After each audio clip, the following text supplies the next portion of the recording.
it's a cruel, cruel summer.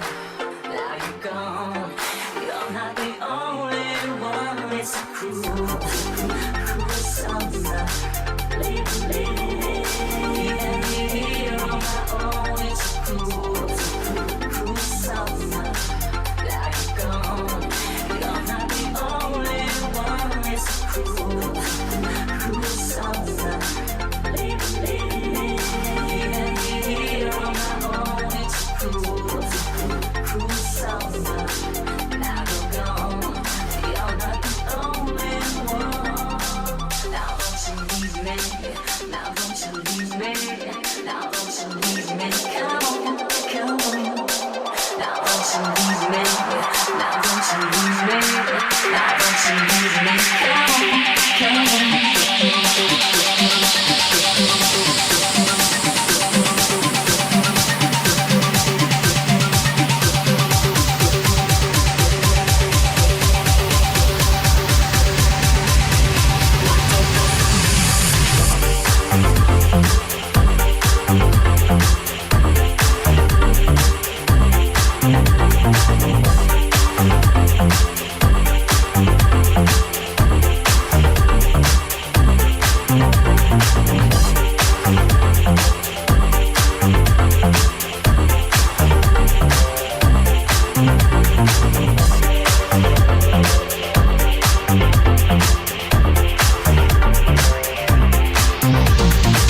Participants, hello, welcome.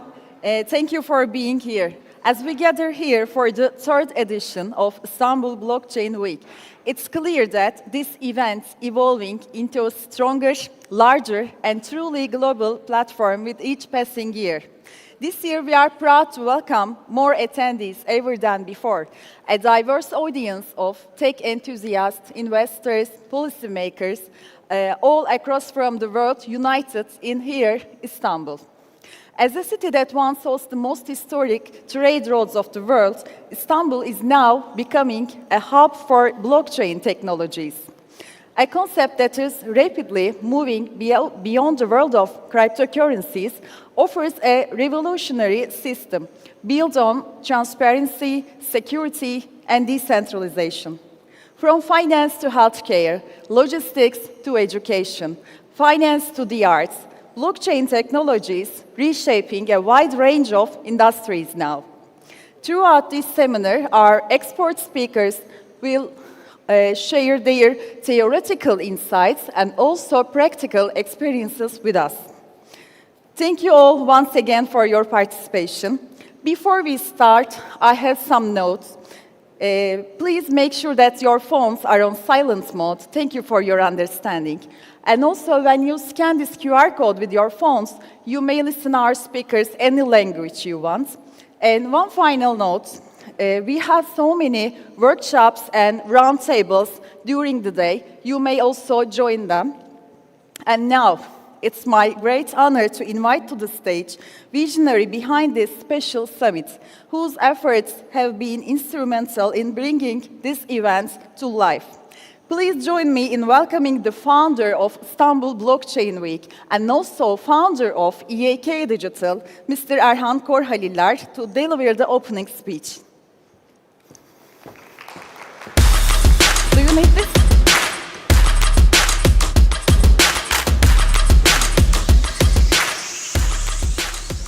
Hello everyone, thanks for coming. Thanks for getting here so early this morning. I hope you've all had your morning coffees and are raring to go for 2 days of an amazing event that I think me and my team have spent a lot of time planning. So let's get into it. Firstly, I would love to thank obviously all of our amazing sponsors, all of our amazing guests, of course my EAK team for putting together such an event every single year, the blood, sweat and tears and late nights and no sleep that you guys probably don't see, but they put it in. So thank you to my EAK team. But I think the key message I want to start today is that Web3 is not just for the future. It's actually for right now. Now, whenever it's my birthday, or let's say Istanbul Blockchain Week's birthday, which is today, by the way, I like to look at the last year and say, wow, so what's changed in the industry, or what have I or we achieved in the last year? So let's just think about that from a Web3 perspective. It's almost gone from a completely speculative asset to a normalized part of finance. Let's think about that. So the first Bitcoin and Ethereum ETFs were approved. Currently $130 billion in assets under management. The US government approved a strategic Bitcoin reserve, and there's over 150 public listed global companies now holding Bitcoin in their national treasury, which is pretty insane if you ask me, since where we were a year ago. And let's not forget, the market cap of crypto since August last year, Istanbul Blockchain Week 2024, is actually grown in $1 trillion of value. So to say we're building is an understatement, and to say it's the future is true, but right now, we are here, we are living it. You guys are all here because you're in the industry and you want to make an impact, and that's why we're all here today. So outside of the institutional adoption, what else is happening in crypto? Well, what else has happened? Well, the AI and Web3 intersection has obviously exploded. AI agents are taking over the blockchain. Those of you that know me or follow my content know that I do daily YouTube videos on the intersection of AI and Web3. DeFi, decentralized finance, and AI agents are now making DeFi available for the masses. My mum, my dad, my pet, soon will be able to optimize yields in very, very difficult DeFi strategies that needed a real expert to do so very, very soon, very, very easily, which is going to onboard masses and masses of new people into the Web3 and crypto ecosystem. Soon, it's actually been predicted that by the end of this year, there's going to be more AI agent transactions on-chain than humans.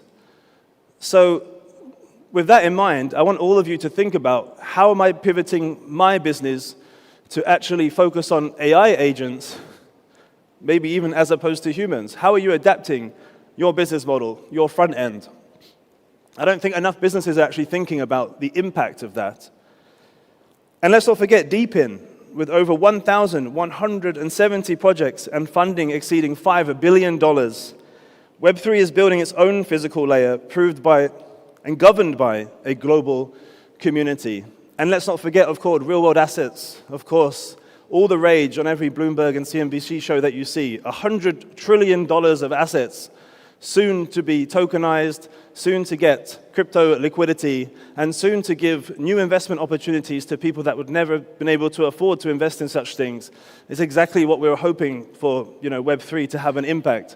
And obviously, bridging those traditional markets into our Web3 native markets and ecosystem is going to bring huge liquidity, it's going to bring huge credibility, and it's going to have a huge impact in the entire world. And that's why we are hosting the Real World Assets Builders Summit on the second stage tomorrow. And today, of course, we're hosting the DeFi conference, which is also happening on the second stage, which is all focused on the intersection of AI agents and Web3 and the impact that can have. So as Istanbul Blockchain Week, we're always trying to stay on the cutting edge of the latest trends, the latest news in crypto, so you guys get the best possible insights from a global audience and a global speakers, and of course, bringing the best flavor of Turkey that we possibly can. But none of this happened overnight. There's a lot of noise, there's a lot of short-term narratives. Obviously, there was the whole meme coin craze. I'm sure some of you made money. I'm sure some of you lost money. It's crypto after all. But, bear markets, companies, they boom and bust. But let's not forget, those who stayed most resilient and true to your dream are doing well today, and you have the best chance of unlocking the best opportunities. Me and my company, we've been in Web3 in the crypto space since 2017. We've been through many boom and bust cycles, but we've stayed there through thick and thin. And let's not forget Istanbul Blockchain Week. I mean, I had to cancel the first 2 editions because of COVID. That absolutely sucked, I can assure you. Of course, there's all the Middle East crisis and tensions going on, but the fact we still have such a big audience today and over the next 2 days, and so many sponsors backing us and backing the Turkish market, really is an amazing highlight of how the global audience see Turkey as a key critical market, but also the levels of adoption from the Turkish nationals as well. So again, I want to thank everyone for coming here today. We've got so many amazing talks happening on stage, in fact, 3 stages that we have now for the first time at Istanbul Blockchain Week.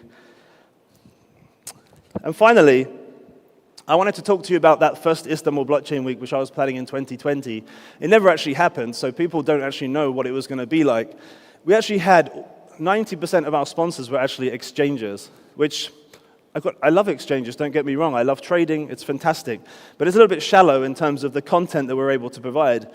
And now actually, if you look outside, we have a few very important exchange partners, and I'm very grateful for them backing us. But we also have a lot of layer 1 blockchains. We have a lot of different style projects there that are really focused on the emphasis of building in Web3. And I think it really shows how the market is maturing here and how it's being seen globally. Let's not forget, Ethereum DevConnect chose Istanbul to do DevConnect here just a year and a half, 2 years ago now. There's hacker houses, hackathons happening all the time. We have Sui, Tron, Stellar, Polkadot. Amazing sponsors here with us today. And so it's fantastic to see the maturity of the Turkish market and where we're going, but still recognizing that trading obviously is a very, very important part of it. And finally, I think as you guys can see, if you look at the agenda, there's a lot of institutional topics this year. There's a lot of talks about regulation, about law, and now, with Turkey planning to roll out their regulation, in fact, we have a panel later today with the Capital Markets Board, which I think is going to be very interesting, because it's not often that they talk very publicly, but it's going to be a great way for you guys to know exactly what's happening when it comes to regulation in the Turkish market. But we're clearly entering a new chapter. Innovation will have clarity, and builders will have confidence very, very soon in the Turkish market, which will set the stage, of course, for long-term growth in the region. which will ultimately solidify Turkey as a key player and global player in Web3. So, in conclusion, Web3 isn't a future dream, it is a reality. AI agents to real-world asset tokenization is happening right now. Momentum is real and it is building. So every conversation here could be your new business partner, it could be your new investor, it could be somebody that you know for the next decade. So make the most of this opportunity of the next 2 days to say hi to the person to your left and right and to ask them, what are you building? What are you working on? How can we work together? And make the most of Istanbul Blockchain Week 2025. Thank you very much for being here, and I'll see you guys for the rest of the next 2 days. Thank you.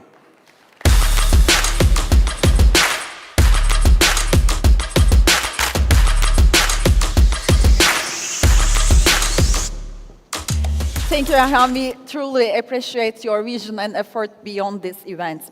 And now, please welcome to the stage Paul Brody, Global Blockchain Leader at Ernst & Young Global. He will be sharing his perspective on emerging revolution streaming for cash and its impact on the world of finance. Now the stage is yours. Here.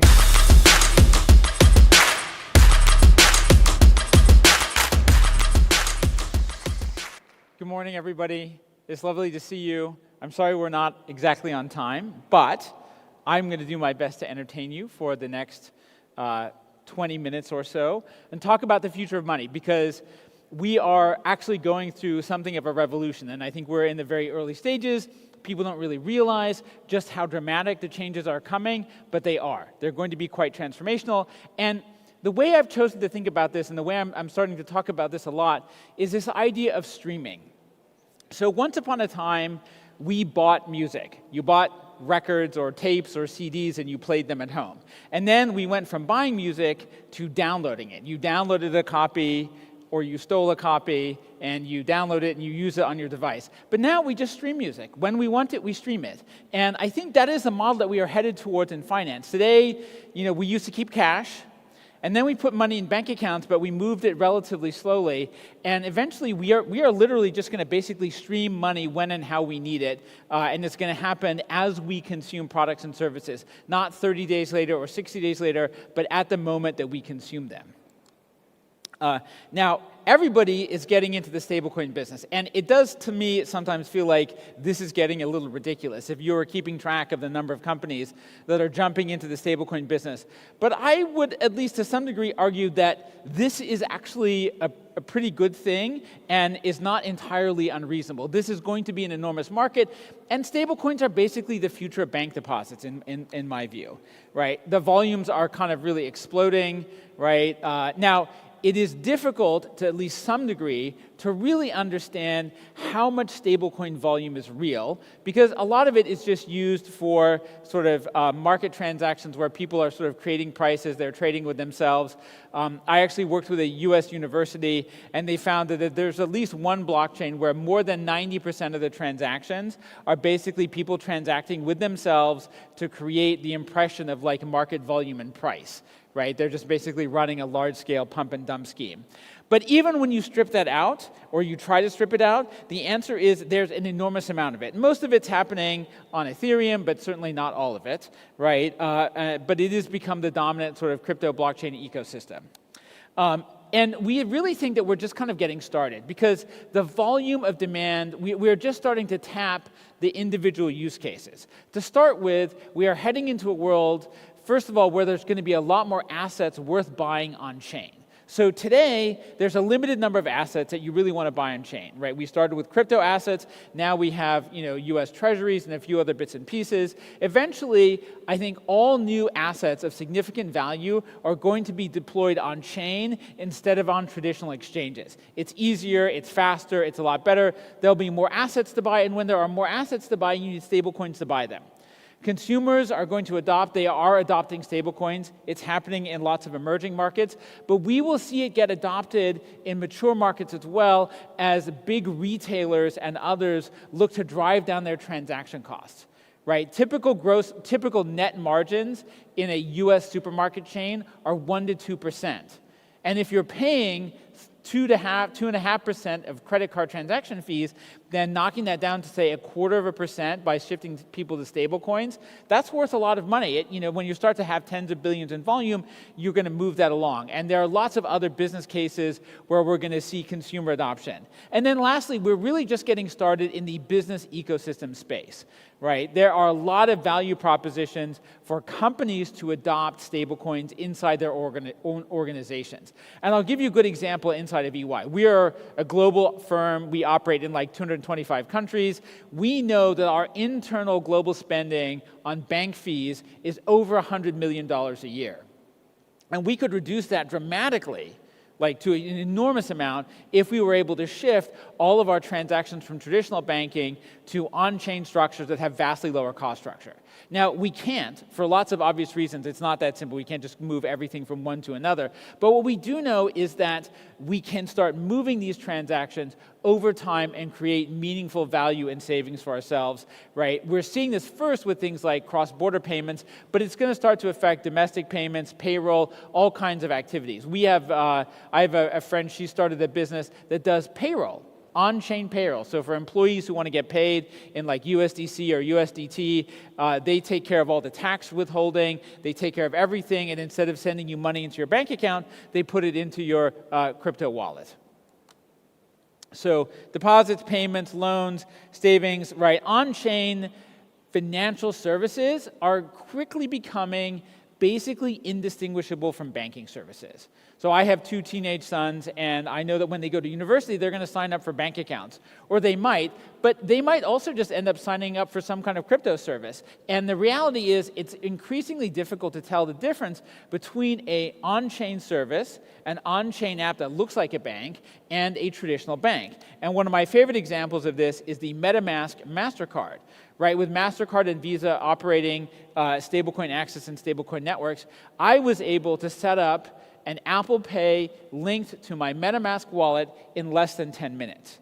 Now, it still is probably more complicated than it should be. I had to take some money that was in ETH and turn it into USDC, and then I had to bridge it to a different L2 network inside of Ethereum. So it's still more complicated than it should be, but we are working through all of those obstacles to the point where it's going to be simple, seamless, and transparent, right? What we are trying to get to is something that just works, and we are not that far away from it.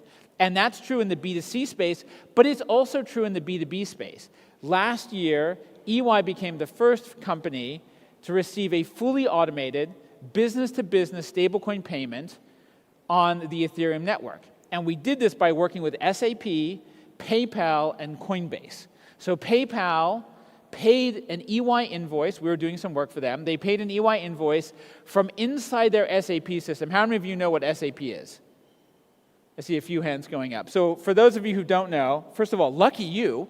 And then secondly, what SAP is it's the biggest enterprise management system on earth. If you're a large company, you use SAP for like everything, right? And so SAP and EY have worked together to create something called Digital Currency Hub that allows companies to basically take payments from traditional banking and make payments directly either from their own wallets or from their institutional payments. So PayPal paid an EY invoice using PYUSD stablecoins.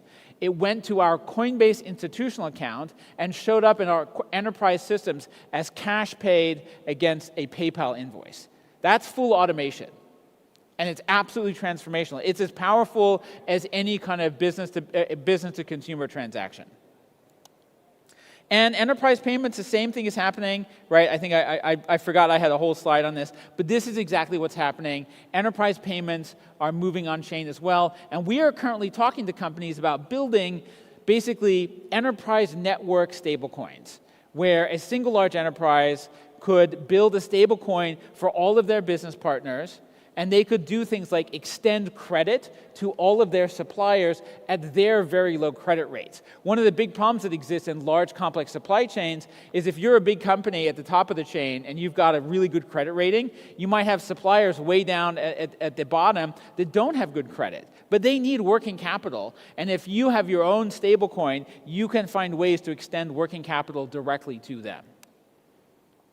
Now, I think what's going on here is it's not just technology. Blockchain technology isn't in and of itself somehow magically, automatically more efficient than traditional banking systems, right? Centralized systems are actually, from a compute standpoint, they're probably more efficient. But what's happening is you just have this tremendous level of competition in the blockchain ecosystem. So, big online payments, right? Credit card networks generate much more fees, right? $1 to $2 on average for a transaction. Ethereum mainnet, you're talking about 40 or 50 cents. But when you get down to some of these Ethereum L2s and some of the other networks out there, you're talking about being able to make transactions consistently, reliably, instantaneously, and for basically no cost at all. Now, it's not fair to say that this is a perfect apples-to-apples comparison. If I pay for something with a credit card, I get frequent flyer miles. There's a form of insurance, right? It's not exactly the same thing. But basically what we're getting with blockchains is incredibly low cost, very competitive transaction processing with the ability to package in lots of business logic. I would say, in my opinion, blockchains have a significant competitive advantage over traditional payment systems, not just because they're cheaper at the moment and it's very competitive, but also because smart contracts let you do way more sophisticated things on a blockchain network than you can in a traditional payment network. What does this all mean? I think for big enterprises, this will fundamentally change the way they manage their cash and their money. Right? Today what happens is basically large companies especially, they keep pools of money all around the world. They have global treasury management, but they keep pools of cash to handle all the ups and downs, and they keep quite a bit. And to give you an interesting data point, there's something like $2.6 trillion of working capital deployed just in US companies. And most of that is as loans. So companies borrow money to hold working capital, right? Now, imagine how you would manage your money if moving money was both basically instantaneous and pretty much free. Instead of keeping lots of these pools of money all around the world, you would keep very small amounts of money, exactly what you just needed maybe just for today. And you might rebalance your global cash every single day, and you might put your big global cash, either you might return some of it to shareholders, or you might put it into the highest yield items, but you would literally completely change the way you hold and manage your cash. And I think about this as basically streaming money, right? And it will happen first in big companies because they can think about it strategically and they can build applications to support it, but it's going to go everywhere. Right? If you work today, you get paid today, right? If you use electricity, instead of getting billed once a month, maybe we're going to bill people every night at midnight for their electricity consumption for the day, right? The math actually pencils out. If transaction costs are basically zero, instead of extending 30 days of credit to your customers, extend 0 days. Bill them every night, right? And if your employees want to be paid every single day, do it immediately. Right? And what's really cool about this is it provides almost instant, complete connection between incentive and reward. If you tell somebody, hey, reduce your electricity consumption today, that's not as, I'm like, well, 30 days from now, will I even remember that I saved 25 cents or 50 cents or $1? But you know what? If it's done tonight, save today, get paid today, right? Work today, get paid today, work overtime today, get paid extra immediately, I think it will actually change how people are able to manage their incentives. So I think this streaming model of money, it starts in enterprises with strategic treasury management programs, but it ends up in every single consumer transaction environment. So streaming payments is going to be transformational, cycle time, demand response, working capital, and I think also it will improve business survival rates. I have worked with lots of small businesses. Nothing will kill a small business faster than suppliers who don't pay on time, right? Suppliers who find a reason not to pay you, that they take too long, right? A lack of working capital really kills small businesses. So I think this idea of being able to sort of work today, get paid instantaneously, getting rid of this idea of net 30, I'm going to pay you in 30 days or 60 days, I think in the long run, it is ultimately transformational to all kinds of companies and individuals. Now, to get to payments and make them really valuable, I think it's worthwhile thinking about the entire ecosystem of a business transaction. This is, I think, something that's really missing from the conversation. In the world of crypto, you talk to people and payments, stable coins, they're super excited. But if you think about a business agreement, it's basically boils down to this. I have money, You have stuff, and we are going to exchange my money for your stuff under the terms of some kind of agreement. The payment, believe it or not, the payment is the easiest, smallest, and cheapest part of this process. Negotiating an agreement, that's expensive. Checking to see that the invoice matched the agreement that we made, that's time-consuming. The payment's actually the cheap and easy part. But the truth is, we can automate all of this on-chain, and we can have a really transformational effect. And there's, if you think about something like a supply chain, right, where you're making stuff and you're moving it from one part of the world to another, managing all of this process is really expensive, and it's probably the most difficult thing that companies do, and we can put this all on chain, right? And I want to give you just one small example of something that is really transformational. EY built the payment, well, not really the payment, the invoicing system between Microsoft and their key video game suppliers for the Xbox video game network. Now, we did this to solve a problem for Microsoft, which is that they had thousands and thousands of contracts with gaming companies, and all of these contracts are different, right? So Microsoft, for the really powerful gaming company, might have a deal like, hey, we're going to sell $1 billion worth of your stuff, and you're going to get 90% of that revenue. But if you're just a very small mom-and-pop operator, you might get very different terms, or you might have special agreements like the first $100 million is you get 70%, and then after $100 million, you get 90%. That's really difficult for traditional computing systems to manage. Smart contracts handle this beautifully. Any kind of business agreement that's logical and reasonable, you can put into a smart contract. So that's what we did. And by doing that, it was absolutely transformational. We reduced the amount of time it took Microsoft to calculate their monthly invoices from 45 days, which, by the way, longer than a month, to 4 minutes. 45 days to 4 minutes. If you are a consultant, that is like that's a home run, right? You have earned your fees. Secondly, we cut the cost of administering the entire system almost in half. And this was for a very challenging prototype project that we did in smart contracts on a private Ethereum network 6 years ago. This is not something we did last week. This is 6 years ago. And then lastly, we vastly improved the level of trust that existed between Microsoft and their business partners because they could see how all the logic in the business agreement was being executed. That's transformational. That's really, really successful. So if you imagine all of this capability, right, the payment is the smallest part of this. There's so much more value to be created than just the payment, but the payment is a hugely important part of that. Now, some of you might be asking, why isn't everybody doing this? And the answer is, it's actually really hard, and particularly it's difficult without privacy. Like even for Microsoft, we had to do this on a private version of Ethereum. But there are no really scalable blockchain networks that are not public blockchain networks. And to make this work, you need two kinds of privacy. Number one, you need privacy for moving the money and the assets around, right? You don't want your competition to know how much you're spending, who you're giving it to, what they're giving you. You don't want to share that information. That's very, very sensitive. And then secondly, you also need to keep the terms of the agreement private as well. And so those are the two big privacy priorities that at EY we have been working to fix so that we can really scale up enterprise payments and business contracts. For privacy environments, we really think that you need four things ultimately. Number one, scalability, right? You got to be able to handle hundreds of millions and ultimately billions of transactions, right? Number two, programmability. It's not enough just to move the payment around. You need to be able to have programmability. If you have terms of the agreement, like I'm going to pay you so much money 30 days later, or you get 75% of this amount, that's programmability, and you need to be able to implement that. You need composability. You need information and assets to be able to move privately from one application or tool to another. And then lastly, you need permanence, right? We are used to thinking about blockchain privacy as these like privacy pools or mixers where somebody puts stuff in and they take it out. But I think the future of on-chain privacy is you put assets into a privacy environment and you leave them there. Because why do you want to disclose even all the other information?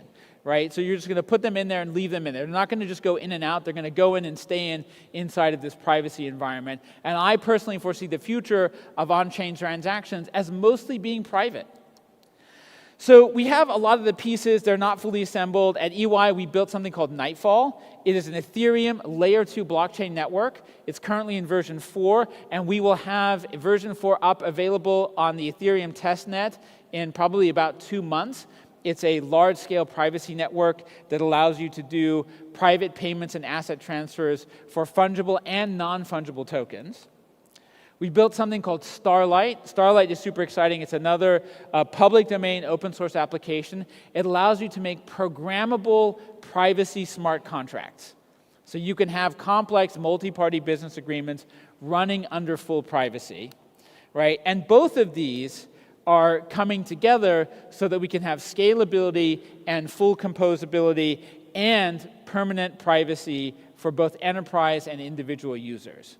And very importantly, all of these are public domain open source. Any organization can use them, and they can run on any EVM-compatible network. Just to give you a sense of how long we've been working on privacy, I like to joke, I don't ever tell my bosses this, but we're 8 years into what I thought was going to be like a 2-year project. Right? I really thought when we started in like 2017 that we would be done by like 2019. We had that privacy solved. It was not easy. So we showed a prototype in 2018, and at that time, the prototype, it cost $100 in gas fees to do a transaction, which is crazy. Like, it's completely unsustainable. No one's going to pay $100 for a transaction. Now, 8 years later, we're down to about a penny a transaction on a layer 2 network, and lower than that on, and about 25 to 30 cents on the Ethereum mainnet. So we are getting to the point where privacy transactions are scalable and affordable. So, some of this stuff may seem like it's a bit futuristic, streaming money, privacy-enabled, composable transactions. They're not. They are here, and they are coming, I think, quite quickly in the near future, sooner than you expect, right? And again, if you look at the history of blockchain, it looks a lot like the internet in terms of the ramp-up of users and accounts and adoption. From an EY perspective, I'll just do a brief advertisement. We are the only big system integrator in the world that is committed to public blockchains. We are a public blockchain firm. We don't really focus on or try to build on private networks. I am, in my free time, the chairman of the Enterprise Ethereum Alliance. I also wrote a nice little book called Ethereum for Business, which I'm told is a safe and effective way to fall asleep at night. That's a joke, self-deprecating humor. But I really have been in this business for quite a while. I helped build IBM's first blockchain with help from Vitalik Buterin back in 2013 and 2014. And if you would like it, I have a Proof of Paul NFT, which you can mint and receive on the Polygon Proof of Stake network. I make a new one each month. And I'll let you grab that if you would like one. And with that, I'm told that I am 1 minute and 19 seconds over my allocated time. So there will be no time for questions. But I will be around. And thank you all so much for listening.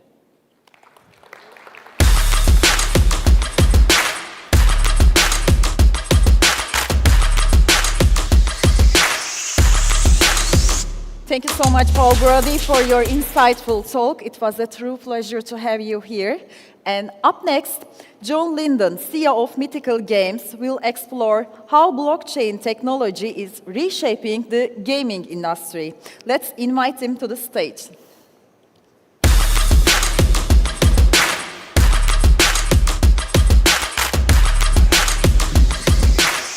Hello. My name is John Linden, CEO of Mythical Games. Been in the gaming industry for a very long time. So I started off in PC console, made a game called Call of Duty for many, many years. So I got to see kind of big games at big scale. Moved in the mobile industry. We had a game company. We worked with Marvel and Star Wars and a bunch of great products that we ended up selling to Niantic. And we've been building a Mythical Games since 2018. So we've been pretty early in the gaming space. And what I want to share a little bit is what we're seeing at scale. Why does it matter? What are we seeing? How is this working? And where do we think this is going from here? So I think at first I'd start off with is that I think there's some terminology we have to start eliminating from the Web3 space. You know, this is no longer about bridging the gap, right? We hear that a lot. It's not really, but the gap's been bridged. So we're bridging that already, right? And same thing with that. I think everybody talks about onboarding the next billion users, right? Well, I think companies now are starting to do that as well. And I think that's the really important thing. Gamers right now are coming. And I'll share a little bit of what we're seeing with some of the projects we're working on. But it's a very, very exciting time with games out in the market now.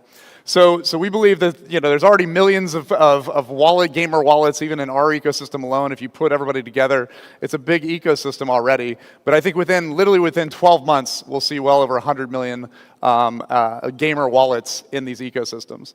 So what we've seen in gaming is a couple things. One, we see 3 massive transitions happening to the gaming ecosystem. And I think this is really important. There's a lot of entries of how people can kind of come into this, and I think Web3 is going to drive a lot of this. So we're really focused right now on a lot of the economic tech. You call it GameFi, call it economic tech, whatever you want to call it there. But I'll go through kind of what we're seeing there. But we also see kind of social tech, the way people engage in these worlds. I'll talk through a little bit of that on kind of what we're seeing there. And then honestly, we think even the cloud gaming distribution is going to be revolutionary for the gaming industry. And I believe Web3 is going to really drive a lot of that as well. So I thought I'd start off on the economic side. So gamers have been trading in games for decades and decades now. And they really do it a certain way, right? It's very much, I want these items and I will give you these items.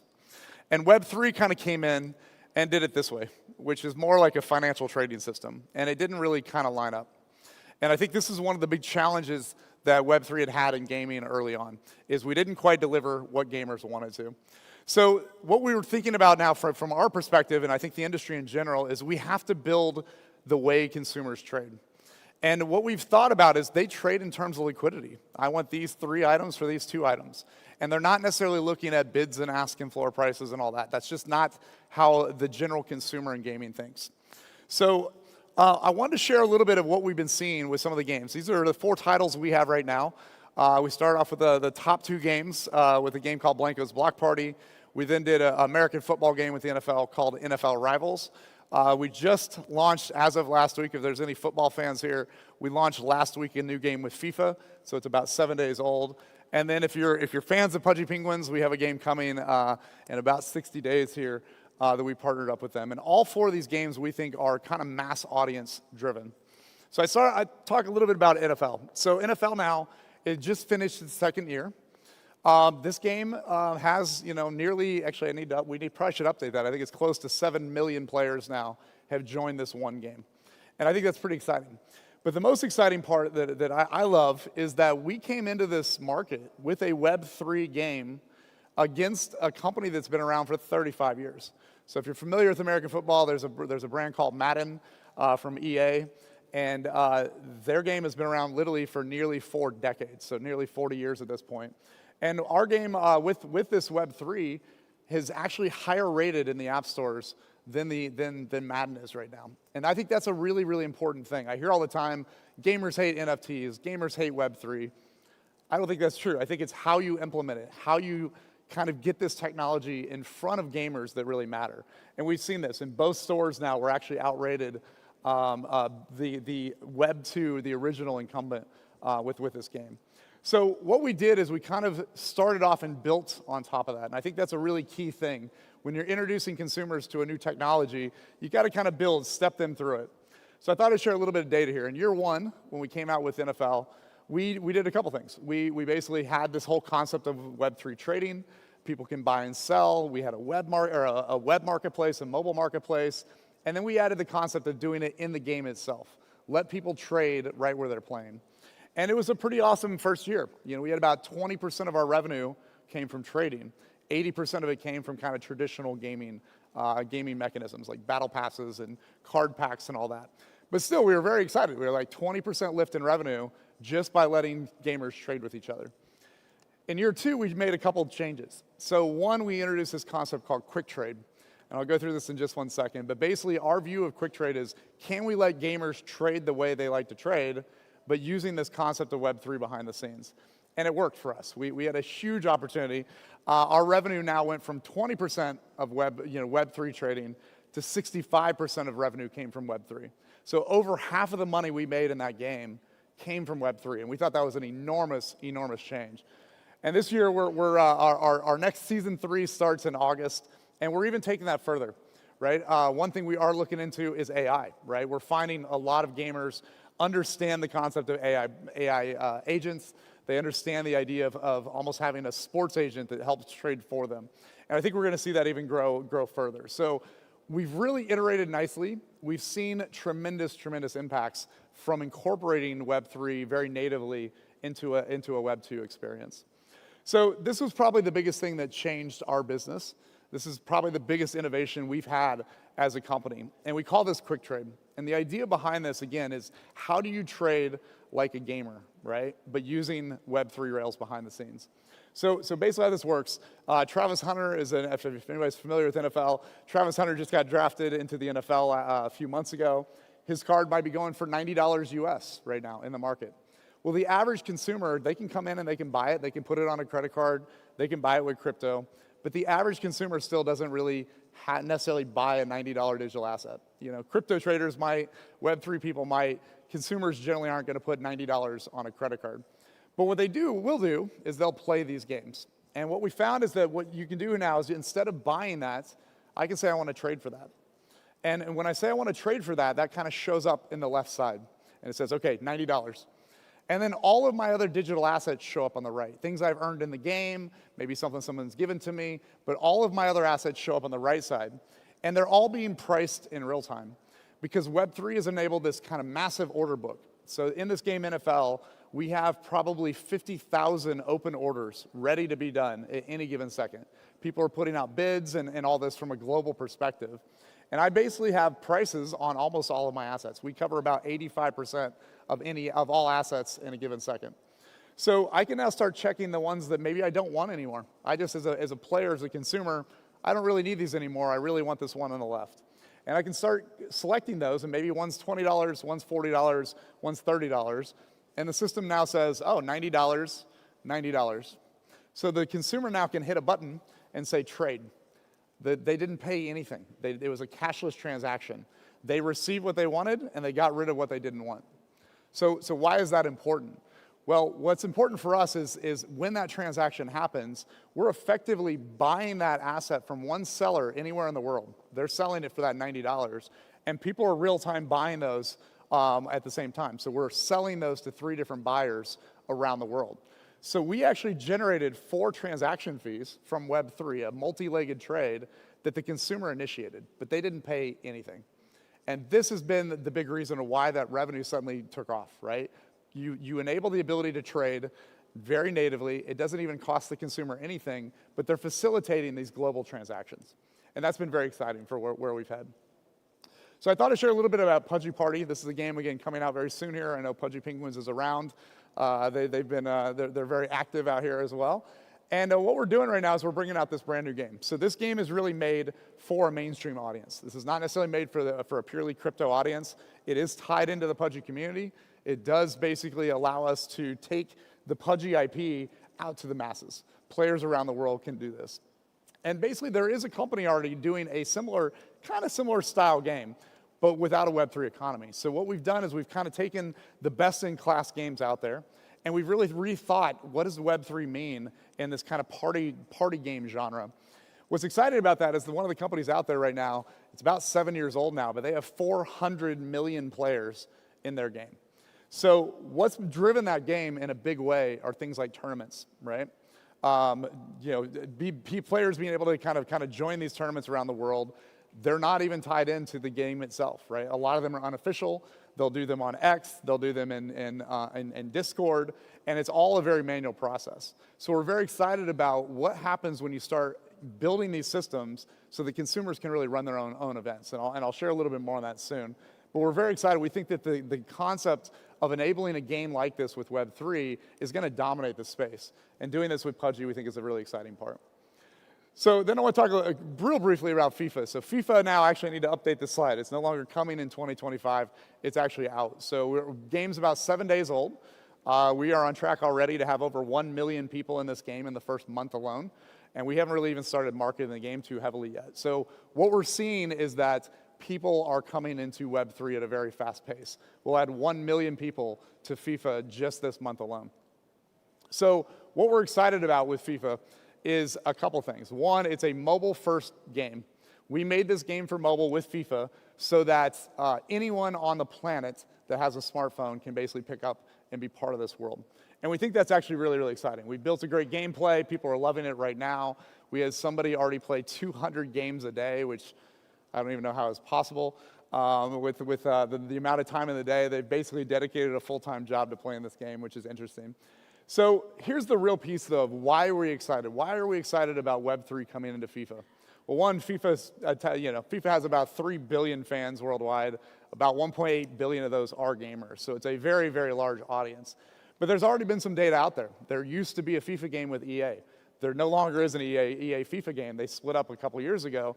But that game was pretty remarkable. During the last World Cup in 2022, EA's game, which was called FIFA Mobile at the time, had over 500 million players install that game. 500 million people access this world.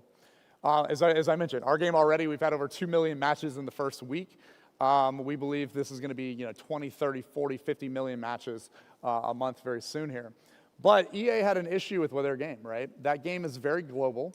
There's a lot of players from all around the world, and a lot of them won't spend money in a game, and that's okay, right? So one of the most amazing things already in the first week is that EA's game, we use a stat called ARPDAU. So it's average revenue per daily active user. Basically, how many people are playing the game, how much money are we making per player, right? Their game right now, that's been around for many years, is now called FC Mobile, so it's no longer a FIFA-branded title. That game does about 4.5 cents per day per player. And what we're seeing already in the first week, and we're not even fully optimized yet, the marketplace isn't in the game quite yet, but we're already seeing 5 cents just in trading alone. So already in the first week, we have more trade and we're making more revenue from just the trading component than the entire previous game made per player per day. And we think that is really, really remarkable. And as we add things like quick trade, as we add the marketplace in the game itself in the next month, we think those numbers are going to grow. So what this effectively does is we've used Web3 to monetize a segment of these game players that might not have paid before. And that's really, really important for the survival of a game, for the ability to market a game. If you can suddenly increase that revenue that you can put back into the ecosystem, it becomes a very, very powerful mechanic. So the next thing we've also seen too is we started seeing AI, we saw a lot of growth in our marketplace in the last few months. We were kind of wondering, where is this coming from, right? Where is this massive growth coming from? And we started seeing more money per player, we saw more transaction volumes per player, and we thought it was a little odd. And as we dove deep into it, what we found is that 20% of the revenue now is coming from AI agents. Players themselves are building their own trading systems in things like Claude and ChatGPT Operator. And what they're doing is they're letting the players are letting it trade for them. They find what matters to them and they set up the rules and set up the prompts, and it's now trading for them. So we're jumping into this in a big way. And one of the things we're thinking about next is let's give every player an AI sports agent.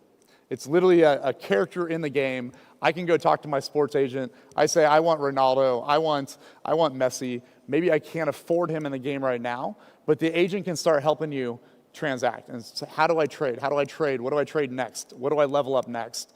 And we think this is going to be a whole new level of what happens with Web3 with a mainstream audience. So we're very, very excited on kind of where this is going.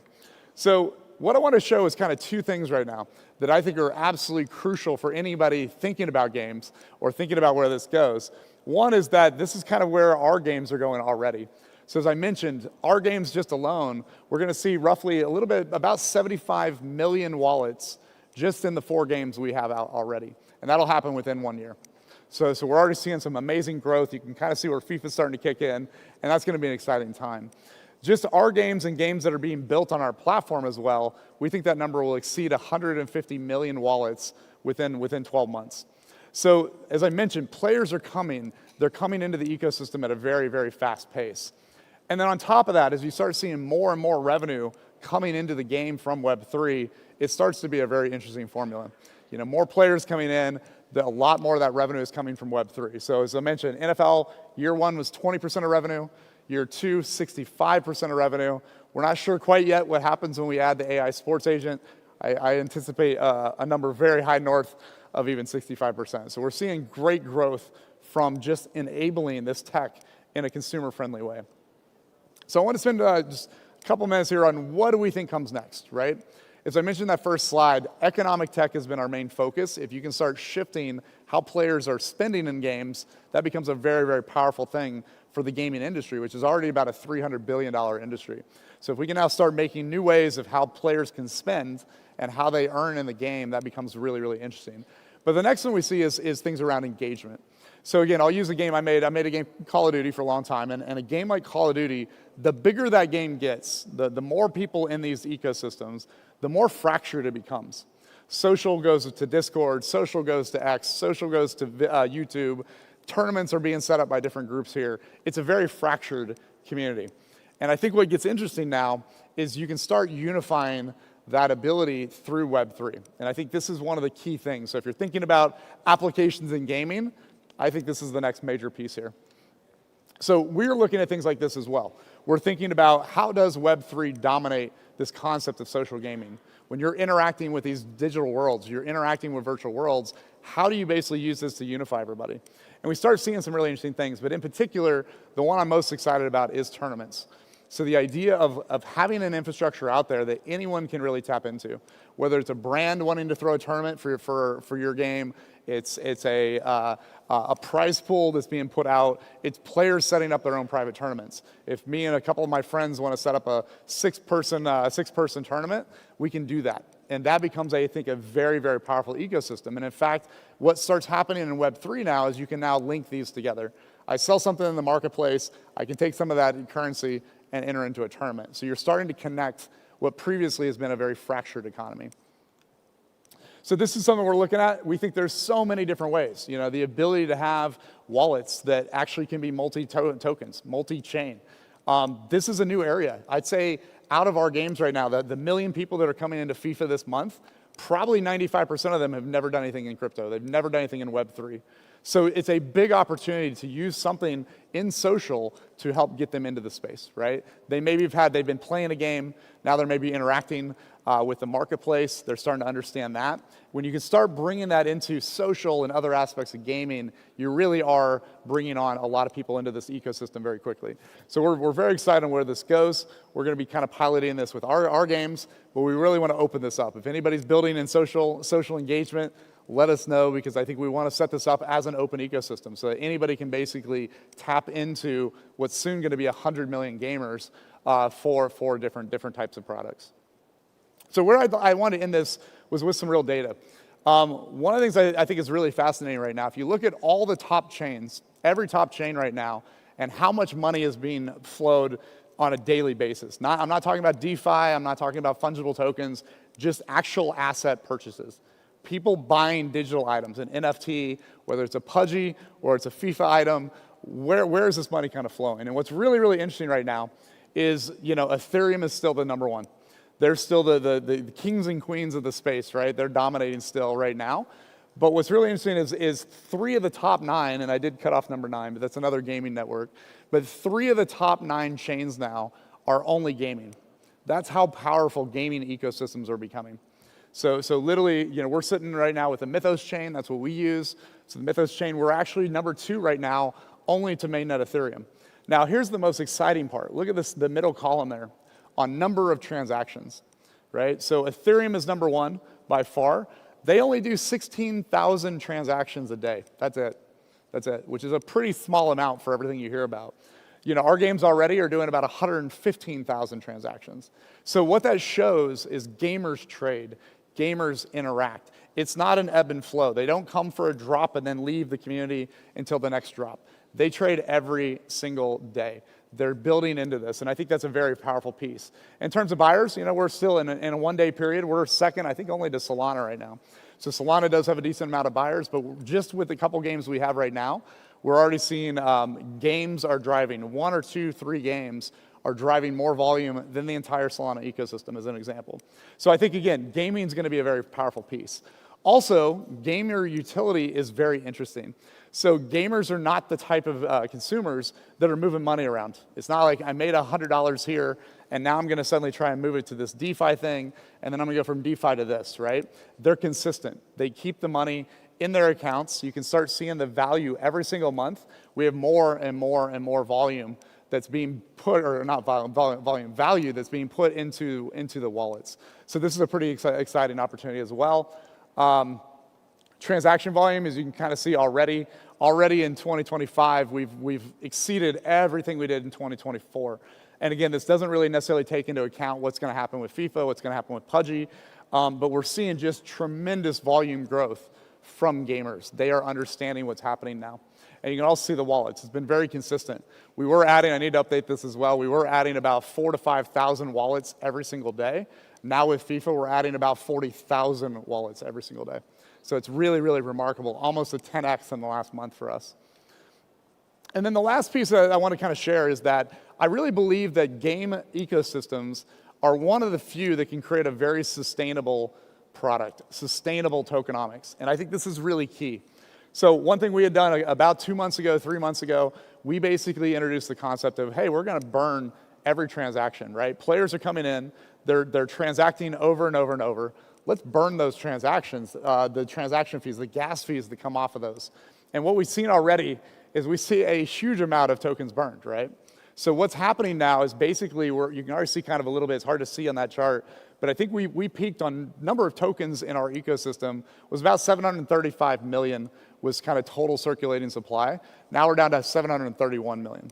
So we've already are taking 2% a year out of the economics, right? And I think that is another really, really fascinating part about gamers. Consumers are coming in. They don't really care if the token is trading at a 20-cent value or a $20 value. They're basically able to just keep buying, right? They're spending $100 of currency to try and get messy. And I think that gets exciting on where this goes. So I think gaming is going to be one of the early industries that's going to have fully sustainable tokenomics because you're playing to the consumer audience. So basically, it's a really interesting flywheel. So again, players are coming in, the more games you add, the more consumers you come in, the more transaction volume, the more tokens you're going to burn. I do think this starts creating a pretty amazing flywheel for the industry. So again, an industry I think everybody needs to be watching right now. And that's really the end of the presentation. Like I said, I think what we're seeing right now is we're already seeing actual real changes to economics in games. We're already seeing real changes to the social side already. The ability to engage hundreds of millions of consumers, and soon I believe billions of consumers are already being happen. And we're also able to create kind of real sustainable tokenomics. So the future of gaming is absolutely here. It's going to be huge, and I really believe Web3 is going to drive most of that innovation in the space. So thank you very much.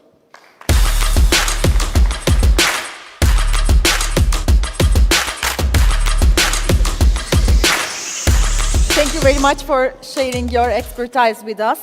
And now let's move on to our very first panel of the day.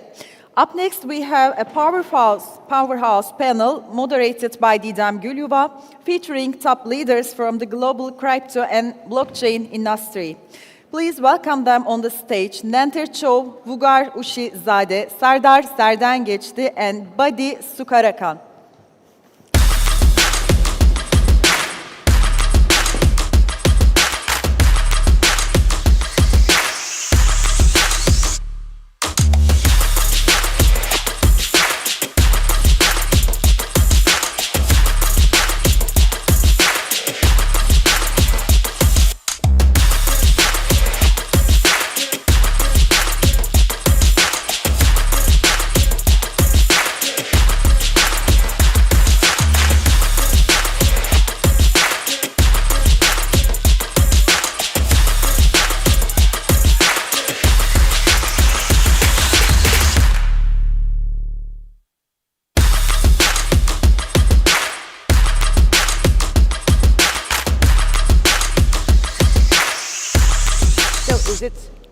Is it working?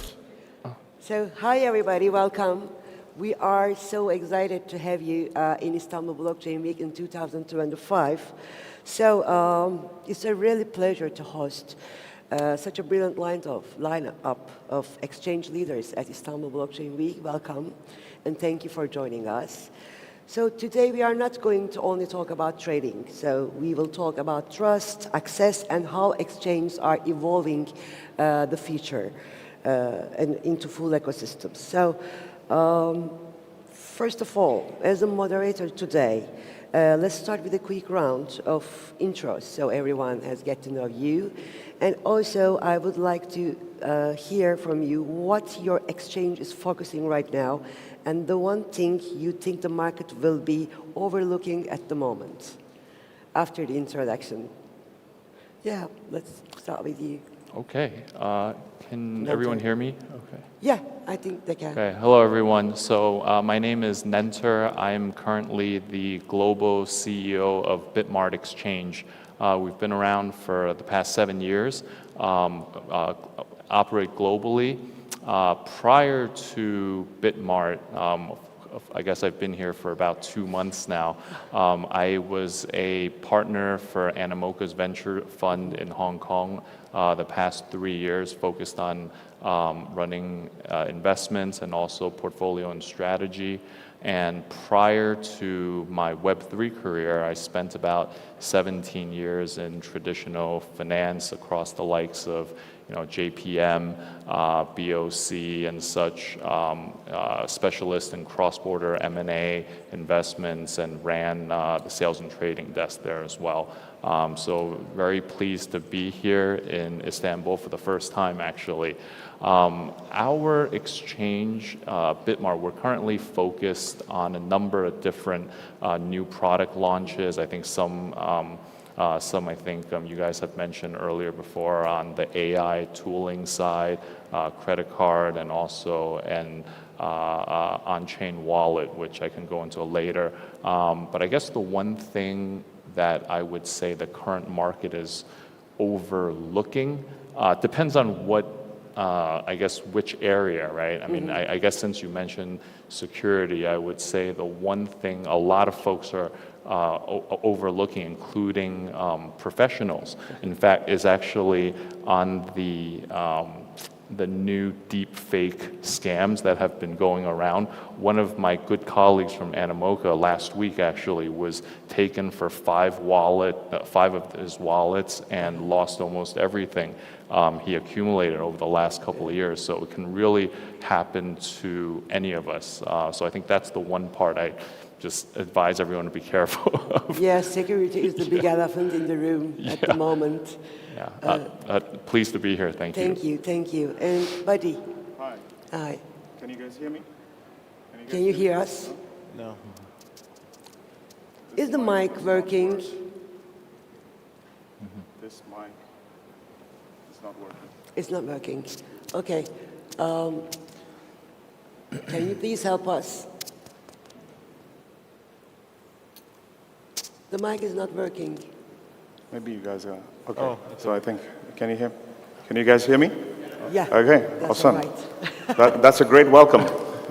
Okay, great to be here. I'm Badi Sudhakaran. I'm co-founder of Valor, which is a crypto exchange based out of South Africa. We are the largest exchange in terms of trading volume in Africa. We were founded Valor in 2018, so we've been at it for about 7.5 years. In terms of like our journey, we started off small. We have backers like Pantera Capital and Coinbase Ventures, and we have about 1.5 million customers. We have products like spot trading, futures like any other exchange does. And we're currently focused on building institutional-grade infrastructure, as well as looking at expanding into more regulated markets. One of the things that the industry should pay attention to is the progress that's happening in the global south, not because customers are looking for speculation or ways to get rich quick, but actually utility-based crypto adoption that's happening in the global south. And also one other thing that I personally believe is that there is going to be a wave of institutional interest in providing crypto services to the traditional financial instruments, people who are interested in accessing those financial instruments. So that is happening. So those are the things I think we, as an industry, we need to pay more attention to. Thank you. Thank you. And what about you, Gar? Hi everyone, I'm Vugar Usi. I'm the CEO of BitGet. Definitely it's great to be here, and I'm very proud to be here because besides the innovation that we run as BitGet Success propelled through being a world's largest and first copy trading platform, we eventually believed in a decentralized world and went invested $30 million to BitGet wallet actually, which is the most loved wallet of today, where we are surpass both Trust and MetaMask. And I believe our innovation is what drives our success. Today, we proudly serve 120 million customers globally, which makes us second largest exchange. We move $20 billion every day. And besides being innovative company, we are also believing in successful partnerships and truly becoming hyper-local, but still a big global company. I'm sure back in 2024, you guys already cheered for the Turkish Olympians, Samet Gümüş, İlkin Aydın, Buse Tosun Çavuşoğlu, who actually brought a bronze medal to Turkish nation. And that's how our success is moving forward. We recently even partnered with La Liga and MotoGP, bringing excitement of sport and speed to 2.5 billion people globally. And in my opinion, as I mentioned, copy trading, AI, and all these innovative technologies that we apply makes us one of the forward-thinking companies. And recently we started heavily investing in possible PayFi because we believe that more than enabling people to trade and kind of make money, it's also about how we can enable every user to live fully on-chain. Not only just you make money, but make people independent from the fiat money and traditional assets, and instead being able to pay for our daily needs, whether it's a taxi ride or a hotel or as simple as coffee, making merchants to enable accept payments, because payments is very important and a painful point.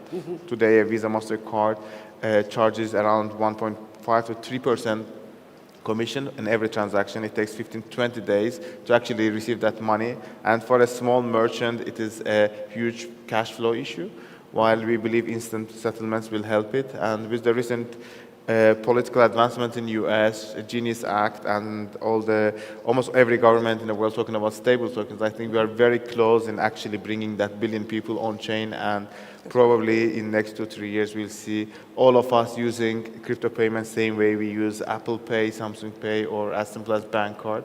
And I'm very hopeful that this will make crypto a day-to-day household topic, and it will stop being a niche where we gather in a small conference rooms and talk about. It will be something that we talk every day, and we actually use it without even thinking how the technology works. No, great, thank you. And Sardar, would you like to say something? Actually, I'm Sardar. Nice to meet you guys. So I'm one of the listing director for HTX and working for almost 3 years. But HTX is much older than this. We established around 2013. Then currently operating all globe. So currently, you might know that, but we have rebranded from Huobi to HTX. And for the past 2.5 years, we are now a huge ecosystem with Tron, DAOs, ventures, and this alignment is really supporting us during this growth. So we currently have around 48 million users and generating around 5 billion volume. So with this actually huge ecosystem, it's also a balancing act as a tier 1 exchange. We have to lead with compliance, not just to react to it. So we can not actually, on the listing perspective, we cannot actually onboard every hype project. We need to, we need frameworks that respect regional regulations and also the global quality as well. So, that's where being part of a broader HTX ecosystem is also important, because it makes a real difference regarding to, combining this whole DAO ventures and the Tron's expertise all around the regions. So this kind of alignment also give me a really huge network to work with. So this is creates the scalability and also technical credibility about what we have do. Actually, This is so far what I can say. Thank you. So I would like to begin with the big one, as we said, the big elephant in the room. So, Nanter, you are coming from a traditional finance background. So, do you think has regulation been helping or slowing down the progress in Web3? And also, where do you draw the line between innovation and compliance? Okay.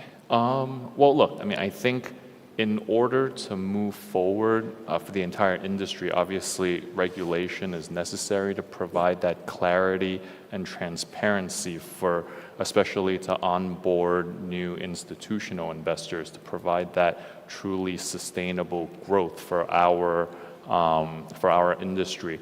Having said that, obviously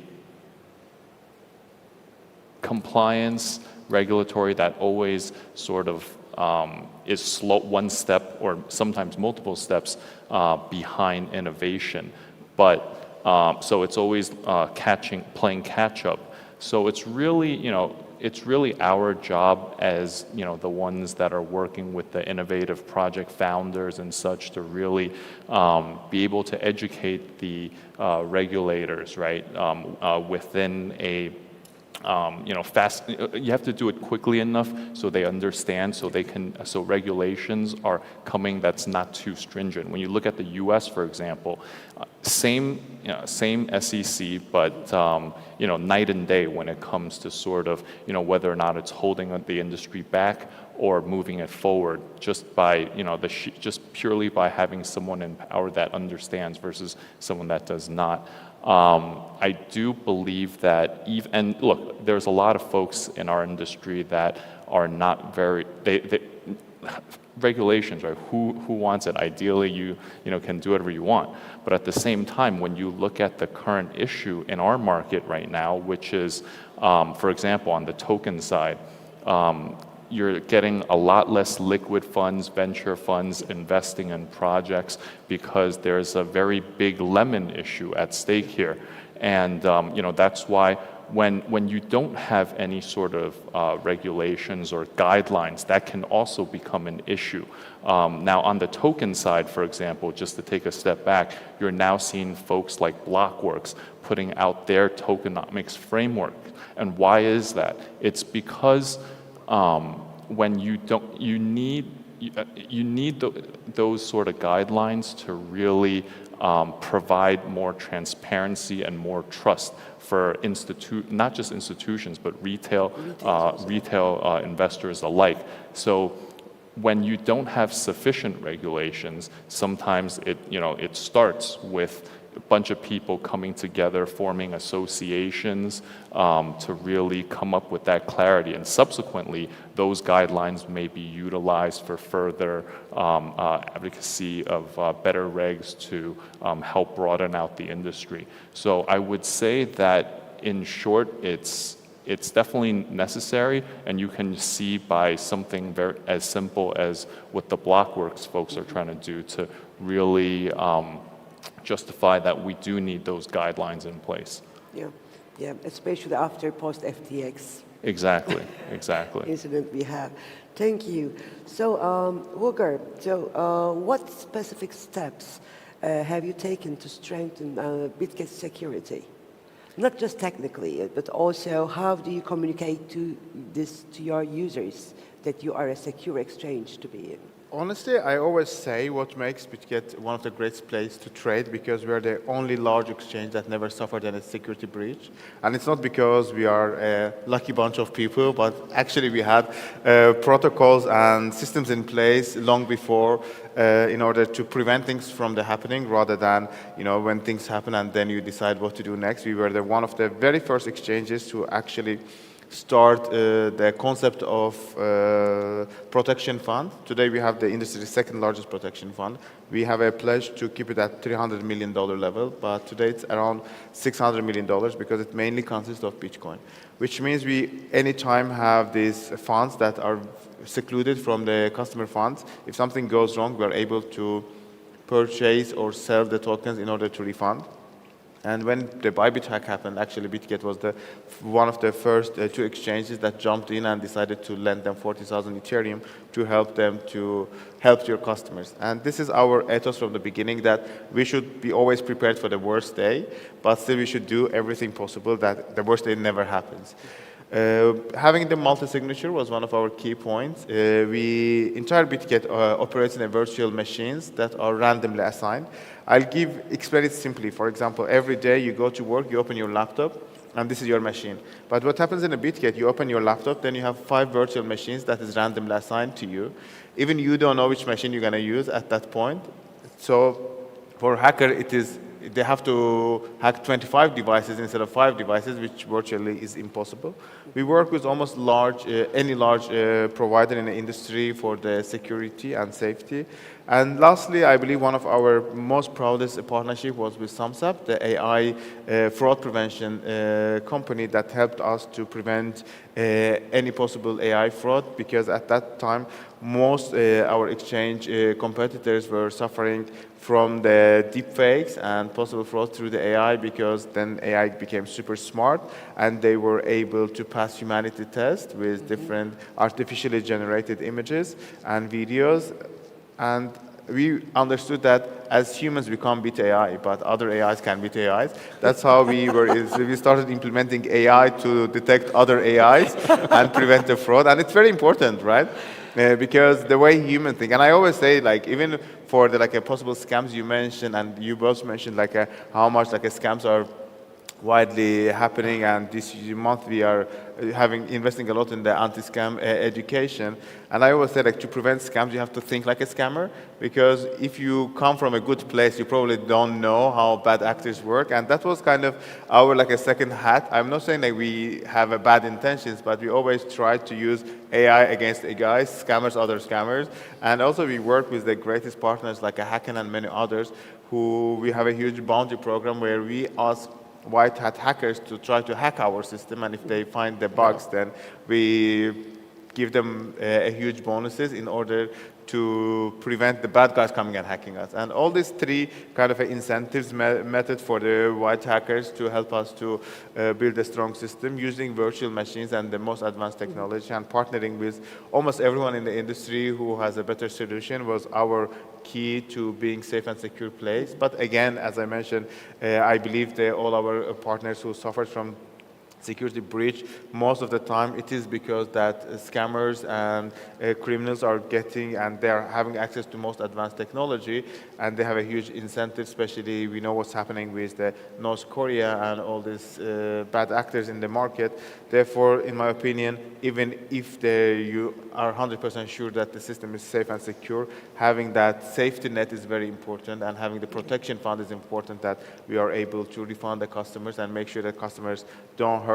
And it is a key point, because if a single exchange, the customer of the single exchange suffers, the entire exchange ecosystem kind of crumbles down. We all witnessed it with the FTX, and I think it is the first time in the modern history that the financial institution group understand this threat, and we are closely cooperating with all large exchanges from Galaxy to Binance, from OKX to Bybit, to put together our thought and to understand how we can prevent things happening rather than working alone and hoping that nothing happens. Yeah, thank you. I'm just curious, is anybody here in this room who hasn't been scammed yet? Haven't been scammed yet. Haven't been scammed. Wow, great. I love how no one here could raise hands. I scammed. I got scammed. I got scammed. Over and over again. Okay, so this question is coming to you both, Sardar and Buddy. You both operate across very different regions.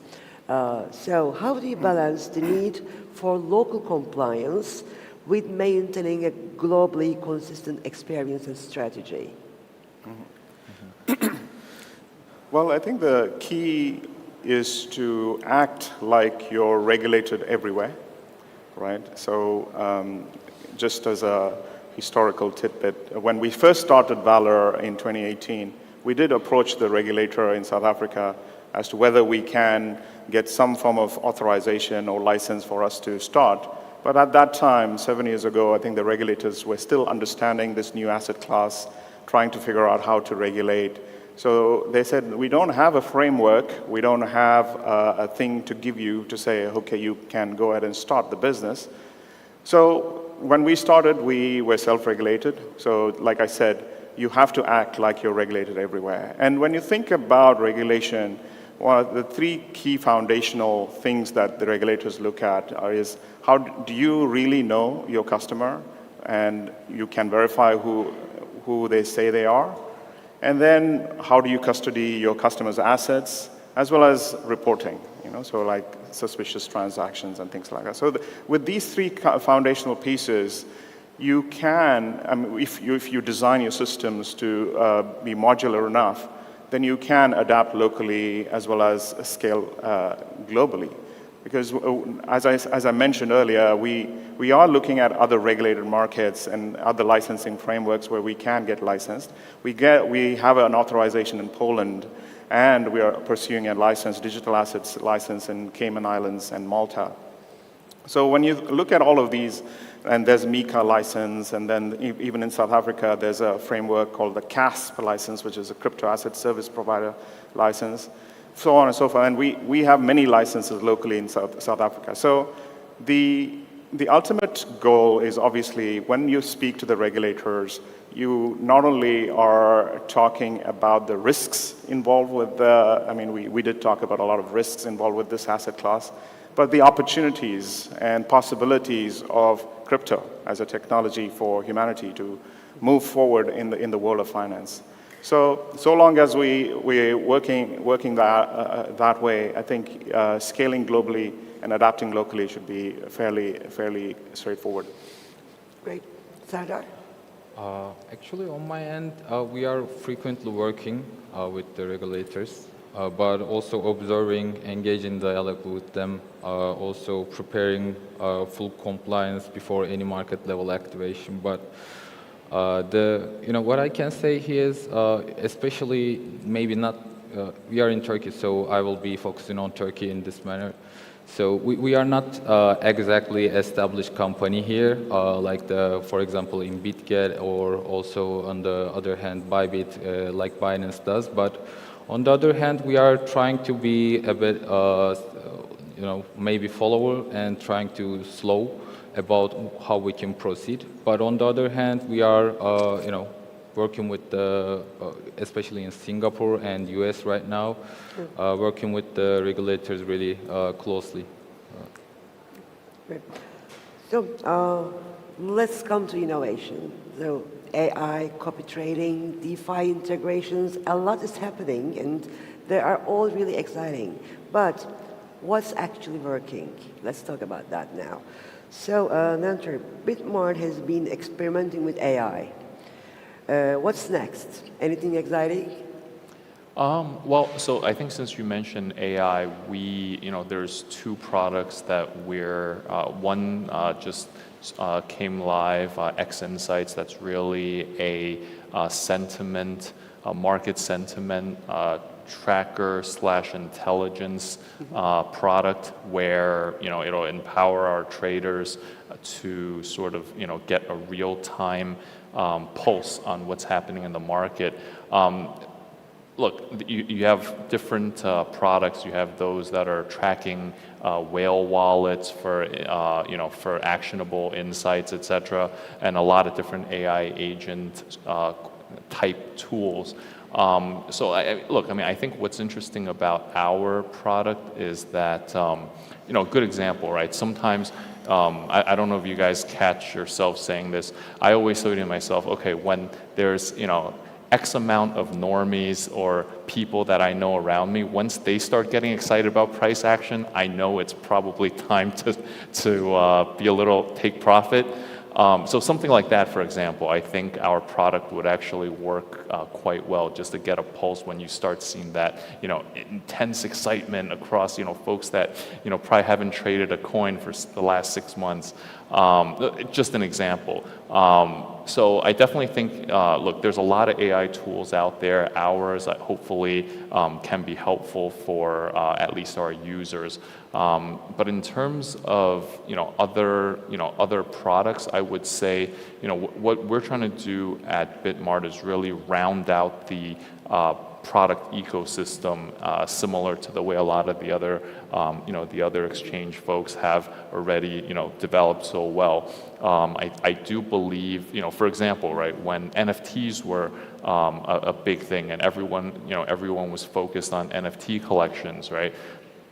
Lo and behold, I think all the exchanges would have that sort of product available for their users. So I think this is very similar in terms of the product suite that's offered across different platforms. I think in a way you need that comprehensive suite to stay competitive.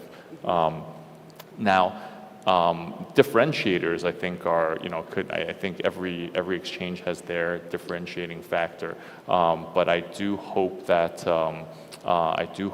this AI product will help our user base, because I had a couple of colleagues send over the demo for me. I tried it out a couple of times. For me, it worked better when you're not necessarily for the entry, but for the exit. So. Okay, and what is waiting for us in Valve? Is there anything exciting?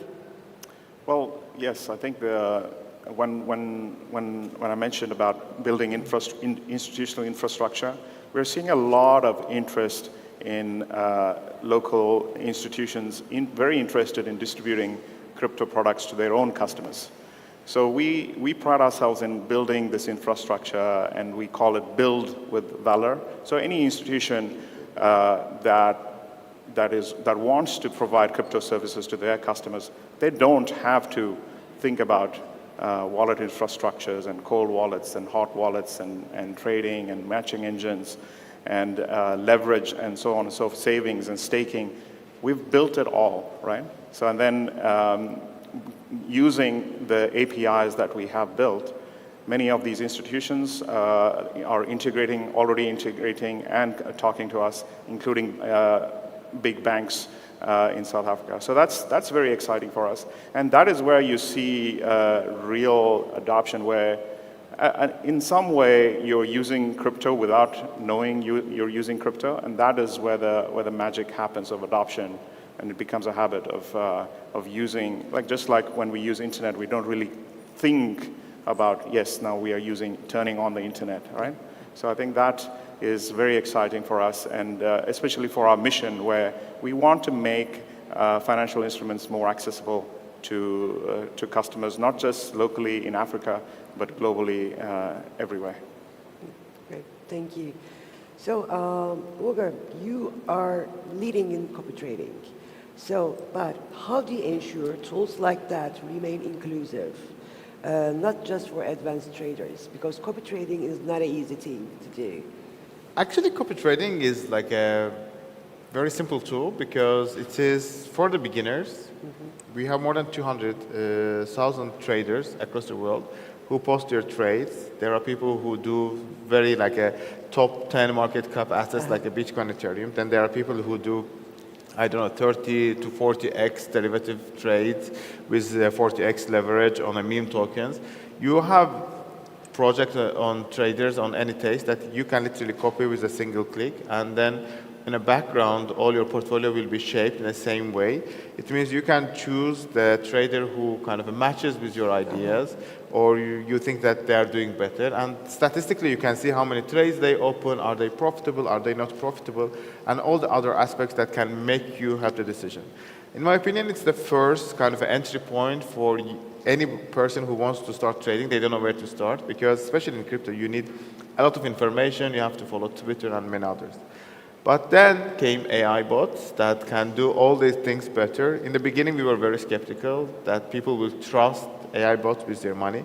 But today, we see with our own AI grid bot, but also most of our traders are training the AI to not only replicate the way they open and close trades, but they also train AI to go and scout Twitter and follow, 20, 30 big opinion leaders and news to capture that news. And the good part about AI or AI bots is that first, they never sleep.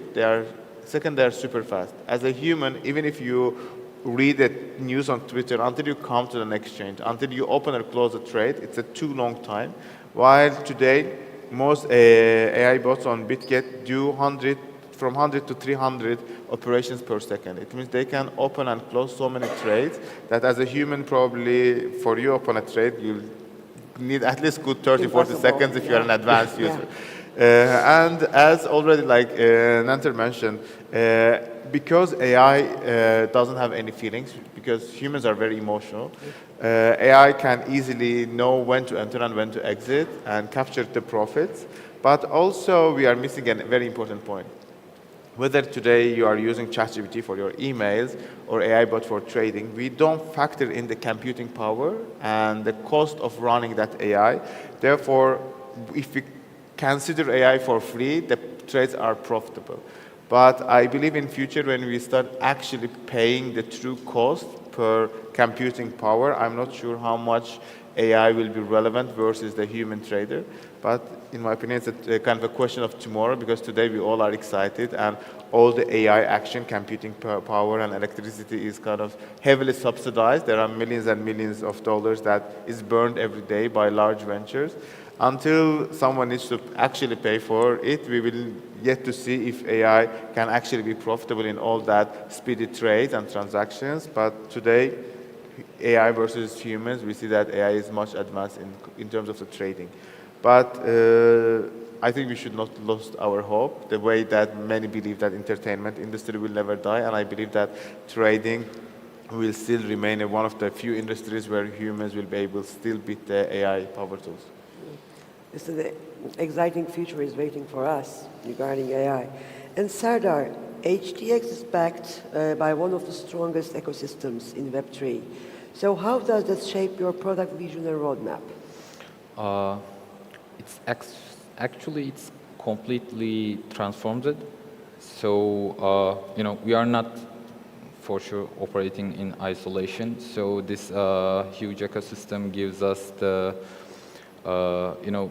wide network, as mentioned. So apart from the listing team on our side, the HTX Ventures brings high quality projects to us, and Tron brings scalability, maybe interoperability, and also DAOs brings the transparency for the decisions.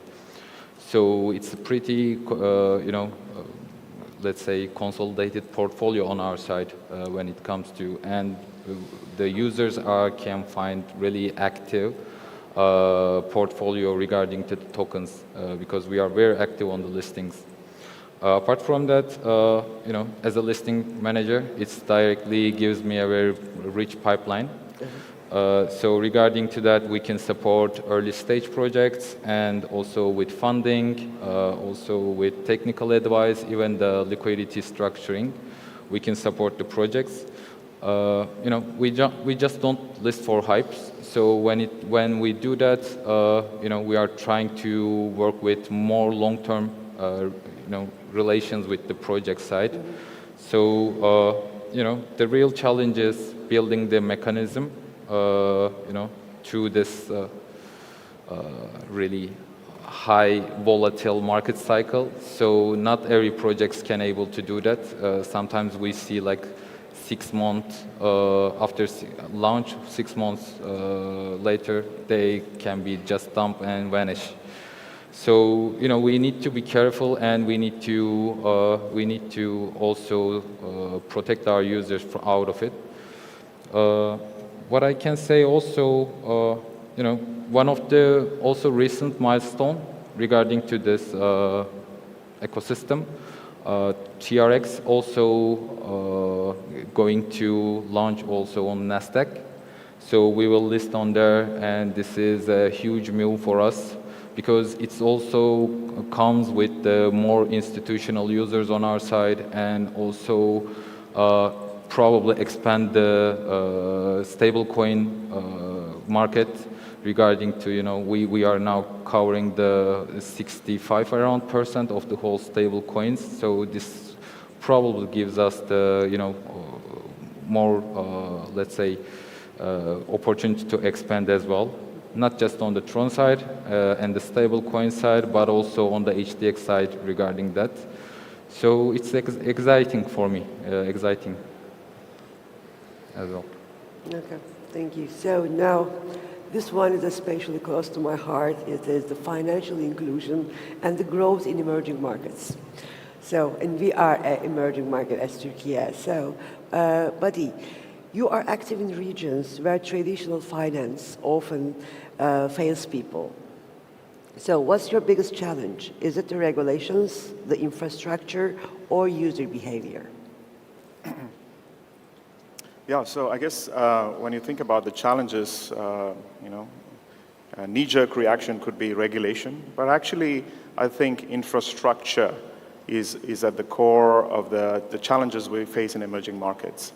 So like in Africa, or for example, is a very similar market to other emerging markets. There's a lot of smartphone penetration, but that does not mean that you have reliable internet or affordable data and things like that. So there is definitely that infrastructure piece. But in addition to the infrastructure in that regard, but also there's infrastructure from a crypto point of view, like payments point of view. And do you have access to a more modern financial system than what you're used to? Because are you paying through your nose just to look at your transaction history and things like that? So infrastructure is definitely the challenge, and we have built this kind of infrastructure over the last 7 years, where people have come to, like we started off very simple with a Bitcoin to Rand in the local currency trading, and then from now we have, as I mentioned, spot derivatives and payments, and savings product yield and staking and inward remittances and so on and so forth. So we have focused on building that infrastructure. But once you have that infrastructure, then you can drive user behavior, user education, and then I think regulators take notice. Because if you don't have the infrastructure, you don't have the user behavior, there's nothing to regulate, right?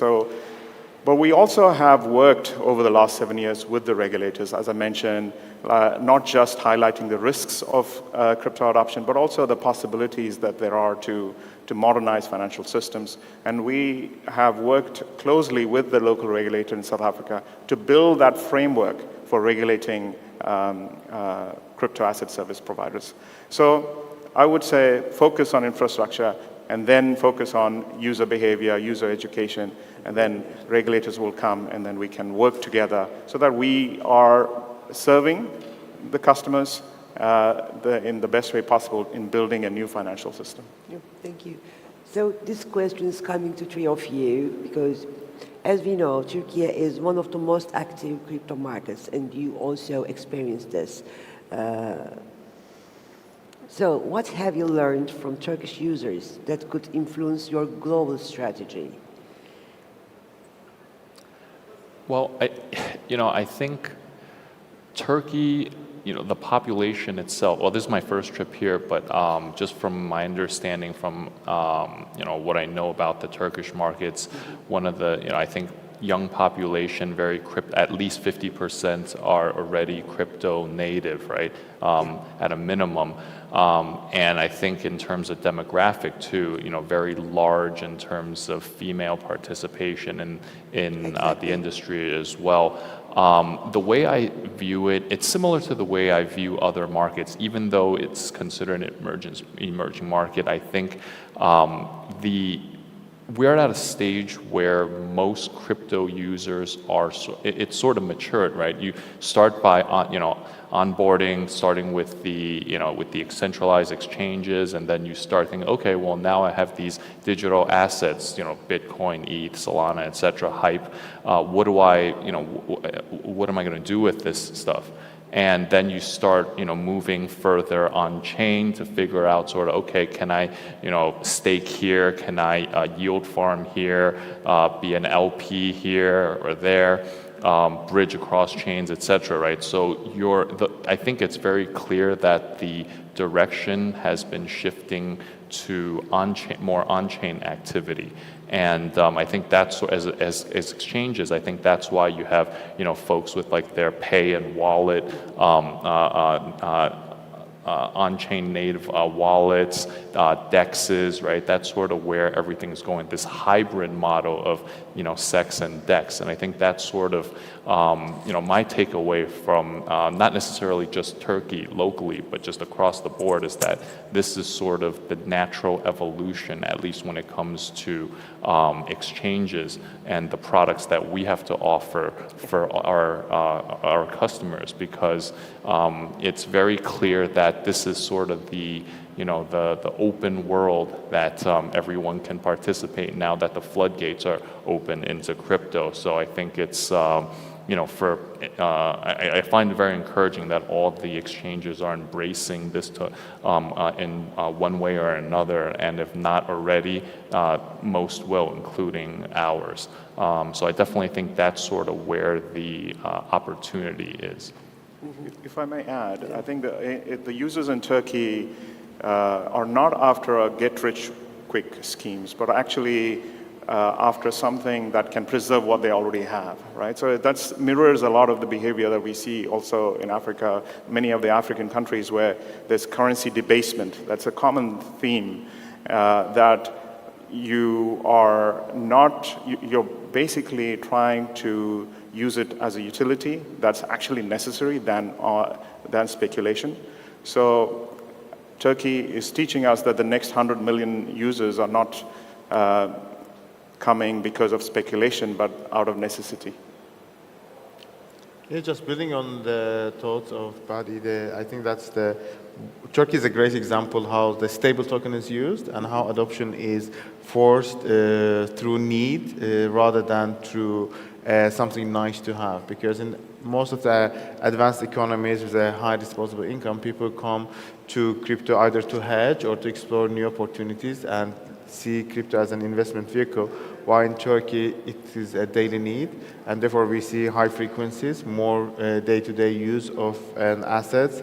And also, most of the cases, these people don't know how technology works, and they don't care how technology works, as long as it solves a problem. And what is the problem? A foreign exchange, or as an alternative tool to not to lose the money to the hyperinflation. And we see the same pattern in Southeast America, in the markets like Argentina, Brazil, Venezuela, and many others. Also in Eastern Europe, and I think that's one of the greatest examples why the stable tokens are important and how we can onboard people, and why actually crypto or on-chain transaction as a payment is much a stronger value proposition rather than 10x, 20x gains on some meme token kind of a hype. And what about HDX? On the HDX side, actually, I can say that we were one of the first localized exchange around this region, because around 2018 there was Huobi MENA. Maybe some of you can remember. So Huobi MENA established in Dubai, but had first one of the based team around here. So I can say that after that we learned a lot out of this region, because it's expanded after that. It's been a long time, and during this period we have experienced all type of users, and also the characteristic of this region is sometimes can be challenging, and also can be very variable regarding to the other regions, because there are lots of OTC providers, arbitrage traders, and also some of the high frequency traders around here. And apart from that, it's a retail haven, right? So related with that, lots of interactions with the KLs, and also what we have experienced so far definitely improved the product for us. Also, regarding to our global strategy, it's gives us a really good experience. But apart from that, this is not just a single market, I can say. So this is a really solid signal to, as mentioned, grow in the other emerging markets. So Turkey is one of the really good benchmarks, I can say, for HTX as well. Thank you. So for the final round, this is a very important question for all of you. So if you had to be bet on one of the major shifts in exchange space for the next year, what would it be? CBDCs, tokenized RWAs, on-chain infra, AI trading, or anything else? You just choose one. You are betting on it. I'm taking my notes. I'll go with tokenized, more tokenized RWAs. I think on the supply side, there's no shortage of supply. Demand side might be a different story, but I'll go with that. I think RWAs, I'll go with that. Yeah. What about you? I think I would go with that as well. And I would add to that to say, I think there will be a wave of new institutions wanting to use the crypto infrastructure the exchanges have built so that it's more ubiquitously available to customers across the globe. I have a different opinion. For last 2-3 years, I was thinking that with all these CBDCs, stable tokens, RWAs, exchanges will become bank-like organizations. But now I'm much scared that banks are becoming like exchange-like organization. And I think in the next 2-3 years, there will be a huge shift who will stay here and who will go and who will be able to capture the most of the market. Because for an exchange to offer bank-like service is becoming just a feature. And also for most of the banks, offering exchange like a service becomes like a feature. Therefore, it will be about right value proposition and who has the most user audience. Can I repeat the question What again? would you bet on? The next big thing Next for big the thing. next year.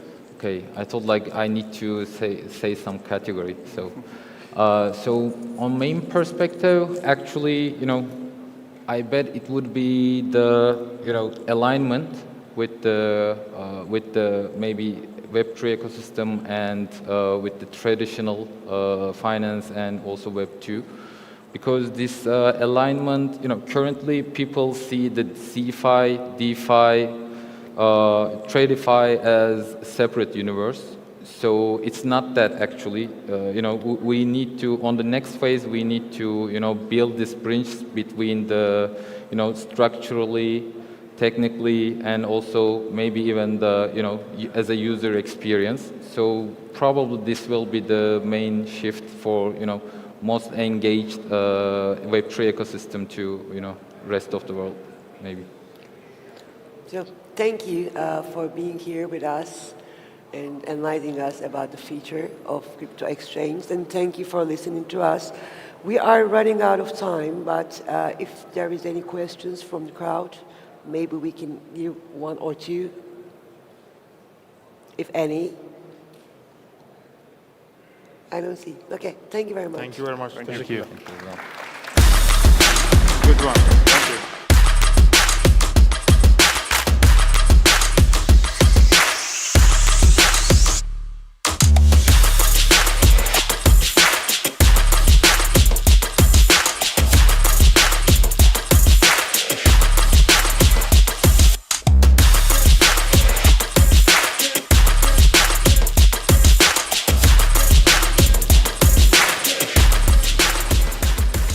Thank you very much for the knowledge you have shared with us today. And now we are continue with the individual talk by leading voice in blockchain security.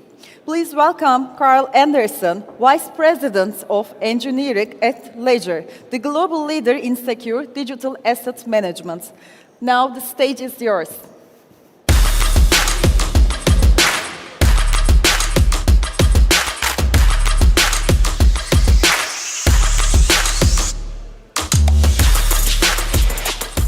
Hi, everyone. Thank you. Yes, so my name is Carl Anderson. I'm part of Ledger. I run software out of there. And we're going to talk security. I don't know if you listened to the first panel right before us, but all of them actually raised their hand on like who got scammed, and we need to change this in the ecosystem. Quick question: who has a Ledger in the room? All right, I'd say about half, so cool.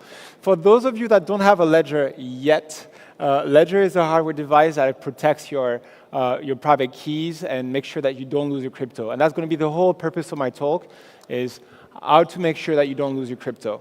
And what we're seeing more and more in the space is those kind of phishing attacks where scammers are going to hide in the complexity of a big hash, an hexadecimal string like this. Like you have no idea what it is. They get you sign it, and then that's how you're going to lose your crypto. They're going to drain your wallet because you can't know what's behind this. And this is what we call blind signing. And in fact, this is literally how Bybit, if you remember in February, the Safe UI was hacked, and then Bybit, the exchange, lost $1.4 billion on such a hack. What happened is that the genuine transaction was swapped right before the signing. It was a big blob. They didn't know what they were signing, and then that's how they lost 1.4 billion. And this is what clear signing fixes, is what we want to is make those big hexadecimals a thing of the past and replace that with understandable and readable information. So this is what clear signing looks like. You have a clear intent, review message to swap tokens. It's plain English. You can see the amount, you can see the tokens. So you're sending 1,000 wrapped Matic, and you're going to get 554 USDT. And you see the address of the receiver. And so as a user, I understand what I'm signing. I can double check, and then either sign or reject if I agree or disagree with the transaction. So that's what clear signing is. To make this thing a reality, there's two things that I need. On the dApp builders, the ones building the smart contract, they need to provide the metadata as to how to display their interactions. And for wallet builders or any software interacting with devices, they need to parse this information and display it to the user. Actually, quick quiz, who's building a smart contract in the room? We've got a few. And who's building a wallet interacting with Ledger devices? A few as well. Okay, cool. So that's what we need for you guys. So on the dApp side, what we did is we built a JSON, we essentially built an ERC, the ERC 7730 with the Ethereum Foundation. It's all documented, it's open source, and really the idea is to provide metadata as to how do we interact with your smart contract. You submit your JSON, and then it's about sending the JSON to the devices. To send the JSON to the devices and this metadata to the devices, we built a software development kit named the Ledger Device Management Kit, which facilitates the communication with the devices. So if you're building software and you want to support Ledger devices and you want to enable clear signing, using this kit makes it super easy to send the metadata for the device to then be able to show it. And so how it works in the flow, and I just want to show you how simple it is to do so with the Aave example. So to build, first you need to build your schema and your metadata. So this, we created a tool which we call the ERC 7730 JSON Builder. This is available online on the at getclearsign.ledger.com. You can go there, you input your address of your smart contract, as you can see on the screen, and then you can start filling up metadata where you can say the name of the contract, who it belongs to, and then as you go deeper, you can start crafting the metadata for each and every of your operation into your smart contract. And so what I mean by this is instead of having method names or a big blurb of hexadecimal, the wallet will be then able to actually parse the transaction and show display fields. Will know how to display amounts, dates, timestamps, all those kind of things, so that as a user, I can read and I'm in control, and good UX is good security. And then once you go through the steps on the ERC 7730 builder at getclearsign.ledger.com, you got this big JSON, and then we have this open registry, which is a public repository available for everyone. Any wallet out there can then use this metadata to get ClearSign, provided that the software uses the device management kit with our devices. And that's it. Once you have the metadata, you can then create the experience as you're seeing on the screen right there, which is instead of having this big hexadecimal, you can see that you're interacting with Aave. This transaction is to borrow tokens. You can see the amount of ETH that you're borrowing with the interest rate. And then as a user, I can accept or reject this transaction. So that's the first part. And that what clear signing is getting rid of all those big hexadecimals and replacing this with intelligible, understandable information. Where we at is we're building this for Ethereum at the minute, and we got to the state that you just seen. All this is in production already, and so I'm really calling out all dApp builders and wallet builders in the space to adopt the standard so that as users, we no longer see those blobs of data, but instead we can actually read and be in control of what's happening, and we can make things like the Bybit hack a thing of the past.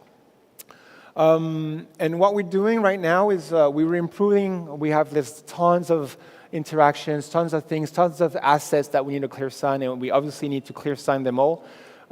So we're going to be working into supporting more advanced smart contracts with the proxy pattern and embedded call data. And then obviously we're talking with different foundations to bring that to other chains other than just Ethereum. We started with Ethereum because that's where there's the most DeFi and the most developer activity, but we need to get going with this. And that's only the first step. That was the first step, understanding what we were doing. But then the next step is what we call transaction check. So transaction check is the ability to simulate what's going to happen with a transaction before it happens. So as a user, when you're about to sign this transaction, we're going to actually play this on a backend server, which is going to simulate, and then do a threat analysis and display this threat analysis. And we're going to do this on the device, not on your phone, not on your laptop, because that's how Bybit got hacked, actually. Their UI got compromised. And why they did, because they had a simulation feature. They did it well. But the problem is that what they did is that they compromised their UI, and they were able to change the transaction after the simulation so that they actually got hacked. So that's what we're saying. The only secure display is on the hardware wallet because it's off the internet, it's driven by the secure element, and that makes it malware resistant. So it really creates a real safety net where as a user, I can actually double check what I'm seeing on the screen. Is that really what I want to do? Is there no threat? Cool, I can proceed. So how it works, what we're doing is that after the transaction is crafted, so we send it to one of the providers. We partner with Blockade, Tenderly, and Cyvers to do those that are going to be doing the simulation, conduct this risk analysis. They're going to sign the report, and we're going to send that signed report, cryptographically protected report, onto the device so that the device is then going to check that it wasn't tampered and is going to display the results of the analysis. If there's a threat detected, it will be shown to you. You'll have access to the report. And so now you can then safely proceed either to reject because there was a threat detected, or if no threat and is verified, then you can proceed safely. This feature has been on the market for 2 months now, and we've already prevented $20 million in losses. So it's really doing its job, and it's protecting our users whilst they're interacting with smart contract, and it's really security at use, the next step that we're doing. And that represents over, almost 2,000 malicious transactions that actually got flagged, detected, and which we've been able to fend our users from. So it is working. That's great. So for all builders out there, we talked about the importance of clear signing, the importance of transaction check. All these technologies are available for you, and you have all the information on the developer portal, on our blogs. You also have the repo where you can actually share your metadata, and it's all here to be used so that we together can actually secure users and secure the Web3 ecosystem. But I didn't want to stop here. So we talked about security at use and how to protect users from a malicious smart contract that could cause them to lose their crypto. But often another way that you can also lose your crypto as a user is by losing your keys, by losing your wallet, using your recovery key. And so there's really a big challenge for us in the self-custodial ecosystem as to how do we maintain the ease of use, and how do we solve for this problem?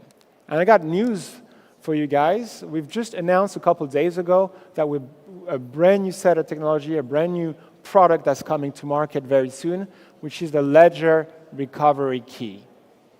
The Ledger Recovery Key is a card that you have. It's not a wallet, and it uses the same technology that our hardware wallet uses. It has a secure element inside, and that allows you to back up and restore your keys onto this card. So for Flex and Stacks users, what they can do is they can tap and then restore their keys onto their device should they want to. There are already two ways that you could back up your keys. We have the good old recovery sheet where you could actually write your 24 words. Fully analog, fully self-custodial. It works great from that perspective, but a bit cumbersome when you want to restore because you need to go and get your 24 words that are in a vault or that are stored safely. On the other hand of the spectrum, we had Ledger Recover, fully digital. It's subscription-based, and it uses your identity to restore your key through Ledger Live. So you can do that anywhere in the world, and that's fully digital. And so now we have a brand new alternative, which is fully optional, and that's the Ledger Recovery Key, which is the best of both worlds, because just like the recovery sheet is fully self-custodial, no subscription, no KYC, but at the same time it's fully digital. So it's just a tap, you type in your PIN, and then you can restore your device and have access to your crypto assets, making sure that you haven't lost them. How it works? Same technology as our hardware wallets, secure element inside. It's PIN protected. So it's just like your hardware wallet. If you type 3 pins, it's going to wipe out. Same with a recovery key. 3 pins is going to wipe out. So the security bar is exactly the same, no changes from that perspective. The communication in between the two is via NFC. So you simply tap, enter your PIN, and then you can then restore your private keys onto your hardware wallet. This will hit the stores within the summer, so we'll get back to you as soon as the product is launched. But it's really exciting because now there's a new alternative to protecting your keys out there. And this is it for me. If you have any questions, I'll be at the Ledger booth. I'd be super happy to do you a demo of how to back up and restore with the Ledger key. We can also talk about how to secure your smart contract, how to provide and add clear signing to your wallet, and all the different features that we talked about, and how to make sure that users don't lose their crypto. Thank you very much, and have a great day.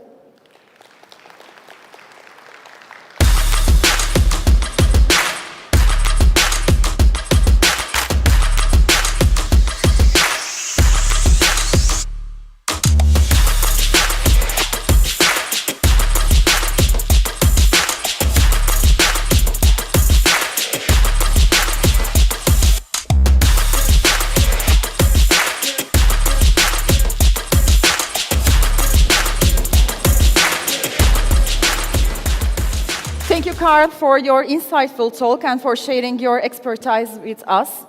And now we complete the 2 hours in here. Hope it's good for you now, as well. Now we are continue with Sevi Şegu, Chief Strategy Officer at Meta-Earth, in her talk titled with Modular Blockchain Meta-Earth, Redefining Digital Reality. Let's give her a warm welcome.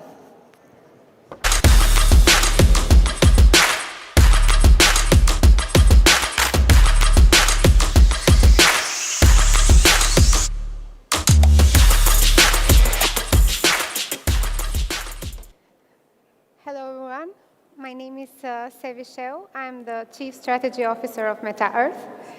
I'm here today to talk about 2 Earths. The first Earth that we live in is the physical Earth. It's the Earth that is divided by borders and owned by few. But we intend to create another world, and that is the digital world. And the world that we are building is open and it is decentralized.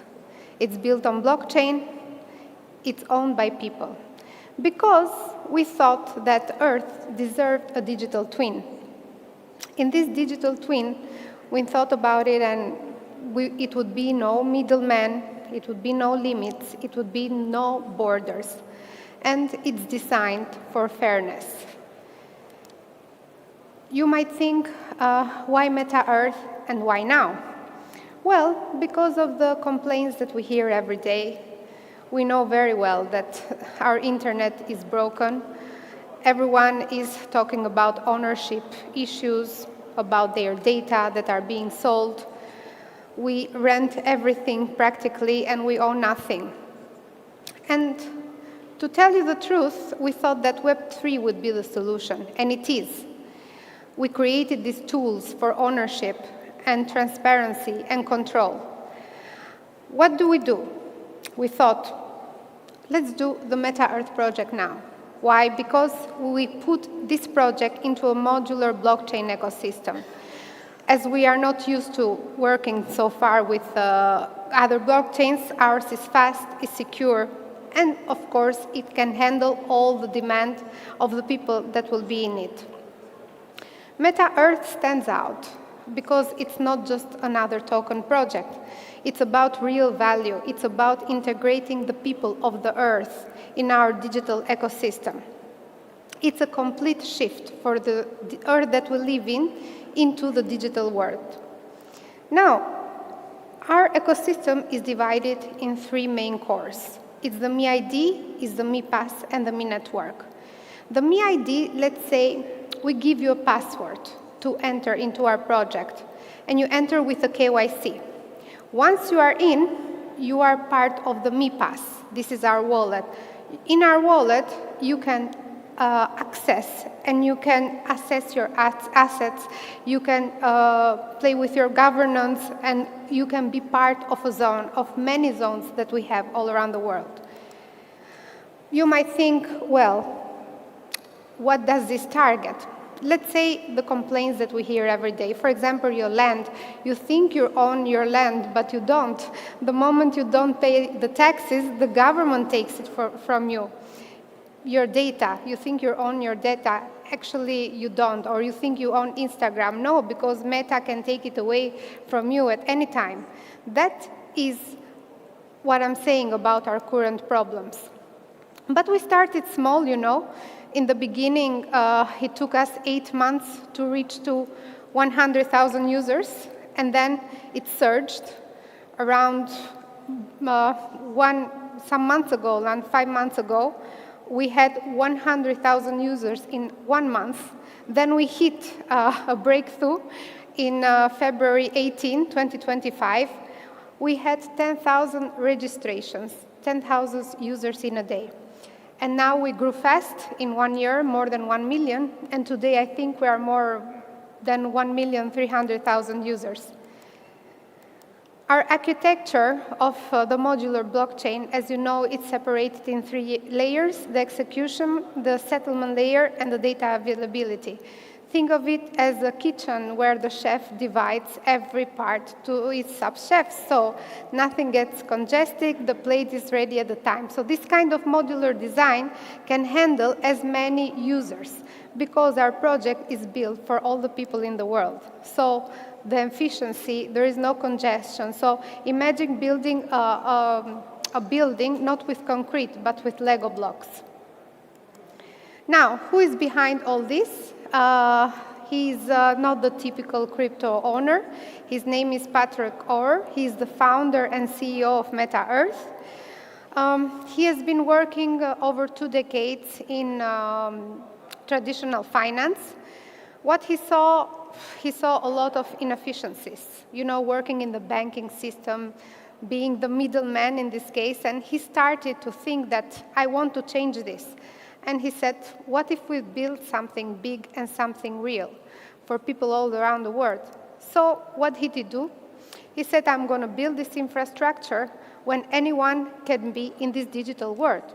So he went and gathered all together experts from AI, from blockchain, I don't know, experts in Web3, sustainability, and he created he created Meta Earth.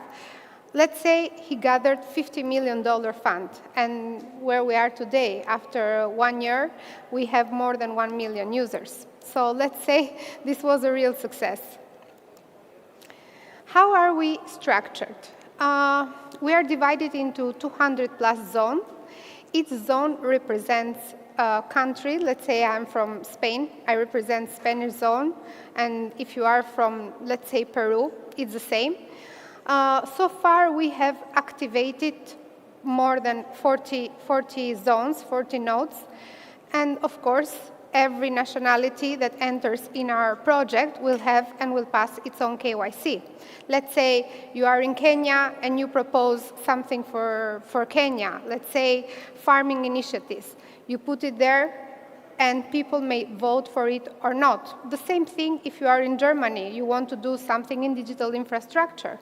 Of course, you can propose it as a project, and people inside the ecosystem can vote it or not. Our tokenomics. We have a total supply of 20 billion. This is fixed, and there is no additional issuance. 10 billion are prepared for every person in the world. Let's say every person here, every person, every part in the world has to take or gets to take our token and be part of our ecosystem. The other 10 billion is to power our project, and they will get stake yearly, halved yearly. Where are we going? What is the next for Meta Earth? Of course, we intend to expand. As I told you now, we are more than 50 plus countries. This is scaling every day. Now we are in Turkey, we were in Thailand, we were in Dubai, we are going to Latin America, Asia. So this is our goal. Another thing that is very important in part of the sustainability, we have Me Green. You can trade carbon credits in our project. And it's your part to, I don't know, to make up for the pollution that you make in the world. And also, there is a fun part that we call it Me Virtual. You just put your virtual glasses on and be part of the ecosystem. A lot of environments, a lot of collaboration within it. And of course, 2025, 2026, the roll-ups, SDK, so for our developers can create a lot of projects in our blockchain. So thank you, everyone, for listening to me. Thank you.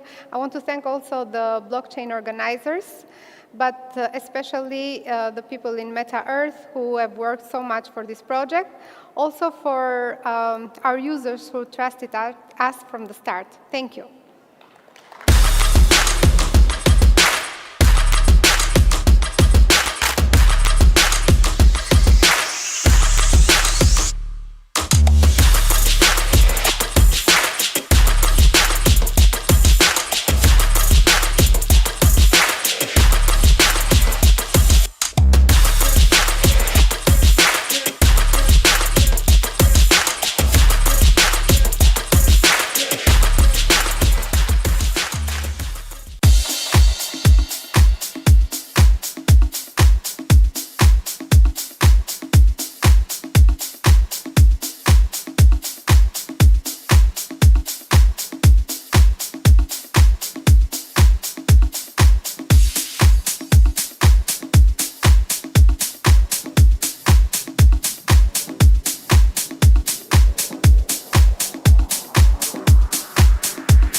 I have an announcement for you. Due to our speakers program, we have a very small change in our schedule. Can Atasoy will be the next speaker, and now we are continue with very exciting panel discussion. It's titled Building Turkey's Digital Asset Feature Policy, Protection and Progress. And our speakers will be, the panel will be moderated by Burak Mercan, lawyer and chairman of the Capital Markets and Finance Law Committee of the Ankara Bar Association. Ali İhsan Güngör, executive vice chairman of the Capital Markets Board of Turkey. Professor Dr. Tekin Memiş, professor and attorney at Lauco. Sadullah Uzun, representative from the Ministry of Industry and Technology. Let's give them a warm welcome.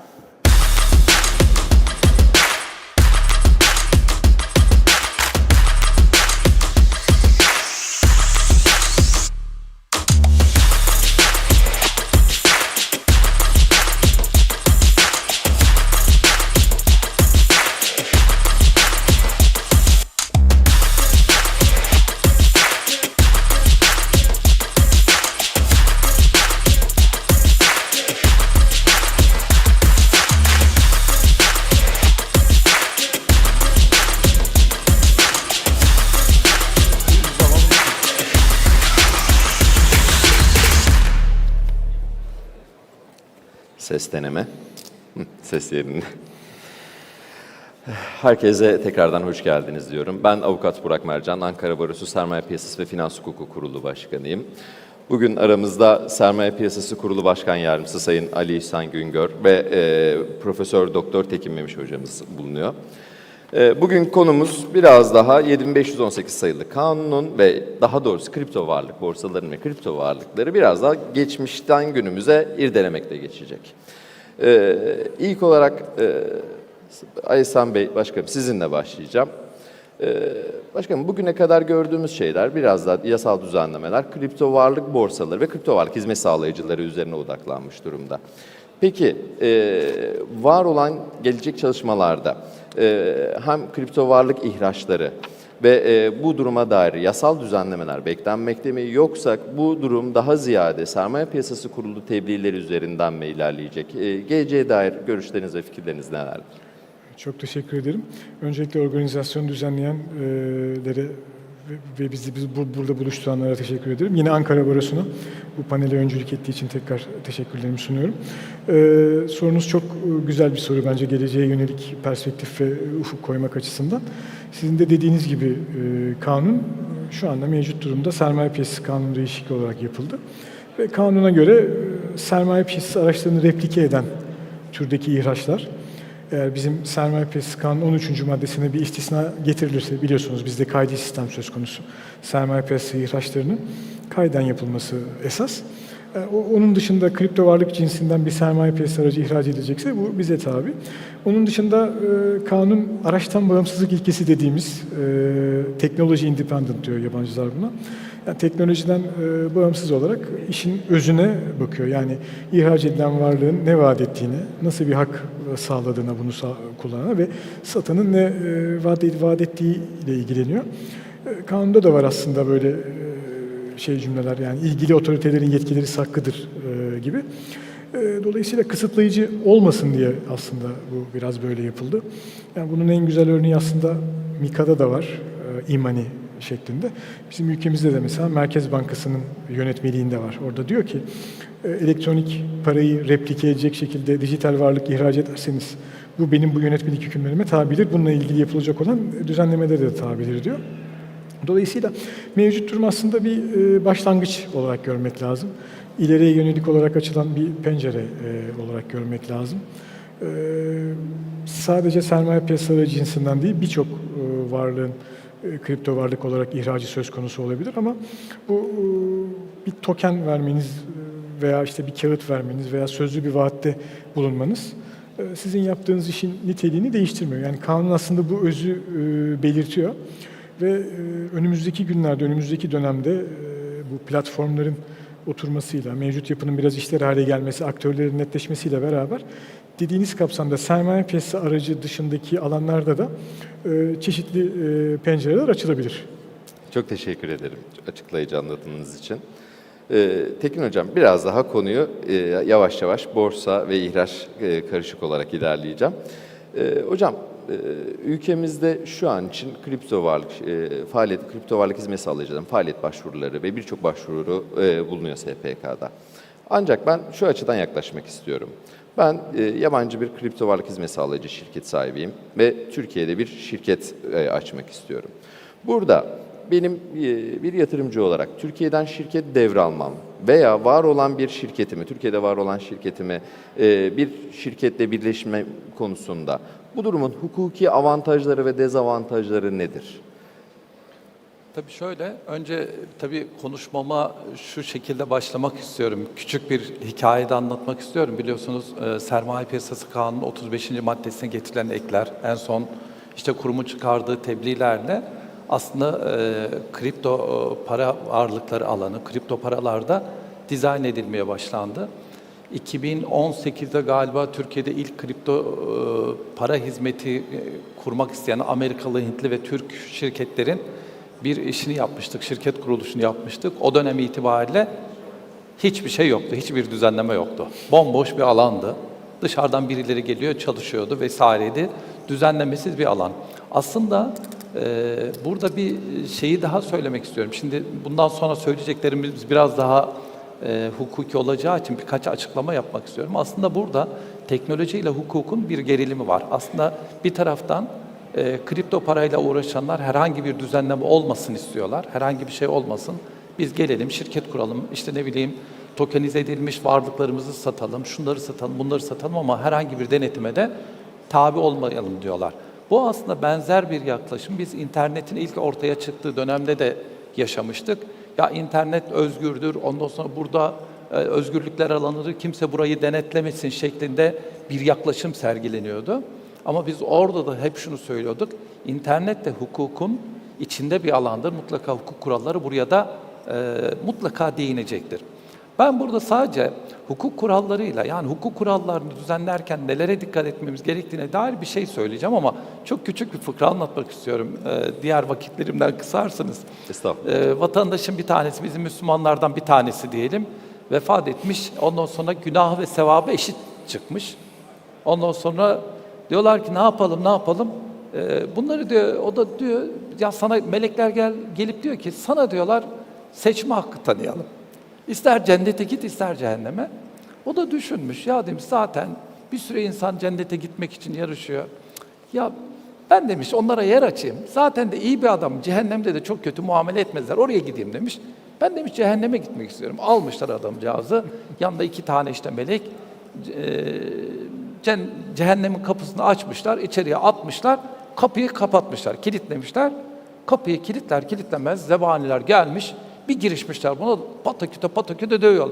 Ya Allah aşkına bir durun demiş. Nasıl olduysa zebanileri durdurmuş. Sonra demiş ki ya bakın demiş bir şey söyleyeceğim ama demiş. Bak vallahi böyle yaparsanız buraya kimse gelmez demiş. Şimdi bizim aslında gerçekten Sayın Başkanım burada belki dışarıda da konuşuyoruz, kötü adam rolündeyiz gibi bir cümlesi vardı. Gerçekten kurul ve hukuk biraz kötü adamı ve kötü adamları düşünülerek dizayn ediliyor. Fakat hukukla teknoloji alanında hep şu dengenin gözetilmesi gerektiğini söylüyoruz.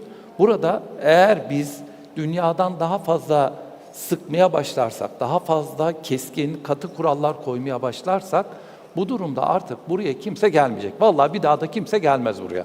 Şimdi bundan sonra aslında biz kendi düzenlemelerimize bakalım. Acaba dünyadan Türkiye'ye neden gelinir? Şimdi öncelikle bir defa tabii çok müthiş bir tecrübe var. Yani Türkiye'deki bir şirketin devralınması, satılması, satın alınması, payların devralınması aslında biz bunlara şirket birleşme ve devralmaları bakımından ele aldığımız zaman, baktığımız zaman aslında bir defa avantajları ve dezavantajları var. Avantajları nedir? Avantajları aslında bütün dünyadaki tecrübenin Türkiye'ye aktarılması. Ama bunun yanında şu da var ki yabancı borsaların gelip burada bizden bir kripto varlık hizmet sağlayıcısını satın alması, onlara ortak olmasının gerçekten itici tarafları var. Ama diğer taraftan da bizim bütün kişisel verilerin, bütün varlıkların bir günde dışarıya çıkabilme gibi bir riski de beraberinde var. Ama bu açılar, yani bunlar elbette ki takdir edilecektir ve bunlara ilişkin mutlaka bir denetim de sağlanacaktır. Neden? Çünkü tebliğlere girdiğimiz zaman, hani 35 sayılı tebliğlerimize 1 ve 2 sayılı tebliğleri incelediğimiz zaman ben oradan %10 ya da kurucu olduğum zaman Ali İhsan Bey ve bizim devletimiz tabii olarak benim bütün şeceremi çıkarırken yabancı birisi geliyor, ona biz şirketi teslim edeceğiz. Yani buradaki borsaları teslim edeceğiz sorusu karşımıza geliyor. Dolayısıyla burayı elbette ki kurul düzenleyecektir. Nitekim aslında sermaye piyasası kanunu bir tarafı ticaret hukuku ama bir taraftan baktığımız zaman Türk Ticaret Kanunu'ndaki şirket birleşme ve devralmaları çerçevesinde devir işlemi yapılırken diğer taraftan sermaye piyasası kanununa baktığımız zaman bir şirketin devralınması ya da payların devralınması zaten bir esas sözleşme değişikliğini gerektirir. Zaten kurul denetimine tabidir. Yine ayrıca çıkarılan bu bizim tebliğlerimize baktığımız zaman zaten 10, 20, 33, 52 diye böyle sıralama giden herhangi bir pay değişikliği de zaten kurulun denetimine de tabidir. Dolayısıyla aslında yabancı bir borsanın Türkiye'ye girmesinde de bizim aslında sermaye piyasası kanununda ve tebliğlerimizde bir takım oturmuş kurallarımız var. Bunun sadece benim eksik gördüğüm, Ali İhsan Bey de buradayken aslında bunun aslında birleşme ve devralmalar konusunda aslında başka bir açılımın daha yapılması lazım. Yani gerçekten yurt dışındaki mesela biz onun şeceresini, onun aslında geçmişini, background'una bakabilecek miyiz? Orada ne tür işler yaptı? Bunlara ilişkin aslında tebliğlerimizde kanunda getirilmesi oldukça zor. Ama tebliğlerde buna ilişkin bir takım düzenlemelerin getirilmesinin ben isabetli olacağını düşünüyorum. Özellikle de Türkiye'deki işte yakın coğrafyamızdaki bütün bu savaşlar, casusluklar vesaireler her şeyi düşündüğümüz zaman bunun altını çizmek istiyorum. Teşekkür ediyorum. Ben teşekkür ederim hocam. Hocamın O zaman hemen küçük bir tabii ki. açıklama Lütfen. yapmam gerekirse, hocam dediğiniz gibi ülke güvenliği, etrafımızdaki bu kadar karışıklık varken bu konularda gerekli incelemeler hani yapılıyor. Hani onu söylemem gerekiyor. Bizim başvuru belgeleri arasında da var. Yani kurumların ister tüzel kişi, ister gerçek kişi bize başvuranların son 5 yıllık geçmişinin gerçekten incelemesi yapılıyor. Sadece yabancı gerçek veya tüzel değil, Türkiye'de yerleşik veyahut da Türk vatandaşı ama yurt dışında iştikal edip işte parayı oradan getirecek olan kişilerin sadece belli bir miktar varlığı bloke etmeleri değil de biz o parayla ilgili geçmiş hareketleri görmek istiyoruz. Yabancı ülkelerdeki vergi levhalarının işte apostilli çevirileri vesaire, ayrıca hani çeşitli kurumlardan görüşler, eşdeğer şeylerden, otoritelerden bilgi belge alışverişi falan bu konuda müsterih olabilirsiniz. Yani Türkiye'dekinden bir tık daha aslında üst perdeden inceleniyor bu dediğiniz sıkıntılar dikkate alınarak, onu da hani belirtmiş olayım. Teşekkür ederim. Teşekkür ederim başkanım açıklamalar için. Peki hazır şirket kuruluşuna geçmeye başlamışken diğer kısmına değinmek istiyorum. Ülkemizde NFT pazar yerleri açılmasının, NFT marketplace'lerin açılması için herhangi bir şirket NFT marketplace açmak istediğinde diğer kripto varlık hizmet sağlayıcılarla aynı sürece ve aynı lisanslama sürecine tabi midir? Ve bu pazar yeri açıldığı takdirde ikinci adım olarak burada kripto varlık, daha doğrusu NFT ihracı gerçekleştirmek isteyen projelerin, şirketlerin yine keza aynı şekilde kuruldan izin almaları ve lisans almaları gerekliliği var mıdır başkanım? Teşekkür ederim bu soru için de. Gri alanda kaldığı düşünülen ve sıklıkla karşılaştığımız sorulardan bir tanesi. Burada bunu açıklamakta da fayda var. Bu konu şimdi kanun çıktıktan sonra tabii bu konuda tereddütler oluştu hızlı bir şekilde. Bize de çok fazla görüş ve başvuru geldi. Bununla ilgili aslında tebliğleri yayınlanmadan bir ilke kararı yayınladık Eylül ayı içerisinde. Geçtiğimiz Eylül ayı içerisinde. Tebliğde de aslında bu yaklaşımı koyuyoruz. Biraz önce sorduğunuz soruyla da bağlantılı.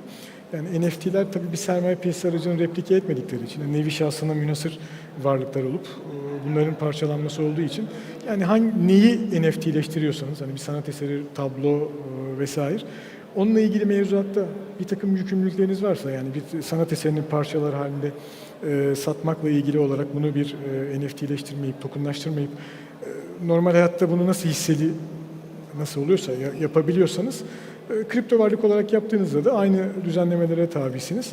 Dolayısıyla orada ihraç tarafı bakımından ihraç ettiğiniz non-fungible şeyin, varlığın, cismin veya işte varlık veya cismi olmayan Dijital işte, veya dijital fiziki.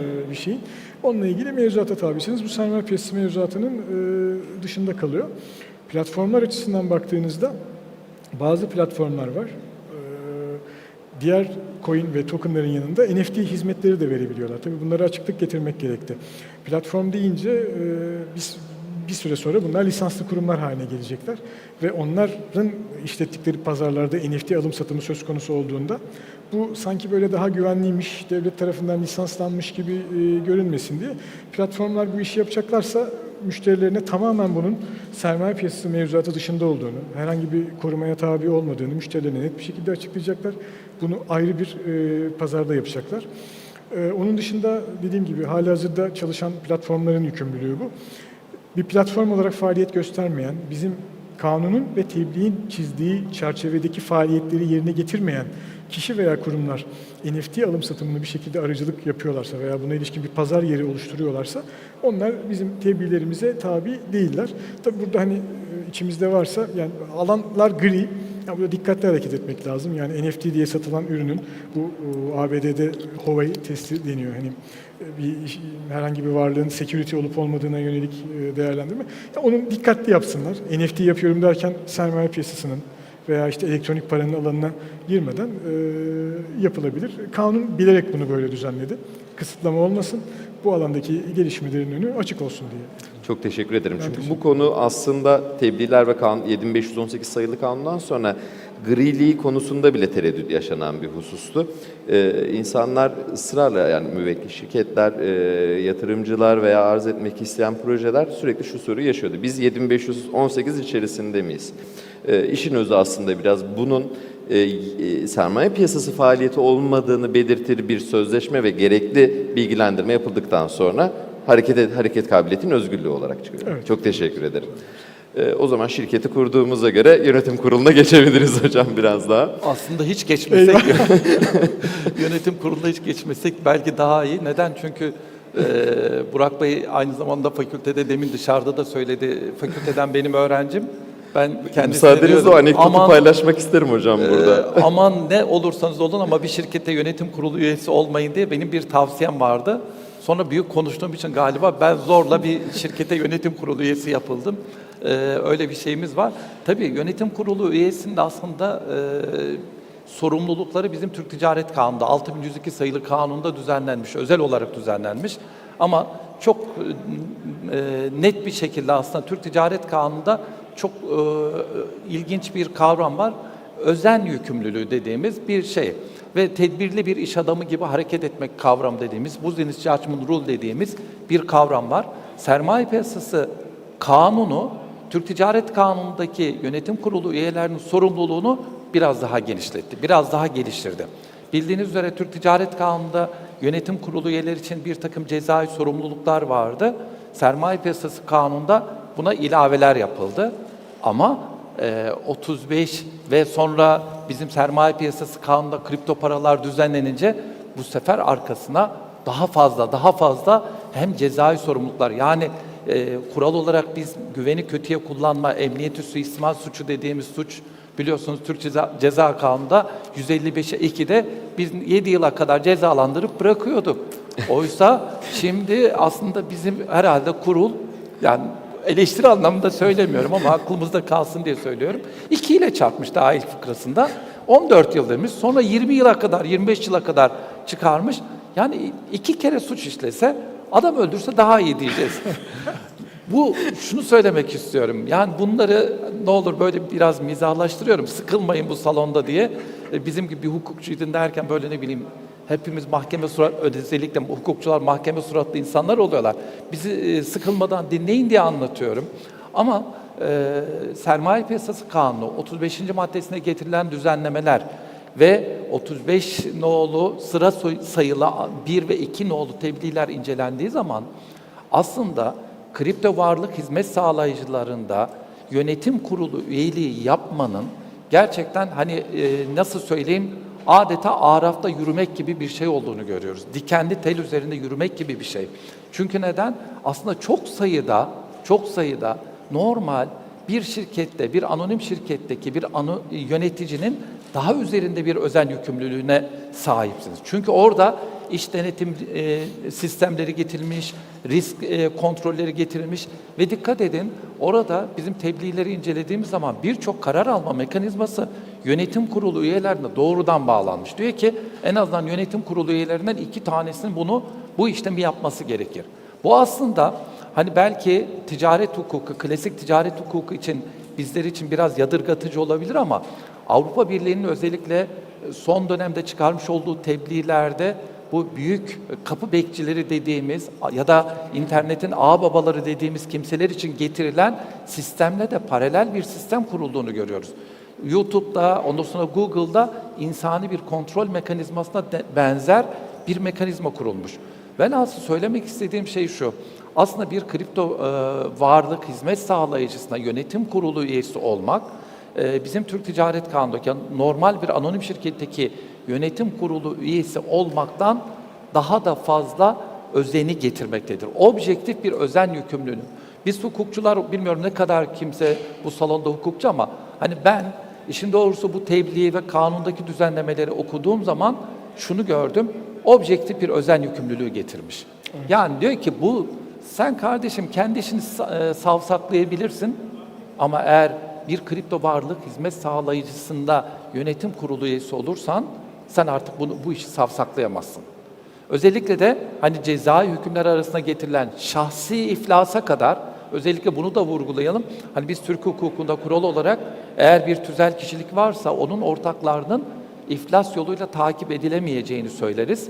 Ama bizim sermaye piyasası kanununa getirilen düzenlemelerle beraber artık şahsi iflasların da önü açılmıştır. Özellikle zimmet varsa kişilerin, ortakların, yöneticilerin şahsi iflaslarına gidilebilmektedir. Bilmiyorum uzatmamışımdır inşallah. Estağfurullah hocam. Gayet bilgilendirici oldu. Çok teşekkür ederim.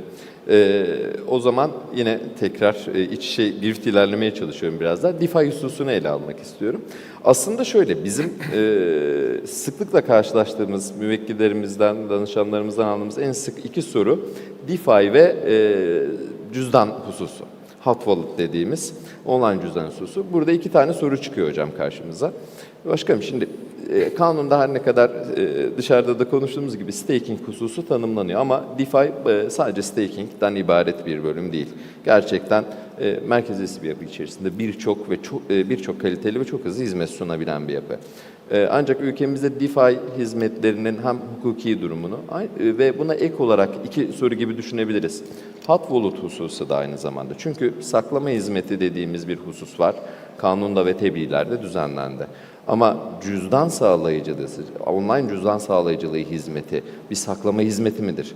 Bunun hukuki statüsü SPK nezdinde, kurul nezdinde özellikle nedir? Bu konuları biraz merak ediyoruz. Teşekkür ederim. Hocam hep zor sorular geliyor. Dediğiniz konu çok önemli ve çok güzel bir konu, çok da karıştırılan bir konu. Gene bunu da açıklamak lazım. Şimdi gene hocama referans, hocam internete refere etti en başta. Yani internet ilk çıktığında da ben de o zaman 2001'de internet task force bir ISKO'nun verdiğinde hani o tartışmaların içerisinde bulunmuştum. Tabii internet ve dijital çağda hukukun genel muhkemlik prensibini uygulamak gittikçe zorlaşıyor. Şimdi o gözle baktığınızda merkeziyetsiz, merkezi olmayan diyoruz. Şimdi kanun bu konuda nasıl bir yaklaşım benimsiyor? Yöneltme prensibi diyoruz biz buna. Dissemination, yani yabancılar da bunu bu şekilde uygulanıyor. Herhangi bir faaliyet Türk vatandaşlarına yöneltiliyorsa eğer, yöneltilen faaliyetin niteliğine göre biz buna bakıp sermaye piyasası kanunu kapsamında olup olmadığını değerlendiriyoruz. Yani şöyle izah edebilirim. Bir Türk vatandaşı tamamen kendi iradesiyle, özgür iradesiyle, sermaye hareketlerinin serbestliği de var zaten. Yurt dışına çıkıp orada kendisine hizmet sağlayan bir başka kurumdan hizmet alabilir. İster hot wallet hizmeti, ister gider yabancı bir platformda yine 32 sayılı karardaki hükümlere uygun olarak parayı yurt dışına çıkarmak kaydıyla oradaki işlemlerini yapılabilir. O işlemleri yapabilir. Yani biz bu ihtiyacı, bu alanın bu yöndeki talebini bildiğimiz için kanunda buna özel bir kısıtlama getirmek. Örneğin forex işlemleri biliyorsunuz, Türk vatandaşlarının yurt dışında forex işlemleri yapmaları yasak, idari cezası var. Ama kriptoda bu yok. Dolayısıyla hani DeFi dediğimiz evren, Tabii ki zaten merkeziyetsiz. Yani burada muhkim, nerede muhkim? Yani onu dahi bilemeyebiliriz. Bizim kanun DeFi'nin önüne bir engel getirmiyor. Fakat DeFi hizmeti veren kurum veyahut da DeFi hizmeti veren oluşum, insanlar bütünü. Bunların faaliyetlerini Türkiye'ye yöneltmeleri durumunda yaygın bir şekilde tanıtım, reklam, pazarlama yapmaları durumunda. Bunun internet sitelerinde zaten artık yavaş yavaş erişim engeli getirmeye başladık. Web sayfalarından da görebilirsiniz. Ona ilişkin kriterleri de benimsedik. O kriterler kapsamına giren bir hizmet sunuluyorsa, yani ben DeFi'yim deyip bizim sermaye piyasası kanunun kapsamının dışına çıkmak mümkün değil. Cüzdan sağlama hizmeti de bu. Saklamacılıkla cüzdan sağlama hizmeti arasındaki fark evet yani pasif bir şekilde reverse inquiry diyor buna yabancılar. Yani pasif bir şekilde siz yurt dışında bir hizmet sağlıyorsanız, Türk vatandaşlarına herhangi bir şekilde tanıtım, reklam, pazarlama yöneltmiyor iseniz, vatandaşların kendi özgür, hür iradeleriyle eriştiği her türlü hizmet sermaye piyasası kanunu kapsamında değil ama Türk vatandaşlarına yöneltilen, yaygın bir şekilde pazarlanan, yani bunun içtihadı da çok oluşmuş durumda yani davalarda ve işte yargı kararlarında da hani bunlar netleşmiş durumda. Sadece kriptoya özgü değil, sermaye piyasası alanı ile ilgili sunduğunuz herhangi bir hizmetin yaygın, ticari, işte belli bir ölçeğin üzerinde ise eğer ve bizim kanundaki hizmetlerin tanımına giriyorsa bize tabi olmuş oluyor. Yani bu şekilde. Yani aslında cüzdan hizmetleri de bir saklama hizmeti olarak nitelendirebiliyor muyuz burada? Şöyle tabii ki şu an bizim saklama lisansı verecek olduğumuz kurumlar bunu bir cüzdan vasıtasıyla yapıyorlar. Ve bunu yaygın tanıtım, evet kripto varlıklarınızı kendi evinizde saklamayın. Hani bunun güvenlik problemleri var, donanımla ilgili sorunlar yaşayabilirsiniz. Gelin bunu bizim size sağladığımız işte ortamda saklayın diyen kurumlar olursa bu bizim şu an baktığınızda tebliğdeki saklama tanımının içerisine giriyor. Teşekkür ederim. Çünkü yani bunu biraz da şu açıdan sormak istiyorum. Hem bizim yerli olarak ülkemizden de çıkan çok güzel crypto wallet projeleri var ve çok da güzel çalışıyorlar ama onlar tabii ki biraz daha saklama hizmetinden ziyade wallet aracılık hizmeti oluyor. O konuda ciddi kafa karışıklıkları yaşanıyordu. Burayı netleştirmek istedim. Çok teşekkür ederim. Hocam Tekin Hocam biraz da şey kısmına da değinmek istiyorum. Tamam borsamız var, kurduk, ilerliyor, güzel her şey. Ama hem 7518 sayılı kanunda hem de tebliğlerde bir de sigorta hususu var. Müşteri varlıklarının ve borsaların sigortalanması hususu var. Bu konuyu hem Türk Ticaret Kanunu'na hem anonim şirket anlamında biraz ele alabilir miyiz? Burada hem şirketlerin dikkat etmesi gereken hususlar nelerdir? Nasıl olabilir bu serüven? Çünkü burası henüz gri bir alan değil mi başkanım? Sigorta kısmı tam olarak netleşti diyemeyiz. Yok net değil çünkü yani biliyorsunuz sigorta hizmeti sunmaya aday kurumda bilmiyorum yani şu an pek bir şey yok yani. Aslında hocam? Yani kripto para ya da kripto varlıklar aslında birkaç tane hukukun baskısı ya da çerçevelediği bir temelde şekilleniyor. Yani bu en baştan itibaren hep hani demin başkanım da söyledi merkeziyetsiz para. Dünyada ilk kripto para çıktığı zaman benim ilk düşüncelerimde hiçbir dünya devletinin merkeziyetsiz paraya yani hesabının sorulamadığı, ondan sonra takip edilemeyen bir paraya evet demeyeceğini ve bunu kullandırmayacağını hep söylemiştik. Şimdi biliyorsunuz bizim Merkez Bankası hemen çıkar dedi ki bu ödeme sistemlerinde kullanılamaz. Ben şahsi kanaatim önümüzdeki yıllarda biz teknolojinin önünde duramayacağız. Belki 3, belki 5 yıl sonra mutlaka ödeme sistemlerinde de kullanılacak, ödeme aracı olarak da kullanılacak. Bütün bunların her birisi olacak. MASAK prosedürü takip ediyor ve bizim tebliğde aslında güzel bir şey. Aslında bunu tebliğde düzenlemesek olmaz mıydı? Onu da söyleyeyim. Tebliğde düzenlemeseydik de olurdu. Ama tebliğde sadece aslında düzenleyici otorite tarafından yasaklanan sigorta eğer bir kripto varlığa bir sigorta yapıldığı takdirde bunun reklam olarak kullanılamayacağı. Aslında bunun düzenlenmesi kafi olur benim kanaatimce. Ama belki de şöyle düşünün, tebliğ aslında bize yol gösteriyor. Şimdi ben aynı zamanda sigorta hukukuyla da uğraşıyorum. Regüle edilen birçok alanla uğraşıyorum. Dolayısıyla aslında kripto paranın hem bir taraftan MASAK, hem SPK, hem BDDK yani bankacılık mevzuatı, hem sigortacılık düzenlenen bütün bu alanların ortasında kalan bir alan olarak görüyorum. Dolayısıyla burada aslında sigorta, kripto paranın kendi mahiyetinde, kendi özünde taşıdığı bir takım güvensiz ortamları ya da güvensizlikleri aslında kapatabilmek için bence iyi bir çözüm aracı. Ama, ve sigorta hukukunda biz şunu hep söyleriz. Ya sigorta hukukunda sigortalanamayacak risk yoktur. Yeter ki tanımlanabilsin, yeter ki belirlenebilsin. Hatta eski yıllarda reklamlar dönerdi. İşte falanca sanatçı bacağını sigortalattı, filanca sanatçı işte saçlarını sigortalattı. Bizim Türkiye'de de bir tane bıyık şampiyonu vardı. Hatırlayan olur mu? Şöyle 30 santim, 40 santim. O arkadaşın bıyıklarında bir sigorta şirketi hatırlayacak olursanız sigortalamıştı. Şimdi bunlar sigortalanabiliyorsa elbette ki kripto varlık piyasasındaki bir takım risklerin de sigortalanabilmesi mümkün. Fakat sigortacılık açısından ele aldığımız zaman ve baktığımız zaman aslında sigortalanabilecek risklerle sigortalanamayacak risklerin mutlaka ayrılması gerekir. Dünya üzerindeki sigortacılık gelişimi ya da sigorta endüstrisi mesela kripto varlık hizmet sağlayıcılarındaki teknik aksaklıkları sigortalayabiliyor. İçten yapılan emniyeti suistimal, içeriden yapılan suistimallere karşı bir sigorta ürünü geliştirebiliyor. Ama kişinin kendi şifrelerini unutmasını, anahtarlarını unutmasını genel itibariyle sigortalamıyor, kapsam dışında bırakıyor. Yine unutulmaması gereken bir başka şey var. Sermaye piyasası hukukuna vakıf olan bu salondaki herkes bunu biliyordur ki, hani yatırımcı tazmin fonunda olduğu gibi bu sigorta hiçbir zaman kripto varlıkların değer kaybetmesini, yani ticari riskleri hiçbir zaman sigortalamayacaktır. Ama kural olarak sigortalanacak. Fakat bizim ülkemizdeki bir zorluğa daha işaret etmek ve hani süremi de fazla aşmamak için buna da değinmek istiyorum. Tamam, bunlar var ama bunu sigortalayacak henüz şu anda elimizde sigorta şirketi de yok.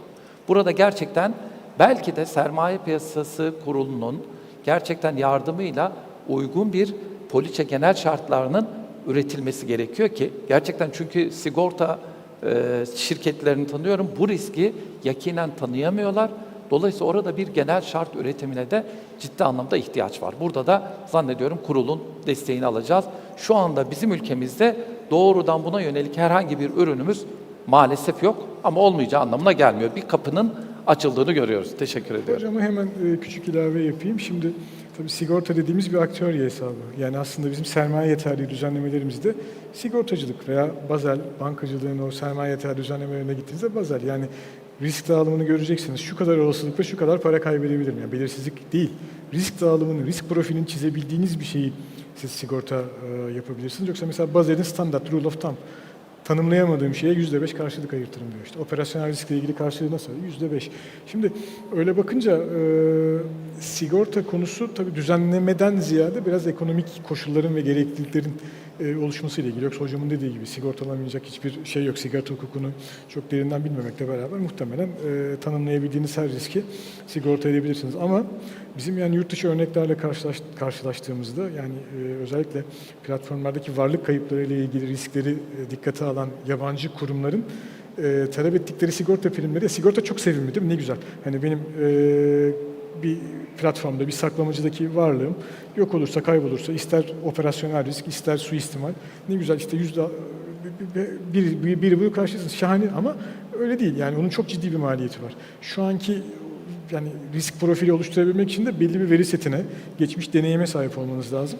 Şu anki veri seti ve geçmiş deneyimler MTGOX'u da içerecek, FTX'i de içerecek, yeri gelecek TRL'ını da içerecek. Yani orada o sigorta maliyeti, biz %6 gibi dünyada hani bu şirketlerin, yani 100 birim bir şey saklanıyorsa 6 birim sigorta istiyorum diyor. Yani bu maliyet korkunç. Yani hem saklama üzerinden alınan ücretlere bakıyoruz, hem trading üzerinden alınan ücretlere baktığımızda yani sigortayı kısa vadede ben çok feasible olmadığı için sigorta şirketleri tarafından hani yapılabilir bir şey olarak görmüyorum. Biz peki niye yazdık tebliğe?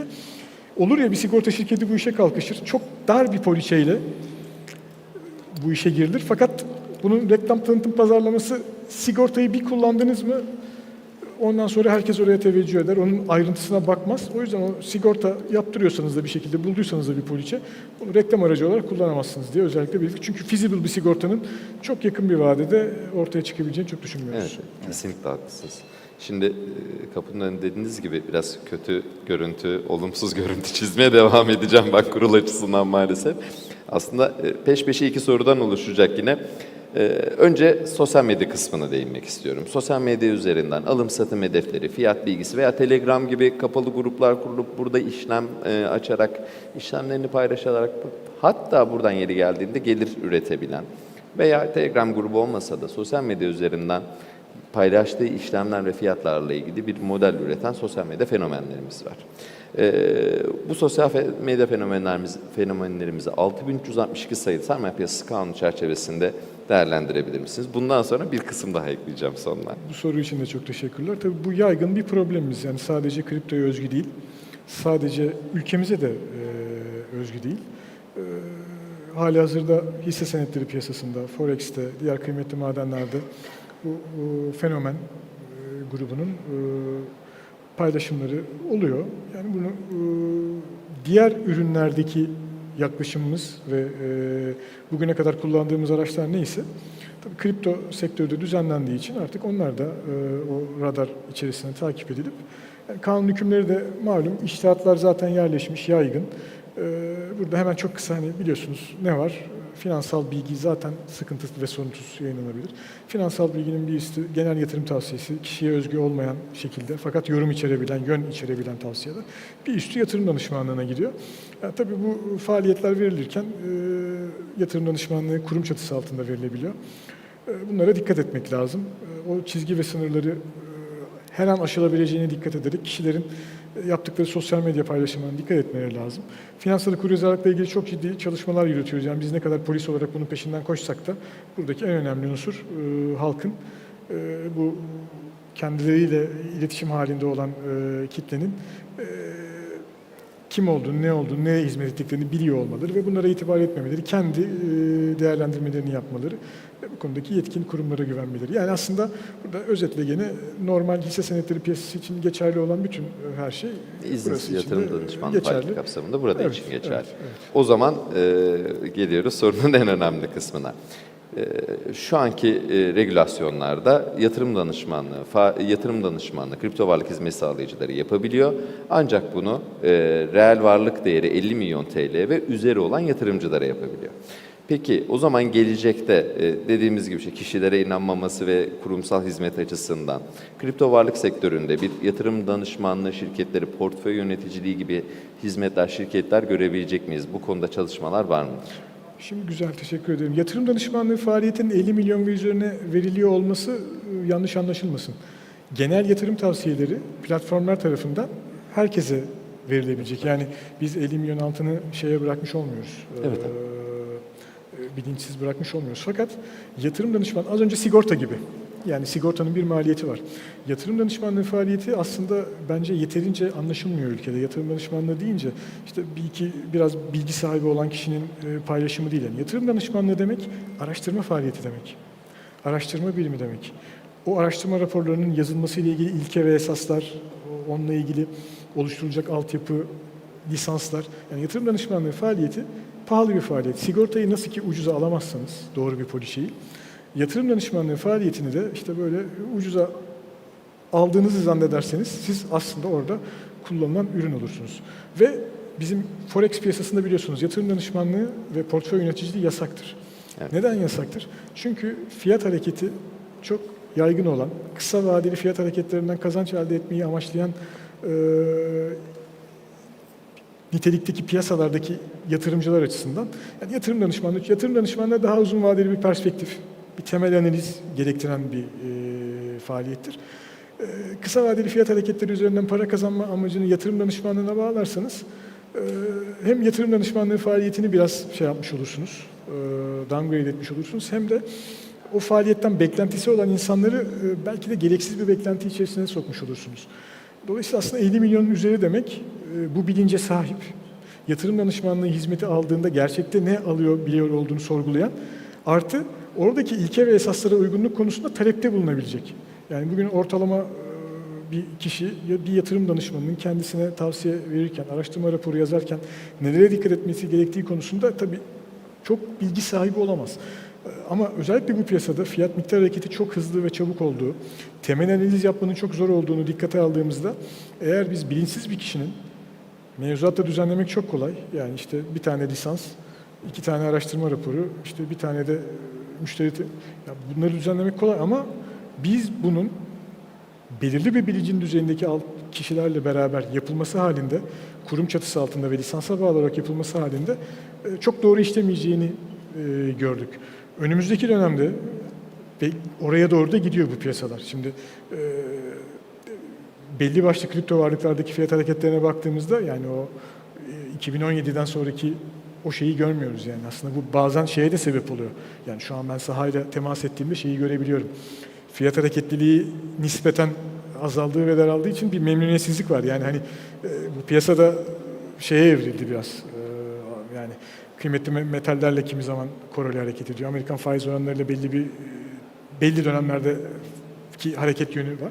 Şimdi oraya doğru fiyat hareketliliği azalırsa artı bu sizin az önce işaret ettiğiniz ihraçlarla ilgili farklı tipteki ihraçlar olursa, stablecoin tarafında belli başlı varlıklar ihraç edilir, belli bundle'lar, hani üzerinde değerlendirme yapılabilecek, yani temel analizi yapılabilecek bundle'larla ilgili gelişmeler olursa yatırım danışmanlığı da tekrar değerlendirilir. Ama şu an itibariyle şeyin farkındayız yani bu piyasadaki yatırım danışmanlığı hizmeti alan kişinin de belirli bir bilinç düzeyinde olması lazım. O yüzden düzenleme bu şekilde yapıldı. Çok teşekkür ederim. O zaman gelecekte yakın zamanda çok bir şey beklemememiz gerekiyor. Yani biraz daha onu zaman belirleyecek, sektörün gelişimi belirleyecek, eleman yapısı, eleman kalitesi. Hani sizde de az önce sohbet ettik. Mesela şu an bizim sermaye piyasalarında düzey 1, düzey 2, düzey 3 türev değerleme lisanslarımız var.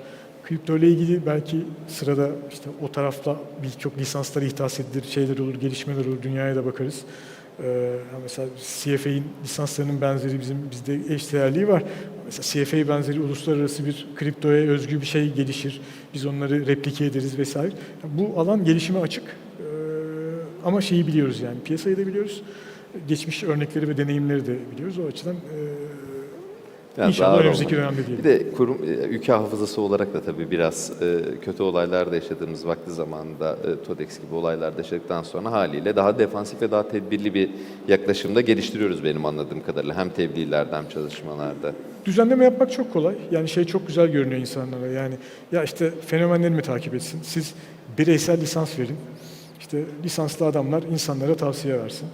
Ya şimdi biz kurum çatısı altında dahi bu faaliyetler yürütülürken buradaki kötüye kullanımları, suistimalleri yani ses kayıtları tutulurken, iletişim kayıtlarının logları tutulurken dahi bu mekanizmanın ne kadar kötüye kullanabildiğini görüyoruz. Yani bu çift taraflı. Hani bir sender var bir de receive eden var. Yani alıcı ve verici. Yani verici tarafın kalitesini bir kere kurumsal çatı altında sağlayabiliriz. Yani bireysel işte bu bir tane lisans aldı diye bir kişiye kurumsal çatı altında bile bunun ne kadar kötüye kullanıldığını geçmişte gördük. Artı receiver taraf yani receiver tarafın da biraz daha bir olgunluğa gelmesi lazım. Geçmişte şeyi de söylüyordum yani piyasanın da biraz daha dengeye gelmesi lazım diyordum. Az önce onu söyledim. Yani piyasa biraz yavaş yavaş bu konuda özellikle belli başlı kripto varlıklarda rüştünü ispat ediyor. Yani eski fiyat hareketliliği, eski volatiliteyi nispeten daha az görüyoruz. Ben biraz şey kısmına da inanıyorum açıkçası. Yani bilişim, kripto varlıklar dahil, bilişimin artık ülkemizde yavaş yavaş özel bir alan olduğunu kabullenilmesi de gerekiyor. Buradan zaten aslında konuyu Tekin Hocama vereceğim. Çünkü ben şuna inanıyorum, kripto varlıklar alanında da yani baktığımızda bilişim hukuku var, sermaye piyasaları hukuku var, Türk ticaret hukuku var gibi birçok husus iç içe. Aynı şekilde baktığımızda diğer alanlarda kripto varlık hizmet sağlayıcı için bile birçok ayrıntıya vakıf olunması gerekiyor. TÜBİTAK bir yandan düzenlemeler yapıyor, teknik kriterler, hukuki kriterler. Haliyle ben biraz bilişim tahkim komisyonu olması gerektiğine de inanıyorum. Çünkü bu hem yargılamanın doğru ilerleyebilmesi hem de yeterli kişiler üzerinden ilerleyebilmesi. Yani bir kripto varlık ihracıyla veya bir kripto varlık hizmet sağlayıcının genel mahkemelerde bir uyuşmazlığa tabi olması oradaki hakim için Allah yardımcısı olsun yani eğer kripto varlık sektörüne ve bilişime yakın bir insan değilse Allah yardımcısı olsun artık onun hayatı kaydı demektir. Buradan biraz da hocam konuyu size bağlayacağım. Siz tahkimde de uzun yıllardır çalışıyorsunuz. Genel çerçevede çok genel bir soru bu. 7518 sayılı kanun ve tebliğler çerçevesinde konu ele aldığımızda kıyaslama, eleştirili ve önerilerinizi alabilir miyiz? Ya şöyle, tabii her şeyi kanunla bir defa halledebilme şansına sahip değiliz. Mahkemelerle halledebilme şansına sahip değiliz. Bu yatırım danışmanlığı da dahil aslında çok sayıda önümüzdeki günlerde bizi aslında kanunla çözemeyeceğimiz sorunlarla karşı karşıya bırakacak. Çünkü biz bugün işte Telegram kanalları var, başka teknolojiler var vesaireler var. Yani bu tür aslında getirebileceğimiz cezai müeyyidelerin bir kısmı aslında uygulanamaz müeyyideler olarak karşımıza çıkıyor. Çünkü adam diyor ki ben Bahama Adaları'ndan yayın yapıyorum. Arka tarafta bakıyorsun yapay zeka ile seslendirilmiş bir ses.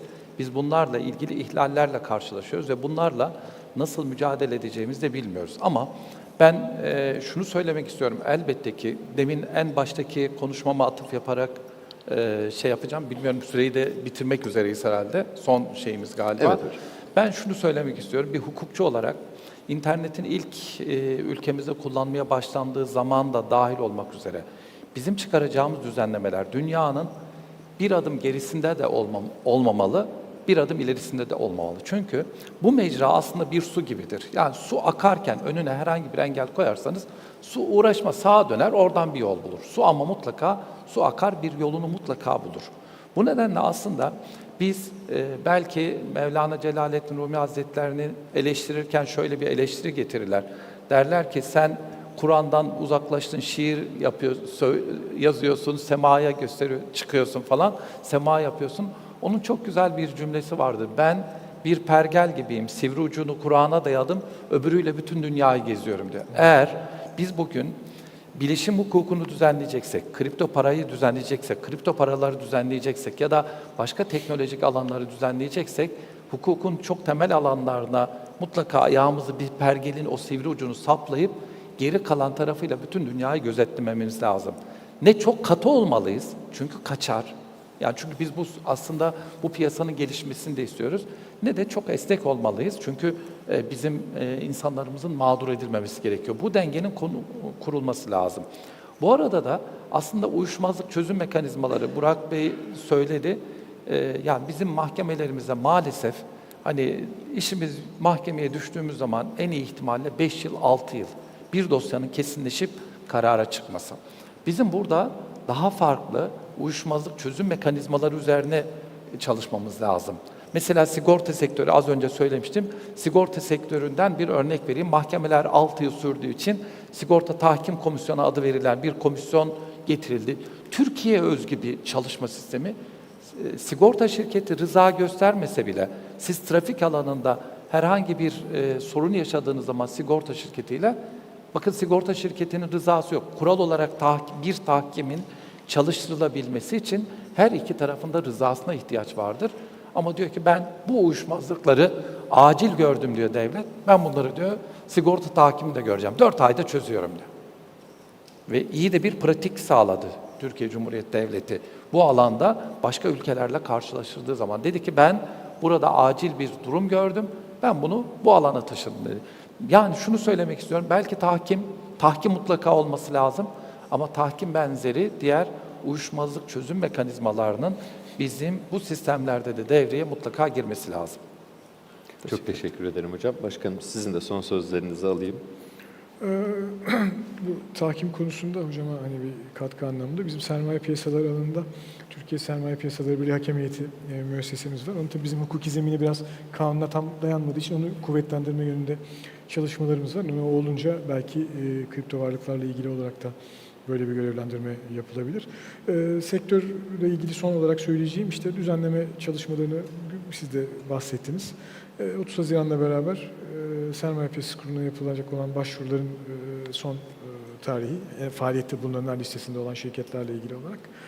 30 Haziran sonrası bize yapılan başvurular bir elemeden geçtikten sonra sektörün paydaşları netleşmiş olacak. Yani resim bu sektörde aşağı yukarı kaç kurum yer alacak, ne büyüklükte yer alacak, bunlar ortaya çıkacak.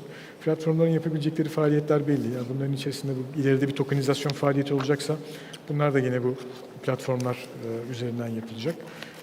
Yatırımcılar açısından MKK entegrasyonu sayesinde bugün kripto varlık hizmet sağlayıcılar nezdindeki varlıklarını sorgulayabilecekleri e-yatırımcı üzerinden e-devlet bağlantısıyla yeni bir mekanizma ortaya girmiş olacak. Tam rakamları merkezi bir yerden yapılacak raporlamalarla, ki o entegrasyon çalışmaları çok başarılı şekilde devam ediyor Merkezi Kayıt Kuruluşu'yla. Tek bir sicile bağlı olarak yatırımcı birden fazla kurumdaki mal varlığı bakiyesini sorgulayabilecek. Biz düzenleyici otoriteler olarak toplam kaç yatırımcı var? Yani TC numaraları dikkate alarak tekillendirilmiş double counting'ler çıktıktan sonra onu görmüş olacağız. Ayrıca nasıl ki bugün işte hisse senetlerinde yabancı payını görebiliyoruz, işte fon dağılımlarını vesaireyi, bu tip şeyleri görebiliyoruz. O mekanizmayla çok daha visible, hangi kripto varlığa ne kadar Türk yatırımcılarının yatırım yaptığını, işte bunların büyüklüklerini, kırılımlarını çeşitli kriterler bazında görebileceğimiz bir mekanizma elimizde olacak. Hocamın dediği gibi hukuk güvenliği daha sağlam bir şekilde sağlanmış olacak. Ama tabii sonuçta bir geçiş süreci yürütüyoruz. Bu geçiş sürecinin en sağlıklı şekilde yürütülebilmesi ve düzenin tam bizim öngördüğümüz kanunda ve tedbirlerde öngördüğümüz çerçevede işlemesi için biz de elimizden geleni yapacağız. Bu tip organizasyonlar da bunları böyle katılımcılarla istişare etmek ve sizin de güzel bir şekilde sorduğunuz bu gri alanları istişare etmek bizim açımızdan da çok faydalı. Umarım iyi ve güzel gelişmeler olur ülkemizde de. Ben tekrar çok teşekkür ediyorum. Biz teşekkür ederiz. Artık şeye de mutluyum. Eskiden resmi gazete takip etmek hukukçuların işiydi. SPK kripto varlık sektörüne el attıktan sonra mühendis arkadaşlar, yatırımda hep birlikte takip ediyoruz. Artık yalnız değiliz en azından. Hocam sizin de son sözlerinizi alayım. Ben şöyle diyeyim, deminki konuşmalarımı tamamlayarak tabii finansal okuryazarlığın geliştirilmesi gerektiğini düşünüyorum. Ya biz dediğimiz gibi hukuk sistemleriyle, kanunlarla, tebliğlerle ne kadar kripto para borsalarındaki suistimalleri önleyebiliriz, ne kadar güvenli bir piyasa elde edebiliriz bilmiyorum. Ama kendi aslında öz denetleyici sistemlerin de Türkiye'de de dünyada da geliştirilmesi gerekiyor. Çok meşhur bir söz var. İyi para kötü parayı kovar derler. Hakikaten iyi parayı oluşturmak lazım. İyi bilgilerin bu topluma zerk edilmesi lazım. O zaman daha güvenli, daha düzgün bir piyasada hareket edeceğimizi düşünüyorum. Çünkü hukuk kuralları o %1 kötü insanlar için çıkarılır. Geri kalanlar için çıkarılmaz aslında. Hukuk kurallarını tanımaz bilmez. Hukuk kurallarına en az ihtiyacımız olması dileklerimle. İnşallah. Çok teşekkür ederim. Değerli ve kıymetli vaktiniz için öncelikle siz katılımcılarımıza, Sayın Başkanım, Sayın Hocam, sizlere ve bu organizasyonu düzenleyen, emeği geçen herkese ayrı ayrı teşekkürlerimi sunuyorum. İyi günler dilerim.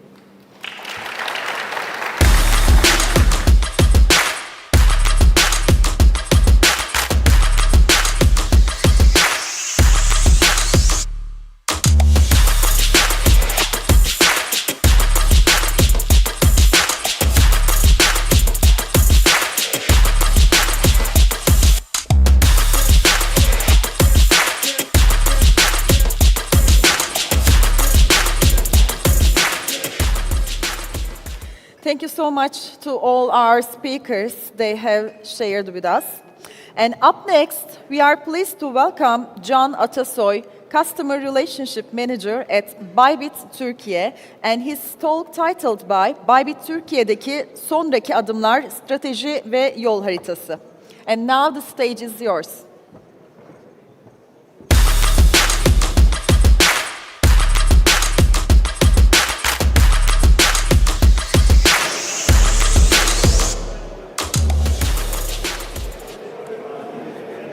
Herkese selamlar, merhaba. Umarım sesim geliyordur herkese. Şöyle tekrardan bakayım. Her şey yolunda? Evet, tamam. Öncelikle hoş geldiniz. Şu an tabii ki ilgi daha farklı bir yerde, ancak ben de sizlere kısaca Bybit Türkiye'yi anlatmak istiyorum ve Bybit Türkiye'de neler yapıyoruz, sizler için neler geliştirdik, onlardan hızlıca bahsetmek istiyorum. Öncelikle bugün burada Benzu'yu bekliyordunuz. Tahmin edebiliyorum, kendisini ben de bekliyordum, ancak bir aksilikten dolayı kendisi bugün burada aramızda olamayacak. O yüzden Bybit Türkiye sunumunu ben sizler için gerçekleştireceğim. Kısaca Bybit Türkiye'den bahsetmek istiyorum. Dediğim gibi, ancak global tarafta da Bybit'i tanımamız gerektiğini düşünüyorum. Bybit şu an aktif kripto para borsaları arasında ikinci sıradadır ve şu anda 195 ülkeden 70 milyondan fazla kullanıcısı bulunmaktadır. Ortalama günlük hacmi 33 milyar dolardır ve şu anda 2024'ün son çeyreğinde 100 milyar dolarlık işlem hacmine ulaşarak aslında kendi rekorunu kırmıştır. Öyle geçebilirim. Evet, Bybit Türkiye 2021 yılında ilk adımlarını attı. 2023 yılı içerisinde lisansa yönelik çalışmalarını başlattı ve 2024 senesi içerisinde de şirketini kurdu ve artık tamamen resmi olarak Türkiye'de ve Türkiye'deki kullanıcılarına özel geliştirdiği uygulaması ve internet sitesiyle beraber bütün regülasyonlara tabi olarak devam etmektedir. Şöyle geçeyim. Bybit Türkiye'nin şu anda bir lokal borsa olduğunu, yerel borsa olduğunu söylemiştim. Yerel borsa için en önemli şey aslında kullanıcılarına hızlı bir şekilde Türk lirası yatırma ve çekme işlemlerini sunabilmesidir. Bybit Türkiye'nin şu anda 5 farklı bankayla bir anlaşması bulunmakta ve para transferi yaptığınız zaman içerisinde 10 saniye içerisinde sizlerin para transferi gerçekleşmekte. Şu anda Ziraat Bankası, Vakıf Bankası, Şekerbank ve Türkiye Finans ve FIBA Banka ile ortak olarak çalışıyoruz. Türk lirası işlem çiftlerimiz bulunmakta. Bybit olarak kullanıcılarımızı dinliyoruz ve onların talepleri doğrultusunda Türk lirası işlem çiftlerini açmaya devam ediyoruz. Şu anda kullanıcılarımız tarafından en çok talep gören majör 3 büyük kripto para var. Bunlar Bitcoin, Ethereum ve USDT tarafında Türk lirası işlem çiftlerine sahip olmak var. Tabii ki kullanıcılarımızın istekleri doğrultusunda gelecek dönemlerde daha fazla Türk lirası işlem çiftini kullanıcılarımız için açacağız platformumuzda. Türk lirası işlem çiftinin yanında aynı şekilde USDT işlem çiftlerimiz bulunmakta. 500'den fazla kripto parayı Bybit TR içerisinde alıp satabilirsiniz ve bu alım satımlarınızı sadece basit market emri ya da limit emriyle değil, aynı zamanda sizler daha profesyonel emir türlerini kullanarak işlemlerinizi gerçekleştirebilirsiniz. Bu emir türlerini Bybit TR ve uygulaması içerisinde bulabilirsiniz. Bunlara örnek vermek gerekirse market slipajı dediğimiz spot işlemlerde hızlı işlem yapmak isteyen kullanıcılarımıza yönelik bir emir türümüz var. Zaman ağırlıklı ortalama üstüne gerçekleşen bir emrimiz var ve bu gibi ürünler aslında yüksek hacimli kullanıcıları ya da deneyimli kullanıcılar için önemli emir türlerindendir diyebilirim sizler için. Tabii ki Bybit Türkiye bir kripto para borsası, ancak çok fazla aktif olarak trade etmek istemeyen ve al-sat yapmak istemeyen kullanıcılarımız için de bizim saving ürünlerimiz var. Pasif gelir elde etmek isteyen kullanıcılarımız kendileri Bybit Türkiye'ye üye olup Earn sekmesi altında saving ürünlerimizi bulabilirler. Aslında çok kolay bir arayüzde kendilerinin elindeki kripto paralara göre listeyi inceleyebilir ve kendilerine uygun olan kripto paradaki pasif gelir ürününü seçip kullanmaya hızlıca başlayabilir. Aslında benim en çok beğendiğim konu Bybit'in VIP programı. Çünkü Bybit olarak VIP kullanıcılarımıza çok fazla değer veriyoruz ve onlar için ayrıca bir programımız bulunmakta. Bybit VIP programının en önemli konusu aslında VIP üyelerimizin birebir bir iletişime sahip olması. Günlük olarak WhatsApp ya da Telegram tarafından VIP üyelerimiz Bybit ile iletişim halinde olabiliyorlar. Yeni ürünlere ilk erişimi onlar sağlayabiliyor. Uluslararası etkinliklere katılım sağlayabiliyorlar. Geçen sene Formula 1'e birçok üyemizi gönderdik. Aynı zamanda geçen sene bir sürü VIP galası gerçekleştirdik. Bybit'in ilk ürünlerini orada VIP üyelerimiz kullanmış oldu. Peki 2025 planlarımızdan bahsetmemiz gerekirse, şu anda Türkiye'de bulunan 5 banka işbirliğimizi 7 bankaya çıkartıp daha fazla banka işbirliğiyle birlikte kullanıcılarımıza daha fazla seçenek sunmak istiyoruz. Tabii ki burada 2025 senesi içerisinde Türkiye regülasyonları tarafından gelen lisansı tamamen almak istiyoruz ve tamamen lisanslı bir borsa olarak işlemlerimize devam etmek istiyoruz. Ek olarak şunu söylemek istiyorum, TR'ye işlem paritelerini arttırabilmemiz için kullanıcılarımızı daha fazla dinliyoruz ve onların talepleri doğrultusunda da işlemlerimizi, Türk lirası işlem çiftlerimizi arttıracağız. Bir diğer konu aslında bence daha deminki konuşmamda da çok fazla üstüne duruldu. En önemlisi KYC süreci, yani müşterilerin kimlik doğrulama süreci. Türk regülasyonları gereğince bu süreç şu anda biraz vakit alabiliyor. Online bir görüşme yapılması gerekiyor, kameranın açık olması gerekiyor. Bunu kullanıcılar için en uygun şekilde gerçekleştirmek için elimizden geldiğince çalışıyoruz. Ve para yatırma ve çekme süreçlerinde regülasyonların istediği bilgi ve belgeleri bizimle paylaşan bütün kullanıcılarımız Türk lirası çekim işlemlerini ve kripto para yatırma ve çekim işlemlerini çok hızlı bir şekilde gerçekleştirebilirler.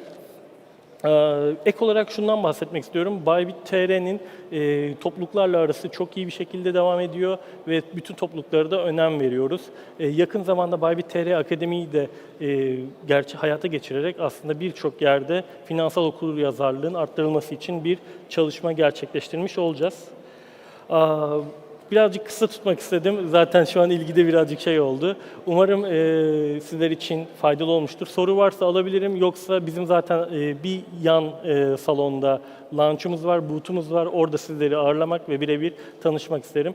Beni burada dinlediğiniz için çok teşekkür ederim. Tekrardan ben gelemedi. Ancak ben sizler için buradayım. Sağ olun, var olun, iyi günler.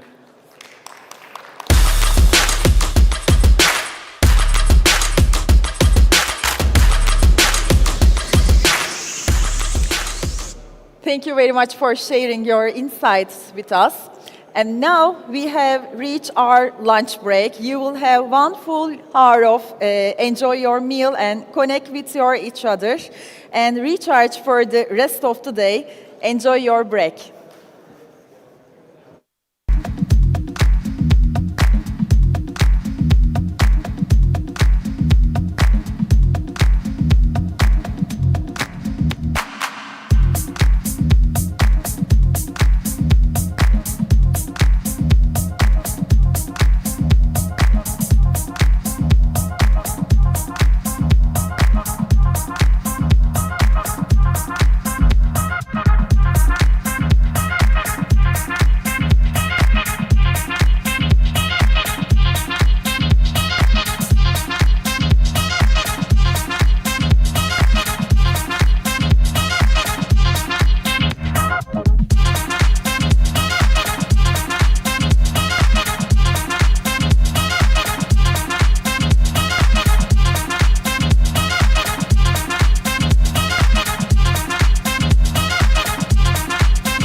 just go down, down. And the group you're hearing in the background is those trucks, those trucks. Don't you know that they're the people's trucks, the people's trucks. And they got this brand new record that simply says.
overload.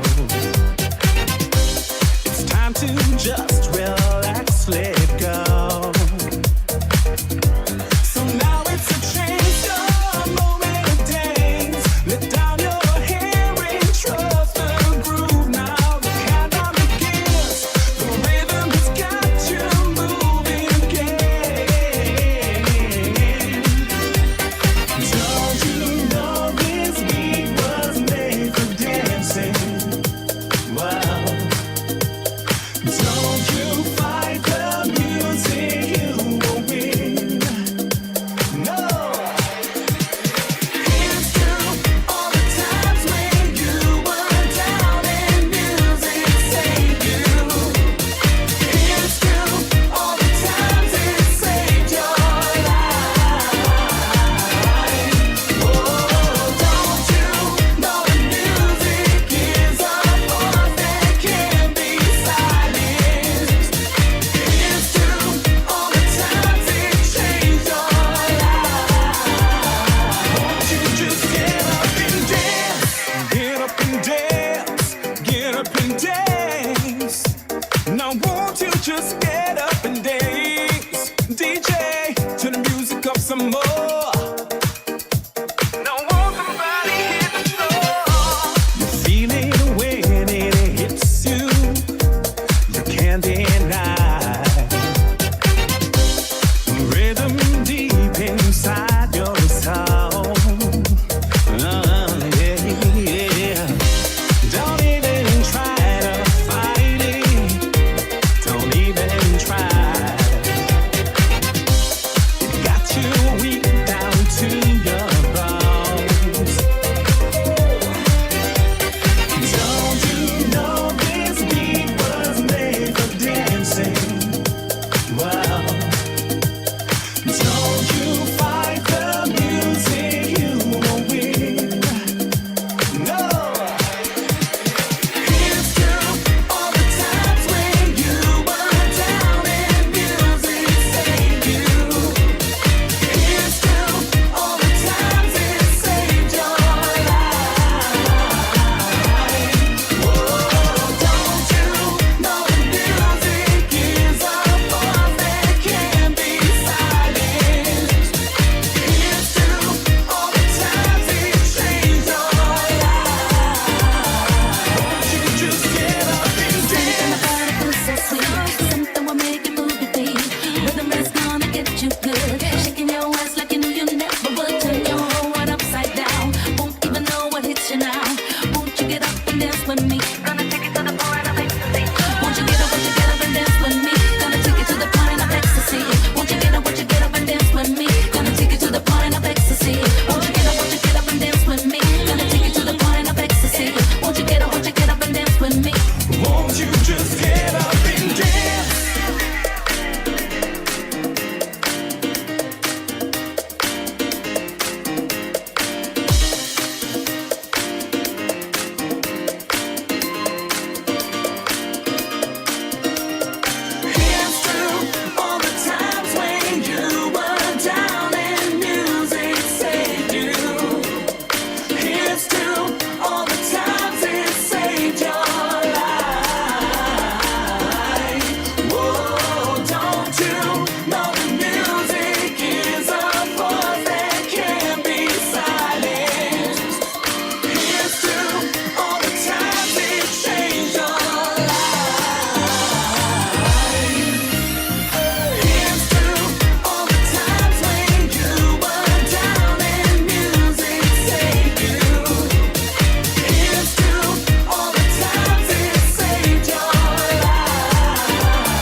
Welcome back, everyone. Hope you had a refreshing break with great conversations.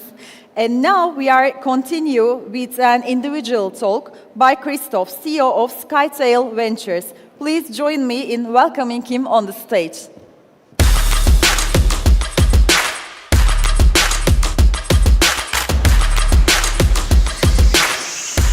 Good afternoon.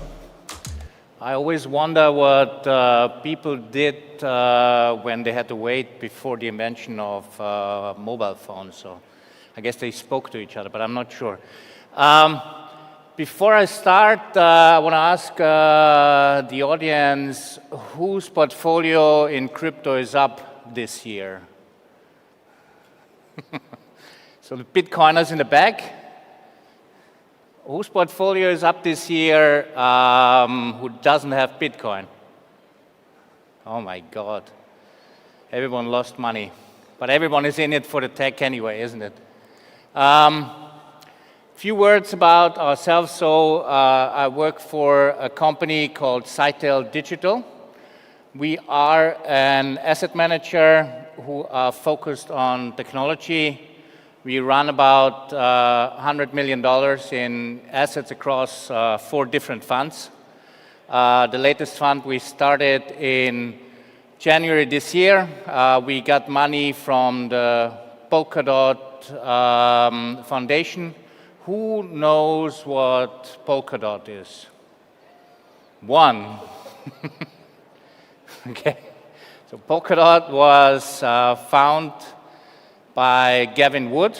Gavin Wood was the chief technology officer of Ethereum. So he basically programmed Ethereum from the white paper which Vitalik wrote. And I don't know if you heard some podcasts from him. He basically left Ethereum because he thought that the way he envisioned Web3, and he coined the term Web3, is not going to work out with Ethereum, and that's why he started the new project called Polkadot, which is upgradable, faster, with lower gas fees, and has more security. That's his vision. When I look into the room, not too many have heard of him. Gavin is an advisor and investor with us, and we're very happy about it. This year has been very difficult. The altcoin market basically, there's no more demand. Usually the cycles where Bitcoin went up, Bitcoin max is sold a bit, went into altcoins, and altcoins went up a lot as well. This time, due to the arrival of the ETFs, which you saw, there's no more demand from that market. So what you need to build something which has a real use case, which is lasting, and which has a technology which can survive even that long, yeah? So which is not easy. We have a team of around 15 people. Most of them are half my age. If you can see, I worked in a bank for 30 years, and I'm now since 2020 at Scytale Digital, which basically means I'm seriously old. So why when we started the endeavor into technology, Mark Cashier, with whom I worked together at the bank for a long time, was a big fan of Naval Ravikant. Anyone heard of Naval? I guess a few people. He basically said that GDP growth was flat for about 2,000 years across the world, yeah? Then technology arrived, and all of a sudden, GDP growth and GDP per capita increased dramatically. So we said, whatever we do at Scytale, we want to be at the cutting edge of technology. And that's why we went into crypto. The first fund, Scytale Horizon 1, was very successful. We 20x'd in 3 years. which of course led to us getting very popular. And we raised another fund. I'm not going to go into details. You saw the presentation from Mythical Games before, which we find one of the use cases which will lead the way for many other use cases, because gaming is, you have the digital natives who are aware, who spend a lot of time, a lot of money into that space. And the CEO, John, told me before that he expects around 200 million people in his latest game in FIFA Rival, which would be, of course, huge. And Mythical Games is powered by Polkadot, so it's built on Polkadot, which hopefully means that Polkadot can prove that it can power such a, because it's not easy. It's like, you know, you have downtime at a lot of the chains and say, okay, yeah, we have a hiccup here, a hiccup there.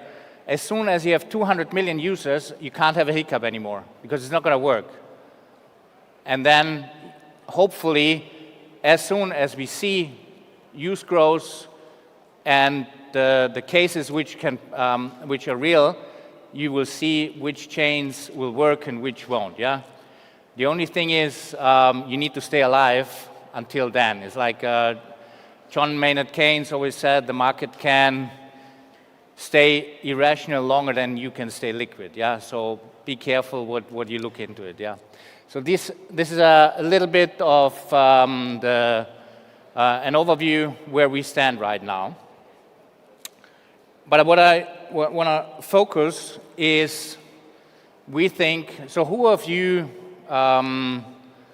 used ChatGPT for high school or for college and cheated its way through? My son just graduated from high school. I think he was the power user of the whole high school. He had very good grades. In 90% of the cases, ChatGPT did all the homework.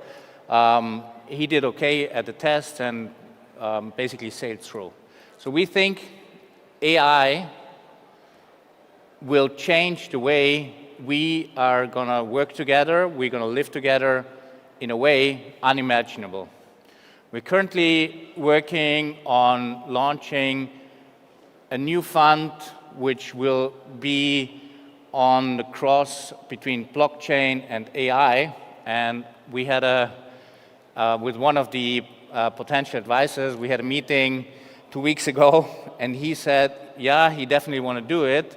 And if the fund has a maturity of 5 to 6 years, in 5 to 6 years, the investors you have now will be AI agent in 5 to 7 years. So basically, when you pay out the money back, you're not going to pay out to real people, you're going to pay out to AI agents. So a lot of institutions, portfolio managers, won't be human anymore.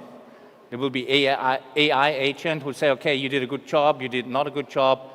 And the future investors, maybe in 3, 4 years, you won't have to convince human investors, you will have to convince with your project, with your fund, an AI agent that your project is worthy to do that. So really keep that in mind, and was so eye-opening for me, because it definitely makes sense, yeah? Why do you need a human for analyzing risk? Everything the analysts are doing is they putting the numbers into ChatGPT or any other AI agent, and whatever comes out will be done.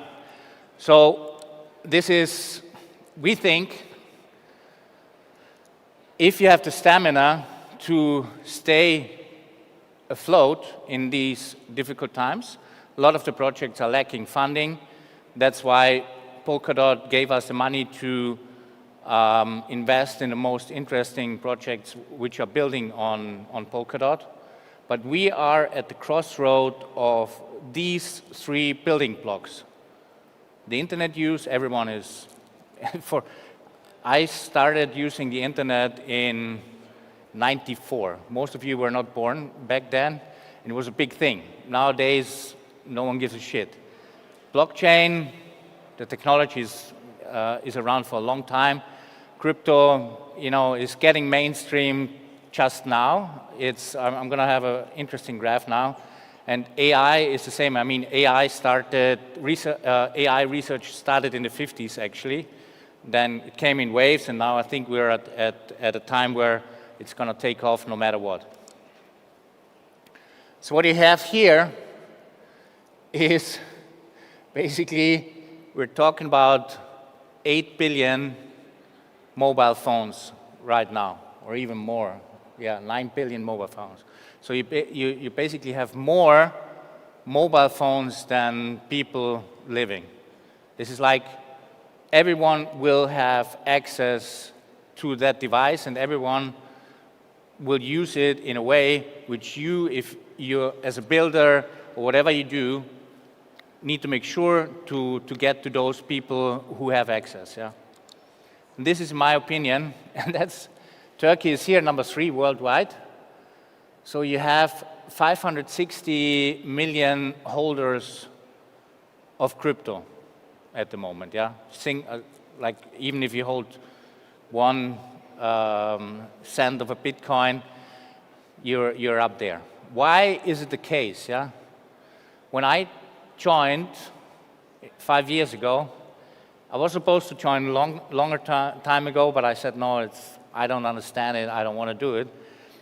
5 years ago, my son was 15 back then, and I said, we are on the verge of a revolution which most of us don't know what that means, where everything we have right now, nation states, centralized funding, is taken for granted. But what we should learn from history, that nothing lasts forever, yeah. And when you look at the U.S. right now, why is crypto even existing? Why was Bitcoin invented? The people didn't trust the system anymore.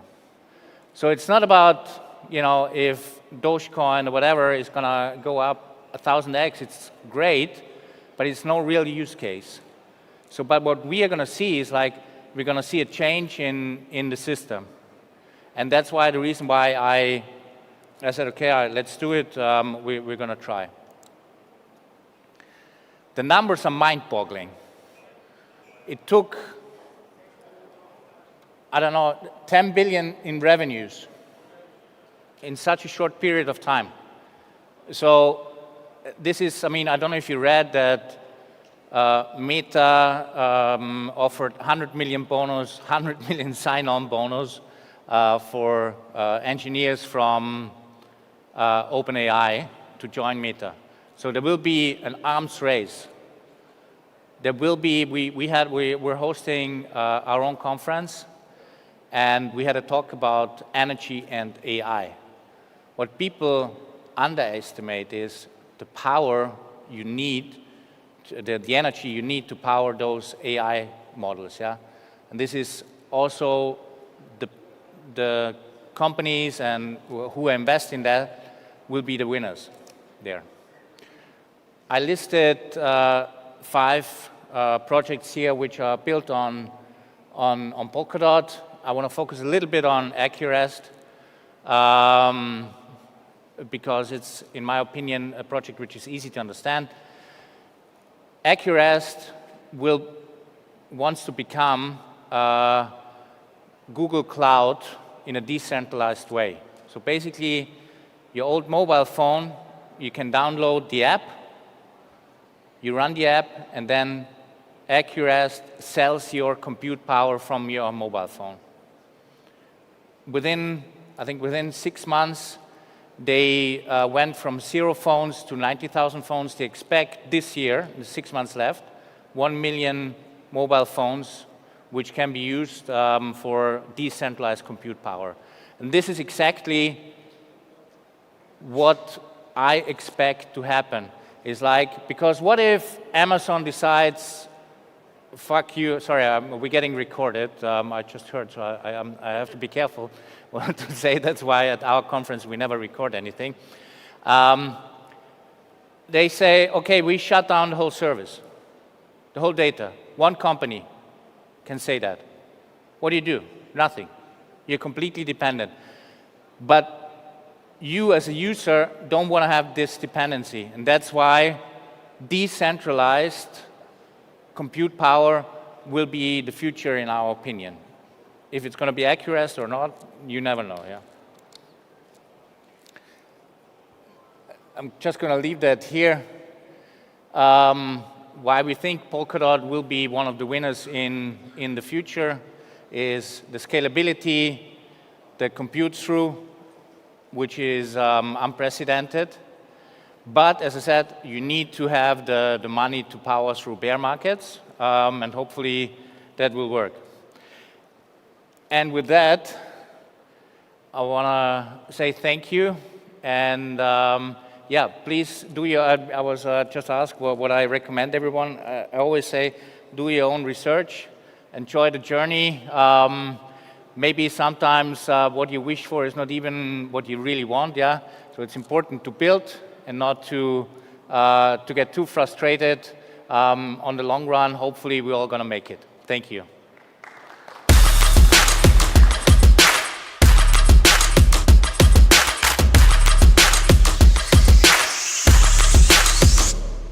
Thank you, Christoph. We appreciate your valuable contribution today. And now, with over 30 years of leadership experience across industries, Christian Thompson brings a unique perspective to the Web3 technologies. Now, please join me in welcoming to the stage Christian Thompson, Managing Director at SUI Foundation.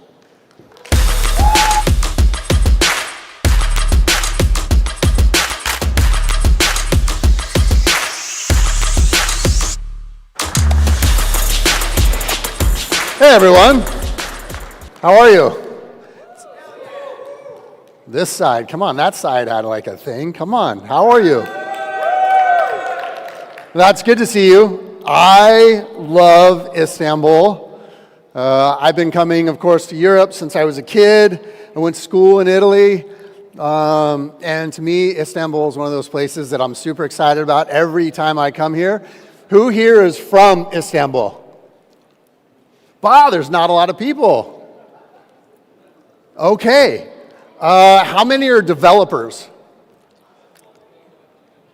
How many are investors? Okay, interesting. Okay, so I think most people here have like a pre-packaged thing that they're going to talk about. That's not me. So I'm not really sure what we're going to talk about a lot today, but I will tell you this. So there's a few things that I'm super interested in as it relates to Istanbul and Turkey generally. I'm a huge believer in the developer community and the investor community that exists in Turkey. I'm super excited about it. And I'm so excited about it that I'm willing to tell you some things that we're going to do that are not necessarily public.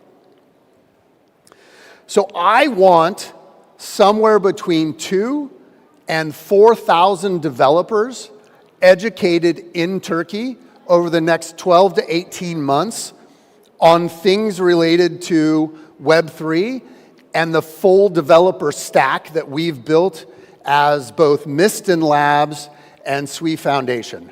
And also the Walrus Foundation. I'm not going to get into a whole bunch of the tech sides of this, because we have Kostas here, who's an amazing cryptographer, one of the founders of SUI and Miston, and he'll get into that.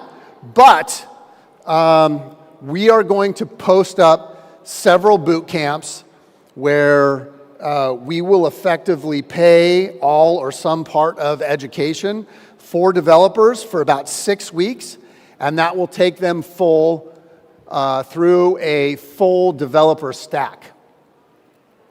Our developer stack right now looks a lot like this. You have SUI that is about a coordination layer. It's our layer 1 blockchain. DeepBook, of course, is all about like trading and liquidity. Walrus. Walrus is the first decentralized storage that lives on chain. So this to me is a big one because with SWE and Walrus, you're going to find out that for us anyways, it's not about just building a layer 1 blockchain. It is about building the infrastructure that brings on the next version of the internet. I was one of the chief information security officers at Meta, and there we served 3.5 billion people a day. I'm 100% confident that we're pretty close to a precipice moment where large institutions, enterprise, and governments begin to adopt some of the features around Web3. And so with that, you're not going to be able to convince large institutions to adopt technology without a full stack. They just won't do it. They'll go through this thing called the third-party risk management checklist. Can you do this? Can you do this? Can you do this? Can you do this? Will you be able to handle the traffic that I can push through and have your infrastructure not fall over? If the answer to that question is it might fall over, guess what? They're not going to build on it. And so you better be able to provide a full stack for these institutions in a way that gives them confidence to be able to build. And so that's where we're headed.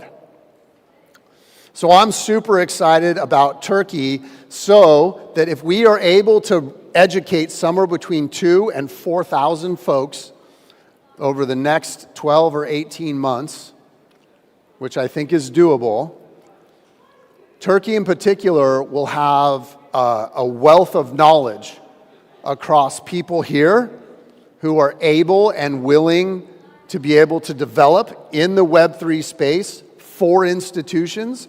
Those are very high-paying jobs.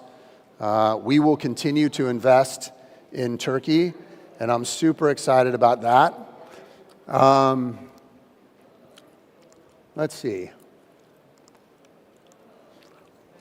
Yeah, so I don't fall over on the stage here. Yeah, okay. You're going to hear from Kostas and Amir. Kostas is going to talk about all of the things that are possible in Web3. It's going to be super interesting. He's like, we call him the Willy Wonka of our staff because he just comes up with the most creative things ever. So I'm super excited to have him on stage. I don't know if they're wanting to introduce him, but I'm going to do it. An amazing friend of mine, we worked at Facebook together. We also built the custody solutions for the Novi DM project, which was the stablecoin that was built at Facebook. We've done a bunch of treasury stuff together, and I've been fortunate to be able to work with him for a long time. So if you wouldn't mind giving him a warm welcome, Kostas.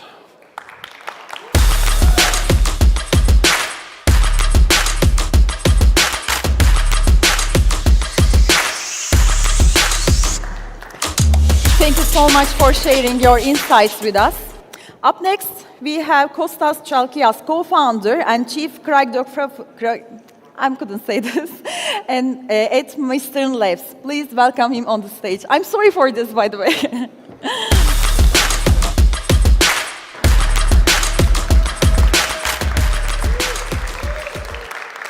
Hey everybody, as you can see, the word cryptography, it's quite complicated, right? I'm the nerd of the company. I used to work at Facebook, many big companies in my past, also biometrics in the airports, protecting everybody's assets. I was the one who also worked on the proof of solvency of some of the biggest exchanges. If you have money on Binance, Bybit, all of the other exchanges in the world. This is my job. Even Mark Zuckerberg back at Facebook assigned me to do all of the things required for cryptography to protect the users. And here is something else that we're doing lately, which also includes mathematics, which has to do with AI.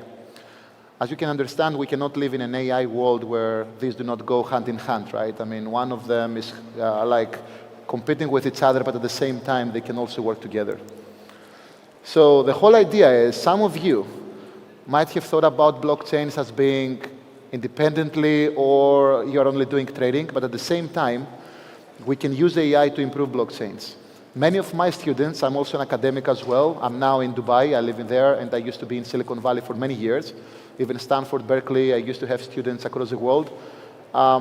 You can use AI to actually make the blockchains faster. You can also use them to make the blockchains a lot safer. Imagine AI now can teach you how to write code or protect your code. At the same time, you can also use blockchains to improve AI.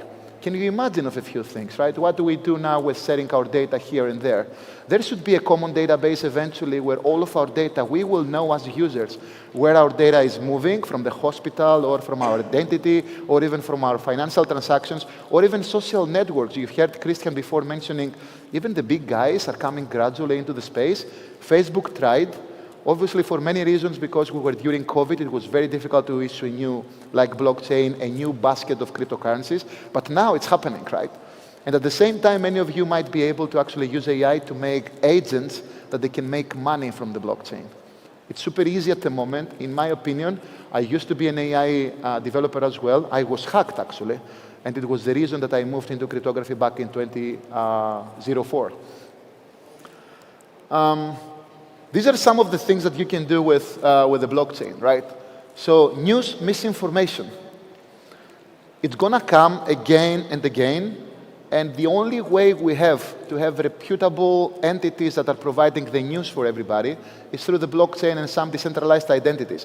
Otherwise, it's impossible. You go to CNN, you go to different places. These guys do have a Twitter account, they have a LinkedIn account, and eventually you cannot connect the dots. It's super complicated. And there is no global database where you can see, oh, some news came from Italy, and then from Turkey, and then they came from United Arab Emirates, and then from the United States. How do you know how to connect them, right? So eventually you will need some cryptography to verify that this came from a human or something else came from a robot. And this is super important to figure out, okay, do we have the technology now to do it? OpenAI, Gemini, Llama, everybody doesn't offer you a digital signature that this is an output of AI. Someone can very easily confuse you that this is a real journalist or it's an AI outcome. And how do you know the outcome of the AI? What was the data that was used to train it? At the same time, private sharing of data. I can imagine the hospitals of the future to be able to use a global database, to be able to share your x-rays, your medical conditions, even if you're traveling to a different country. Many local entities, even I know, for example, some European countries, they're using some coalitions internally for the hospitals, but people are moving, right? I mean, we're a new generation that everybody's traveling. Then you go to the United States, then you go to the UK, and how do you transfer the data from your hospitals to the UK hospital? It's quite complicated now. It cannot happen. Even if we had isolated databases here and there, you know, some people believe that blockchain is only for trading. No, it's not only for trading. Blockchain is infrastructure. And blockchain is a global database that everybody can have access and have a common API.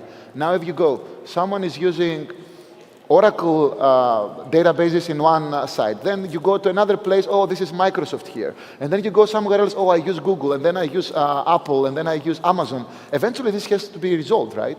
The only way that as humanity we have today that is common is the blockchain, nothing else. And we have security patterns. I realized very lately that the cryptography that is created on Web3 is now used by our banks, some cases by our governments, because in this situation, you are getting this data, you are sending it to whatever AI model, you are using some cryptography as well, and you can say, oh, this is a scam. And you know, some of you who are traders, maybe you've been scammed sometime in the past, just because our wallets, unfortunately, are not smart. I cannot imagine the future wallet of the world should be smart. Right? Everybody should have a wallet. That should be pretty much your agent. They will help you on investments. They will tell you, why are you not staking here? There is higher yield there. Automatically, I will do the transactions for you. As you can see, you can do many, many things. Imagine someone who is doing gaming at the moment, the one before the end. You can also create smarter applications, smarter NFTs now. So you remember some NFTs, they are static.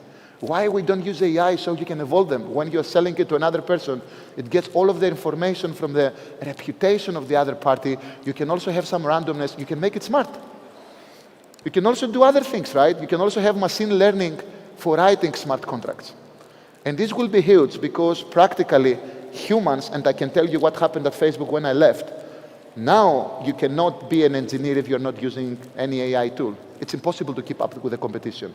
You need to create faster tests, you need to deliver faster, and so on. The same is for these languages on the smart contract space. You will also see a few things about auto audits. Robots are going to verify the correctness of the smart contracts and the correctness of your wallet. And at the same time, I can imagine that some AI battles will start. People are now watching soccer and basketball.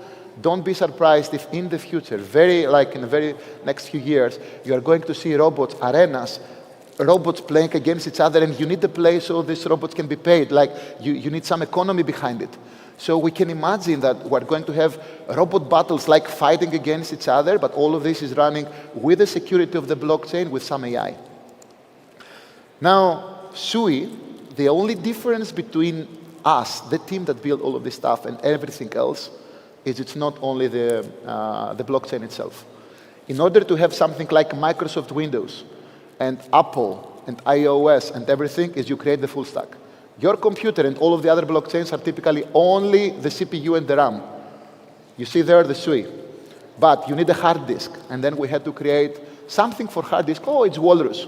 And then you needed something to be able to transact even if you don't have internet. So we found ways to have internetless transactions. And so on. We created all of this stack. And do you know why? Because the team that is coming from Facebook, and then Apple, and like 60% of the people coming from the US, Silicon Valley, Apple, I was part of the WhatsApp team that you have end-to-end encryption because of my team. It's because we know how to build this stuff for billions of users. And now gradually from millions to go to billions, you need all of this. And then something that was missing from the blockchain was randomness. Do you think that you can play a game now with verifiability? You can play FIFA soccer or something. How do you know that if you have a race and people are competing between each other, that any random element in the game is correct?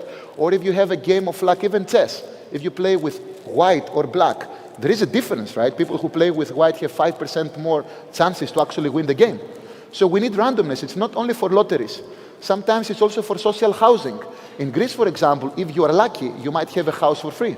But how do you trust that the game of chance that someone used the lottery was correct and unbiased? Only the blockchain can do it. So it was the first one to have a safe, transparent lottery, and now you can use it on your smart contracts. You can imagine of what you can build now if you have this. The other thing is, as I said before, the blockchains are fast. The problem with speed is you cannot have large files.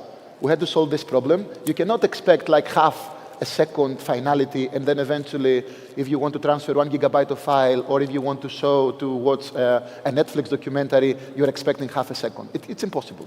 So we had to create something else, and this is why we created Walrus. At the same time, you need also privacy. And then we created another tool, because we said, okay, the blockchain, we said it's a global database, but at the same time, wow, everything is public now. Why would someone know exactly what is my balance? Why would someone know exactly my logic? We had to change that. And also in some situations, it's also very expensive. How can you play FIFA soccer? How can you play a race in the blockchain? It's very expensive, right? You need gigabytes of data. Can you do all of the computations off-chain? Then get a proof, a signature, digital signature, and put it on-chain for the correctness. This is what we did with Nautilus. And now you can also have privacy-preserving tech on top of the blockchain. This is what you can do, by the way, with all of this stuff. DocuSign, Google Docs, Netflix, Airbnb, Wikipedia. For the first time, it is possible to build it on the blockchain. And I can imagine that some of the TikTok, Telegram, GoDaddy, all of this stuff, it is possible today. If you manage to have sub-second finality, now you can actually do miracles. And you're faster than casual programs, casual software. At the same time, we said, okay, there are situations where either the game logic is super, super expensive and people have to do offline, they have to play like Bluetooth against Bluetooth communication, you have to have the speed of the Wi-Fi. What do? We created another tech that is called tunnels. And I can give you an example. If some of you know what happened to Spain, Portugal, and France a month ago, where there was a blackout, there was power outage for 1 day, nobody had internet, they couldn't do anything. If you had an option to be able to lock at least $100 in your grocery store, And then at the time of the earthquake, at the time of the blackout, of the natural disaster, you would still be able to go and pay. You don't need internet. This is the technology. And this technology is so fast that you can build a whole game off-chain, and then all of the results will go on-chain. It's called tunnels because you are connecting something from the blockchain to the out world and then go back again. So you play all of the logic there and then you go back. And with privacy, people don't even see what you're doing and you don't want to see it. If we're playing 100 games of chess and we don't want to pay gas for every transaction, imagine every move on the blockchain, it's a transaction. We have to avoid this. And this is a solution to that. Applications, as you can see, I know backgammon is also very popular here. You can do that stuff now. You can play backgammon even if you are playing very quick. All of this stuff, pressing a button. With the wallet experience, this is not possible today. With this thing, it might be, some of you might have ideas for a startup. And this is what we want to inspire in the community, even here in Turkey, right? You can build stuff that you didn't expect it's possible on the blockchain. I cannot imagine. Give me anything that I can tell you now, oh no, this you cannot do it on the blockchain. Today you can do it. And it's only a year ago and after that it's possible. Before that, Bitcoin, you needed 60 minutes. You go to Starbucks and you want to pay, you cannot wait 60 minutes. At the same time, the messages were very short. You needed all of this tech to make it. And then we said, okay, there are situations that people don't have internet at all. You're in the mountain, you're going hiking, something happens. What do? We managed to actually have, for the first time, a backup solution. You don't have 5G? Don't worry. Do you have SMS? Transaction is short. I can send you by SMS. You don't have SMS? Let's see if we can do radio signals. We have frequencies in the world. Let's figure out if there is a hop nearby so you can send a radio signal and then like pretty much a walkie-talkie, you can send transactions by walkie-talkie. We even did whale and dolphin sounds under the water. You can even have fish farms now that can talk to each other without being connected to the satellite. These things are possible today, which is insane. And something that I personally did is I used the blockchain to actually audit the code. And we found some super interesting applications and bug fixes. The most interesting performer is this. Threaten the AI. Whenever you're asking ChatGPT, threaten it. You're fired if you don't give me the answer. And then eventually we realized, wow, this is better than the white hacker that we have in the team. And this is a top 5 performer. Go. After we finish this, forget blockchain. Go and threaten a bit OpenAI and Gemini. It will give you better answers. And these are the findings. If you see some of them, it's $1 million attacks. No human. AI found the attacks. Technically, and some of the things that you see on the internet happening today, it's because for the first time in the history of humanity, we have robots in all of this open source software, and blockchain is open source, searching for vulnerabilities that can find issues. That's why we have more bugs, and then we have to compete with AI. That's why you have to be better at AI if you want to do Web3 as well. This is something that I found. This was literally a meme token that they didn't have a cap on how many coins I have to issue. Someone, like the administrator, can go one day and say, oh, now I want to do 1 billion tokens. And this is actually a finding from an AI thing. That's why I'm telling you it's completely different on like using AI in Web3 today. Learn AI, please. Eventually, before I go to the last thing, robots are coming. We managed to create for the first time all of the microcontrollers and chipsets being compatible with SUI. You can have, you remember the Boston Dynamic dogs, like the ones that are moving like this? It's possible to connect them on the blockchain now. Imagine all of them actually serving humanity or serving their owner and so on. You can even airdrop because you are having some robots. You can interact with robots. We had the first coffee machine that is talking SUI now. You just talk to it and it works. And I can imagine drones and imagine the future of humanity, right? What is the future? Do you know? The drone can have a solar panel. It can eat. It eats light. The drone can have AI on top of this. It can evolve. It can be better. It can be smarter. The drone can even have 3D printing capabilities. Can you imagine that we are very, very close to creating a species, a new species that is artificial now? It can do everything that a human can do. So before we go there, you need a place to protect the security and the data. The blockchain will be that statement. And this is why we're building the APIs now to even stop the AI from being super powerful, at the same time use the AI. And with all of this, thank you so much for participating here. I'm super happy to take any questions around this combination between the two, it's a convergent evolution. Don't forget this thing. It's a statement. Yes, do Web3, learn AI as well. Otherwise, you cannot go more than 1 year later. You will be already off. Thank you.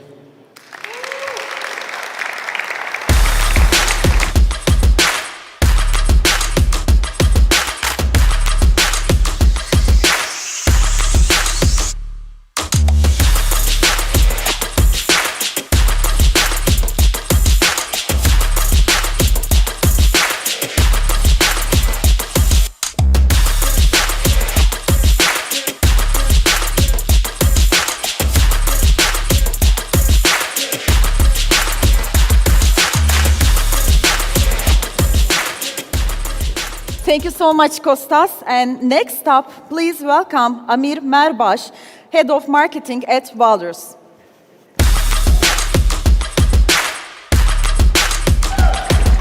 Where's the energy? Come on. I see this side's excited. How's this side? Everybody's good? Oh, I see a pudgy penguin back there too. I like that. I like that. Well, I'm glad we got a little bit of energy. I know we're late in the day. I can imagine you guys are tired. You know, we've been hearing a lot. It gets really technical really quickly. But I want to make this as fun as possible for you guys. I want to really bring some energy. Like, these crypto conferences can feel really dry sometimes. So let's make it a little bit more fun. So, you know, as mentioned, my name is Amir Merbash. I lead marketing for the Walrus Foundation. Now, a little bit of context here. We just heard from Christian originally. He was given the high-level vision of, you know, what is SWE, how it works specifically, what's the high-level vision of it. Separately, you just heard Kostas. He was talking a bit more about the future, thinking about AI, the fun, really innovative things. He's a mad scientist in his own capacity. But what I'm going to talk about is then the next step. So when we're thinking about the internet more broadly, you hear a lot about L1s, you hear a lot about compute, but there's so much more to it. And we look at data, we look at storage as that next step. So that's what I'm going to look to talk about today. So with that, first, before talking about Walrus and what it is, you know, Walrus in itself is its own foundation. So Walrus with that can provide its own set of resources. When we think about financial support, when we think about engineering support, and when we think about amplification as part of our goal to more broadly tell a narrative related to data, that is what the Walrus Foundation exists to do. Our goal is to provide the right resources to ensure that anyone here, if you're a builder, if you're a designer, if you're a marketer, it doesn't matter. We are here to help you on your journey to figure out how data and storage fits as part of your solution, whatever you're building. So with that, there's a couple things I do want to talk about. First, what is Walrus? I've mentioned it a few times, but we're going to really get into what it is, why it matters, why you should care. We're going to talk about what's now possible. It's been live for about 3-ish months now. It's still relatively new, but there's a lot that's moving already, a lot of things that you can really tap into, and a lot of new use cases that are coming along. Current progress, we're going to talk about progression, cool partners. I saw Pudgy in the background. That's a great example of just one of the many partners that's working with Walrus already. And then, you know, as you can clearly see, we're a sizably technical team, and we are very much looking forward to really keeping the roadmap robust, keeping you excited, and showing you all the cool things that are coming on next. So with that, let's first get into Walrus. I'm not going to get into the technical side. I really just want to focus on the high-level vision of why does this exist.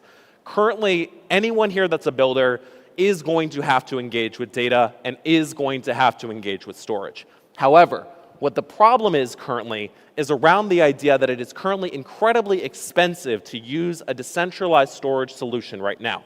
Because if you look at the white box here, imagine that's a document. Imagine that's my script right now. If I was going to replicate that on decentralized storage, I would currently have to put all of that on there. For a document, fine. But when we think about a music video, when we think about a movie, when we think about an AI model, that doesn't get practical anymore. So what happens here is we take a couple pieces or slivers, specifically of a file of a movie or whatever, treat them almost like puzzle pieces. And we don't need that many to still replicate what is the entirety of a file. Something like that makes it a lot more practical when we think about the idea of having bigger types of files in Web3. We're no longer capped to transaction data. We're no longer capped to documents. Anything is now possible in terms of the type of media file that you want to use. That's what makes Walrus really exciting. That's where the really exciting stuff is on the technical side. And one thing to call out here, you'll see SWE. Obviously, SWE is included. SWE is definitely really where you see a lot of promise in terms of what you can do here. But what's really cool about Walrus is that you can also work with any blockchain. Let's say Solana tomorrow wants to use Walrus, no problem. Ethereum wants to use Walrus tomorrow, no problem. This can work with any blockchain within the entirety of the ecosystem. Everyone can do more with how their data and how storage works. Any builder can use this. So with that, let's talk about some of the values, what makes Walrus really attractive. I really break it up into two different pieces.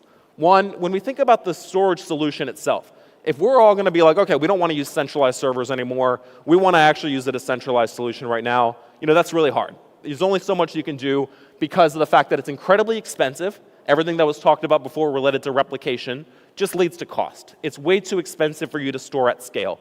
That's one thing that Walrus solves. Second, scalability. When we talk about documents versus large media files, we want to ensure that if your business is successful and all of a sudden you have 100 movies and you become like Netflix or whatever you may be, whatever big company you become, Walrus can scale with you. And finally, you want to make sure when you're running your business that all of a sudden it doesn't shut down. All of a sudden your data is missing. All of a sudden you get a 404 error. You can't get that. And this is exactly what we're trying to solve, where even if some of the nodes are going down, Walrus still works, business as usual, no interruption to you. Now, that's all great in saying that, yes, this is going to perform really well, this is going to be a really strong protocol. Great, all of that's fantastic, gets close enough to what centralized servers are. But we're in the business of Web3. We want to think about what really is possible here. What can you add on top of what's possible? This is where this gets a lot more exciting. Smart contracts, first. Data is not intended to be, with Walrus, something that just sits on a shelf collecting dust. You're not looking to just store something and forget about it. That is not the goal. Web3 has so much more potential beyond that. The idea is, okay, this data is here. Now how can I do something with it? Smart contracts are naturally something we're all familiar with. And the idea is, how can I program new capabilities? How could I start to track the idea of my data and selling it in a marketplace? How could I look at the idea of how data could fit with DeFi protocols? There is a limitless amount of opportunities of what you can do with data that goes beyond just storage. That's the point that we're trying to hit on. That's what's really important here, is how I can do more with my data.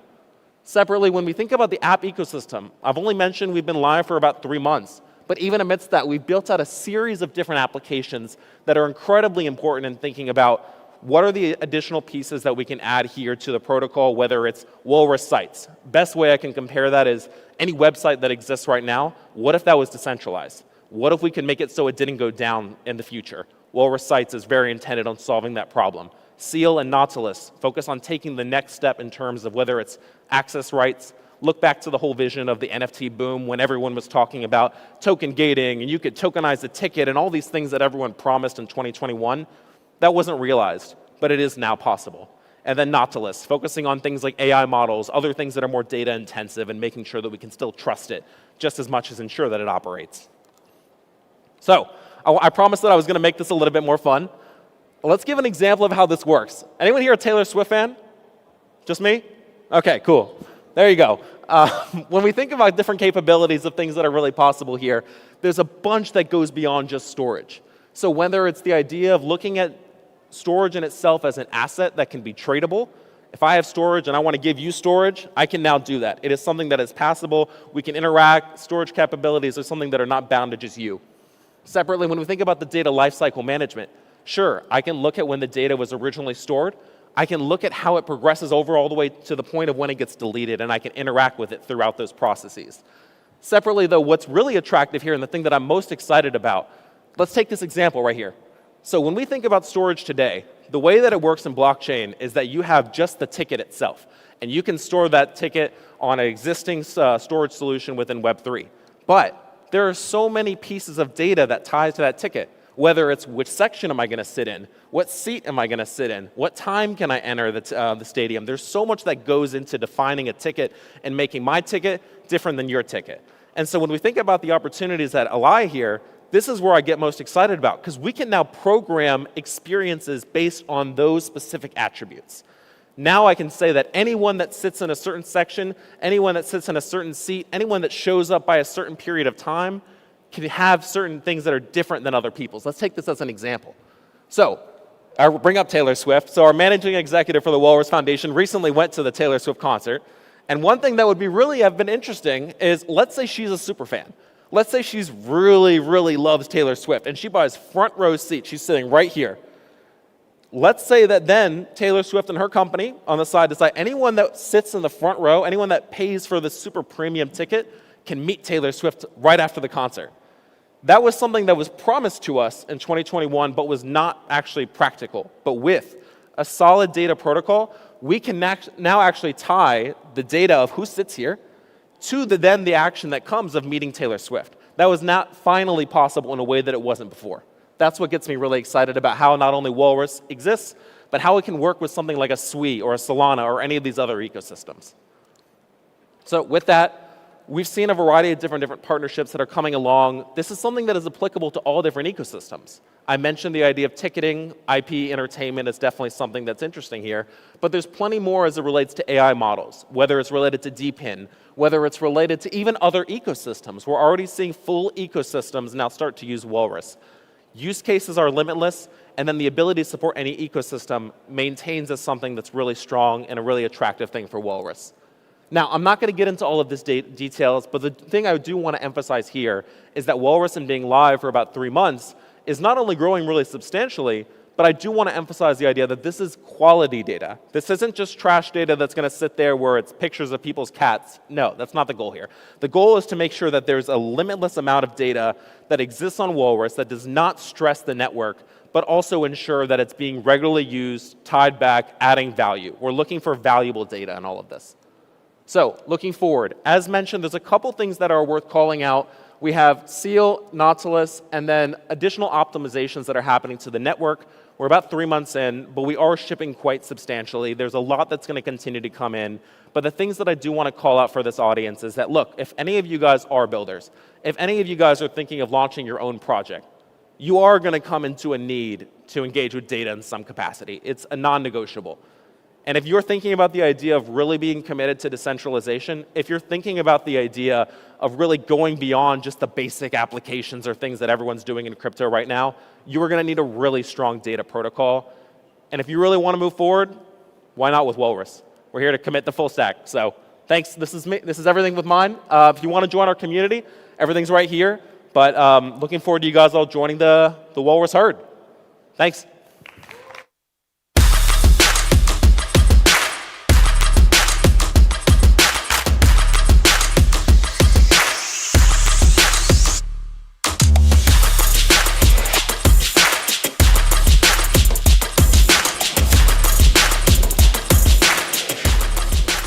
Thank you so much for this great session.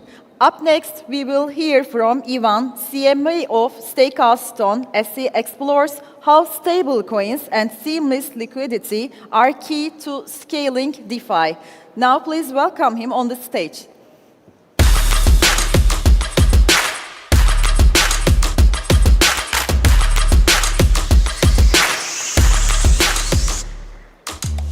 Hi everyone, I'm Ivan, CMO at Stone. It's actually my first time here in Istanbul, and I'm loving it so far. Weather is great, I think people are great, and also the architecture here is really fantastic. So maybe I'll just talk a bit about, my background and what Stone is. So basically, I started my career in the financial sector, so predominantly with BNP Paribas, and I think in over here in Turkey it's called TET. Right? I think it's a retail bank over here. So I've been there for like 6 years, and then I went on to a local bank in Singapore, and then I joined Web3 in 2020. So I started my career in Bybit, and then Binance, and then with two layer ones actually, BNB Chain and Elf specifically, and then before joining the founding team of Stone. So what is Stone, right? So we are actually a omni-chain liquidity infrastructure. What we actually do right from the start is we do ETH staking from the start. That was our first product, and then we went on to Bitcoin staking, and we're going to actually unveil a new product over here at Istanbul Blockchain Week, which I'm going to share more later. So we actually have 4 different type of products that we have. The first one is Stone, which is the liquid yield-bearing version of ETH. So what it means it actually is just by holding a Stone, you are actually earning interest on Stone itself. So if you have held a Stone for 1 year, you would have earned 3% on Stone itself. So just by doing nothing, you're actually earning 3% of ETH interest already. So that's the Stone product. And we have a similar version for our BDC product, which is Stone BDC. And then I'll talk about liquidity pad and pebbles in the coming slides as well. Yeah, so what we actually do is we are able to take the use source from different ecosystems. So we work with our first ecosystem that we worked with was with Menta Network, which was back late 2023 to early 2024. I think that was the time when more people got to know about StakeStone through Menta Network. We actually brought them more than $1 billion US dollars worth of liquidity back then. And then we partnered with Scroll in April. And after that, subsequently with Berachain towards the end of the year into Boyco, all the way until I think it was Boyco was unlocked around April, May this year. So these are the ecosystems that we work with, and also with BNB Chain on USD1, which I'll share more later as well. So what we do is we are able to find the best use source for our users out there by searching the best ecosystems out there to dig the rewards from. So we're also looking at a couple of other upcoming ecosystems, like some of you might know, like, Mega Eve, Monad. These are the ecosystems that we're looking into, and we hope to be able to provide the first best use source to our users in the coming days. Yeah, just now I was talking more about Stone, right? So just a show of hands, like how many of you know about Stone or heard about StakeStone here in Turkey? Okay, some people, right? Okay, so I think predominantly most of our community are quite Asian focused, and we are actually doing a lot more in Turkey these days. I actually hired a Turkish ambassador for StakeStone just to do more in Turkey and in Turkish language itself. And this is actually our focus in the coming months and years to come. And also because of our new product, which I'll share more later, we actually want to hit into the Turkey market a lot more with our wallet integration. So Stone is actually our flagship product, which was basically how people got to know about StakeStone right from the start. The good thing about Stone asset, it's fully on-chain and it's fully transparent. So if there will not be a case of a duplication of assets when you hold Stone, and you can actually see 100% on chain where your dollar is stick into the ecosystem. For example, you put $1 with us. That $1 would go directly into the ecosystems that we are earning the yield from, and you are actually extracting the full rewards from these ecosystems itself. We don't take a cut from it.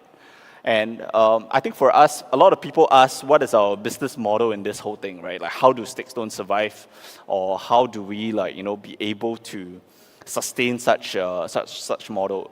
How we do is we actually take grants from ecosystems. So most of our revenue generating is from the ecosystems itself by helping them to bring the liquidity that they need to support their ecosystems. So that is actually where StakeStone makes its revenue from.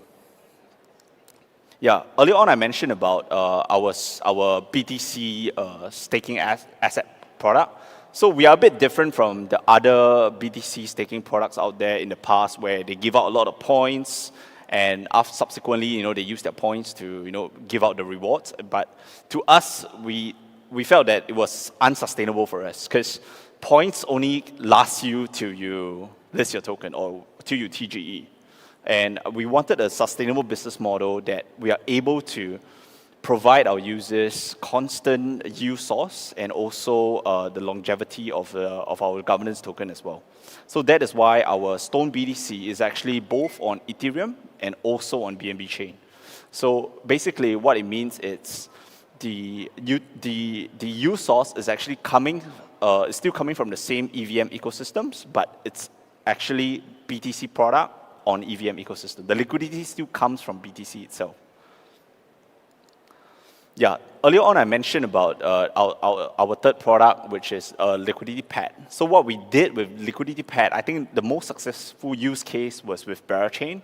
We actually, I think we draw in more than 500 million liquidity for Berachain just before they launched Boyco. And also we had more than 100,000 stakers or users that actually deposited into the Barachain vault. So I think for a DeFi protocol, having more than 50,000 users is actually pretty good already globally. But I think with Barachain, we actually achieved this phenomenal results. And I think a lot of people have deposited through this campaign all the way to the end of Boyco as well. And subsequently, we also work with top ecosystems in the RWA5 space, such as Story Protocol. So how we do it, what we did with Story is we were actually not just accepting Ethereum and Bitcoin, but also with stable coins, with USDT and USDC, to be able to raise for the RWA5 ecosystem, and then after they use it to acquire IPs like with Justin Bieber and Blackpink. So these are how we work with the RWA5 part for Story Protocol and also with Plume Network. Yeah. So basically, RWA5, RWA are narratives that are upcoming in the newer ecosystem. So these are something that we are looking forward towards as well. All right, this is actually the new product of Stakestone, which is called Pebbles.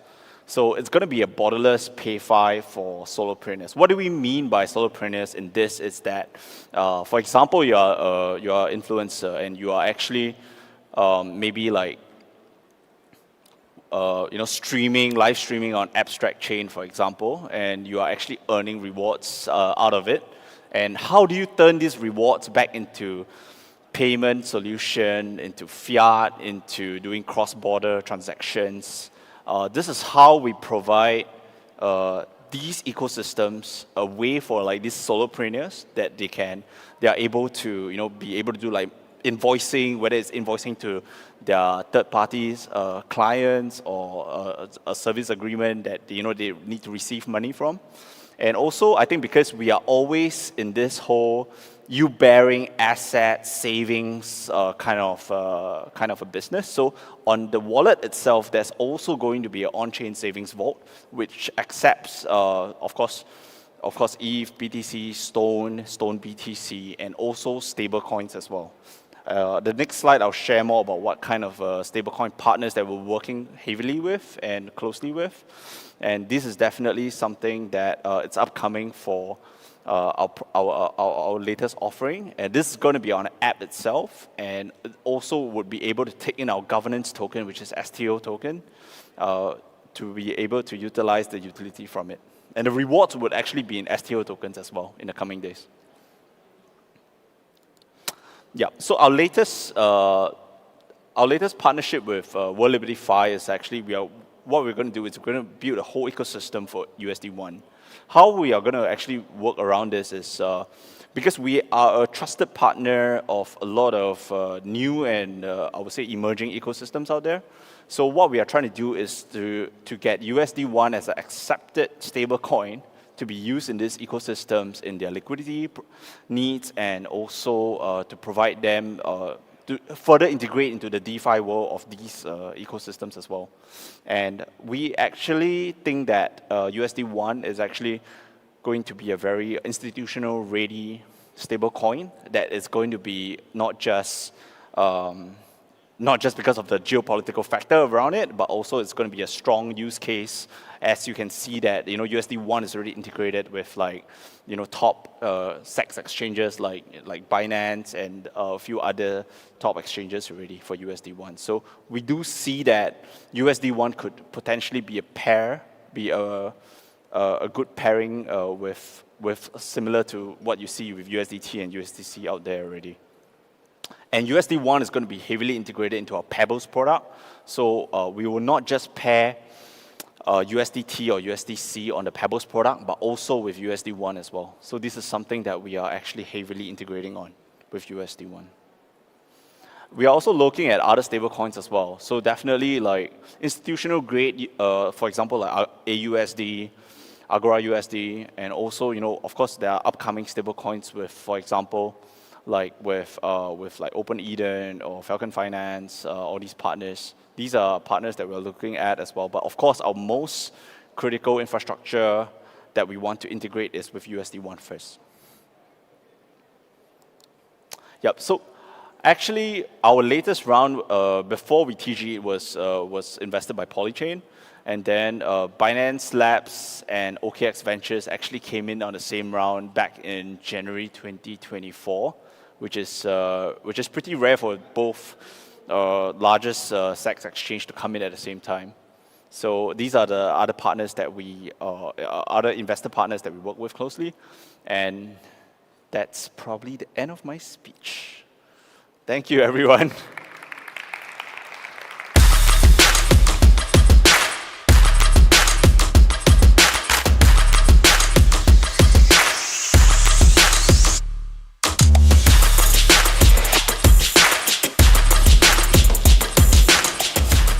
Thank you for this insightful talk.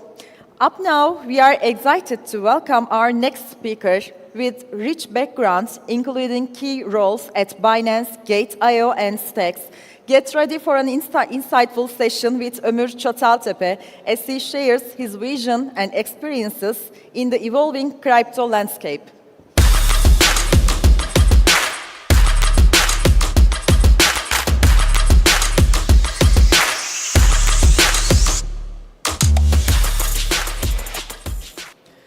Hi everyone, I would like to welcome every one of you in our beautiful city as an Istanbulian. Hoping you are enjoying your time in here. My name is Ömür. I'm one of the first members of the TON Foundation, and I'm glad to be here and glad to welcome every one of you here once again. Today we are going to talk about building the Web3 economy on Telegram, which is a revolution. In the next slides, I'm hoping you will understand our vision and our mission and our potential value for the ecosystem. So let's talk about today's blockchain adoption. Every day we are adding a new L2, L1 to the crypto ecosystem. And right now we have over 200 active L1 blockchains and thousands of L2s, rollups, side chains, app chains, Ömür chains, JSON chains. Right now we are adding new chains every day. But each of them are trying to show that they are the best in speed, scalability, decentralization.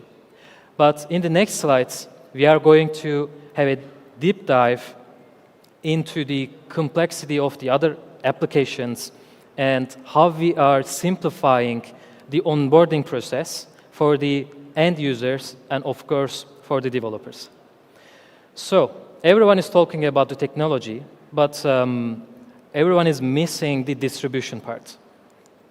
Right now, Telegram is the 7th most active social platform in the world, with over 1 billion monthly active user base.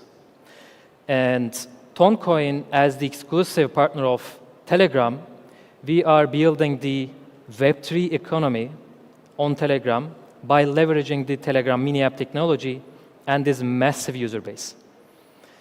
Right now, Telegram is the only Web3 native super app with over 1 billion active global users. And we are aiming to have over 1.5 billion monthly active users on Telegram. So let's talk about the different layers on this economy.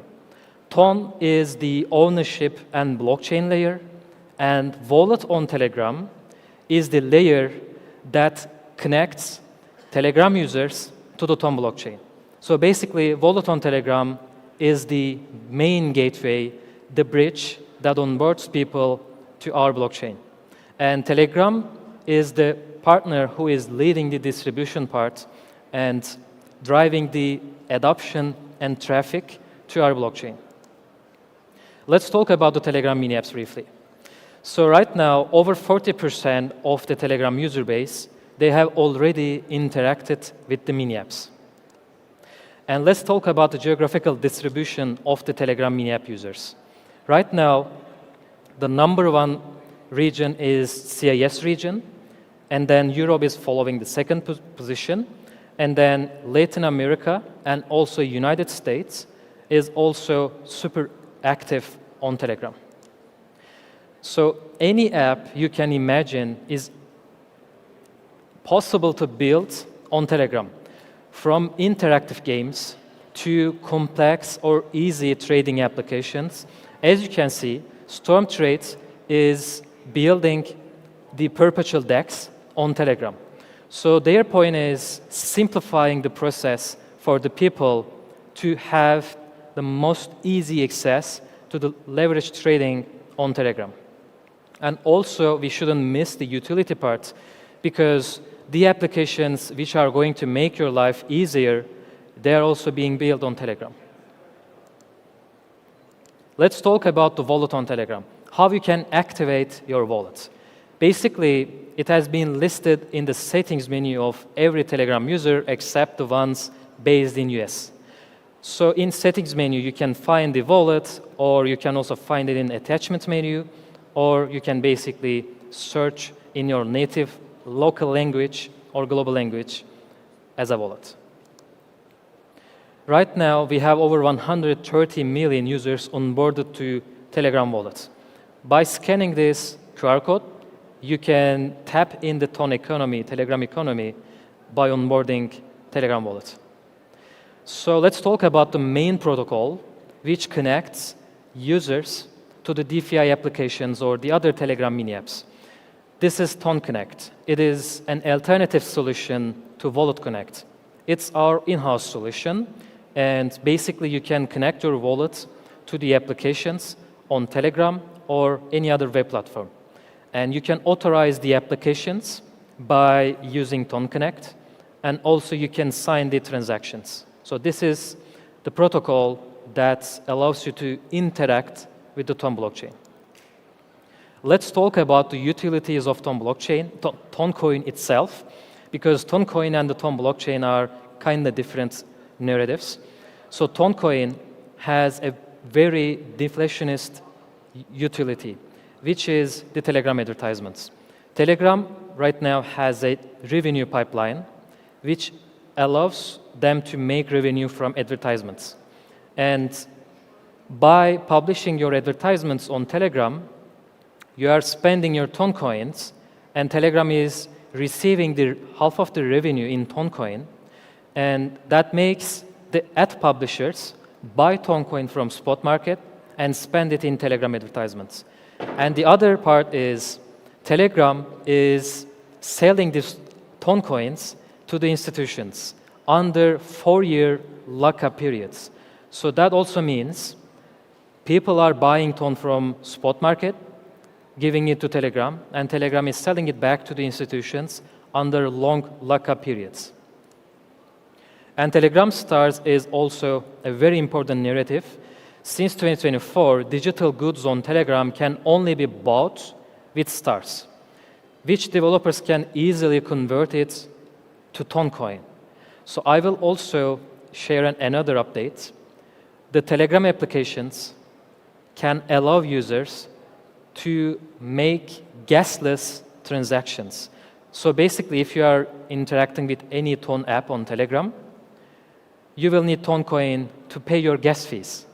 But if you have Telegram Stars, which is the thing you will get when you have a premium membership, you will be able to cover your gas fees with Telegram Stars. So you don't need to go to the centralized exchanges, buy Toncoin, transfer it to your on-chain wallet, and this type of complicated matters. And in January 2025, Ton became the exclusive blockchain for Telegram mini apps. If you are building a game, or if you are building an AI tool, or if you are building a payment use case on Telegram, it has to be built on top of Ton blockchain. So how does Telegram distribution work?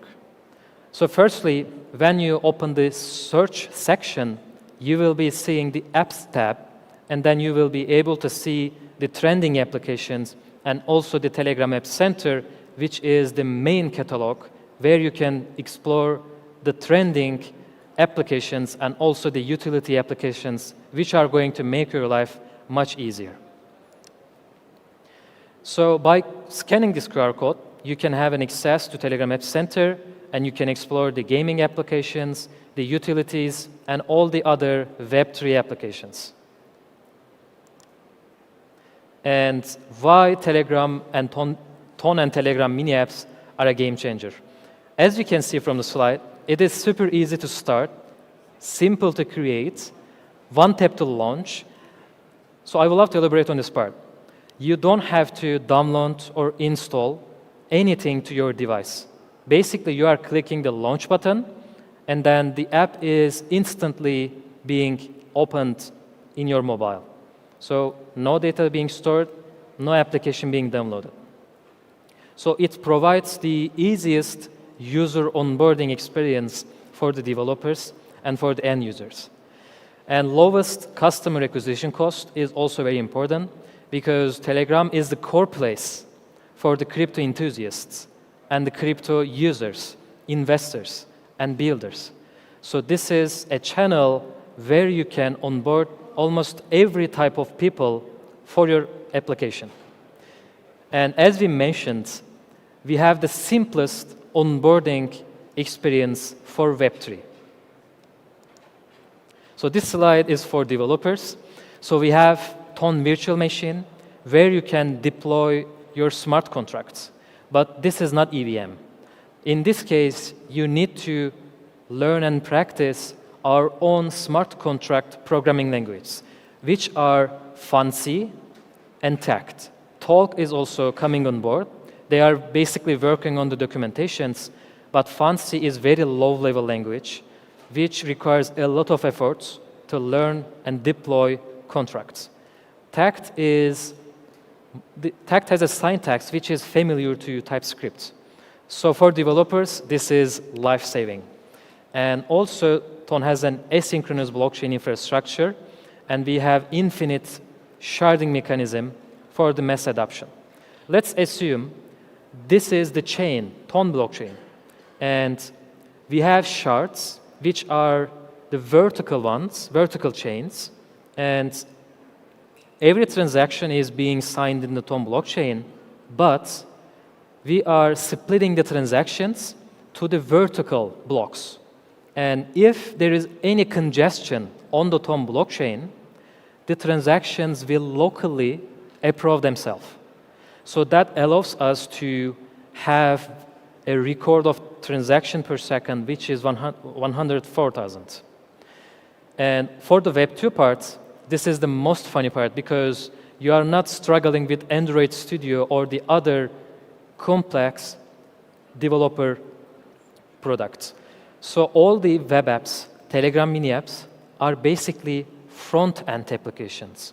By practicing HTML, CSS, and JavaScript, you can easily build your Telegram mini app. It's also multi-platform. This is very crucial because the Telegram mini apps, they are mobile, tablet, and computer desktop compatible. So that means every type of user, they can access your application in any type of device, as long as your user interface is responsive. And also the support of Ton SDK, Ton Connect, we allow the Telegram mini app builders to build blockchain infrastructure on top of their mini app.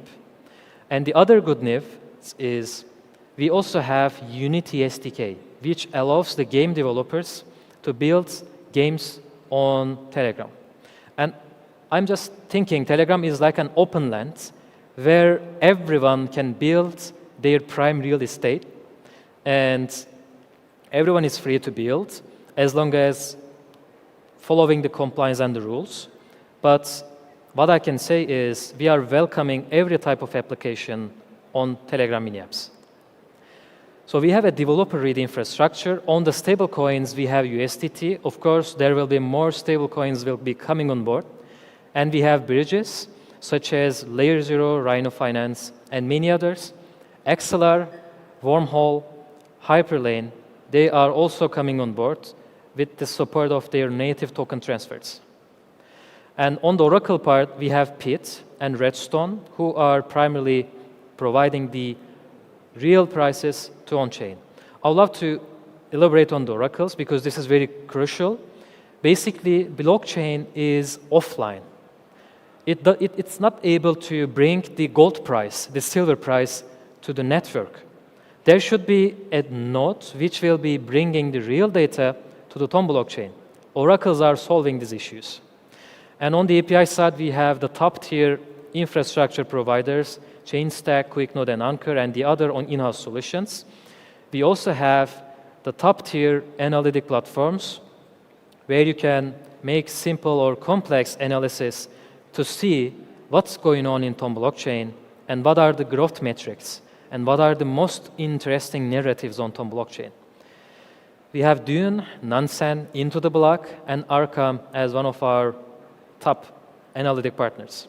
We also work with Elliptic and TRM Labs to be fully ready for compliance solutions. And let's talk about the Ton Foundation goals. We aim to onboard at least 30% of the Telegram users by 2028.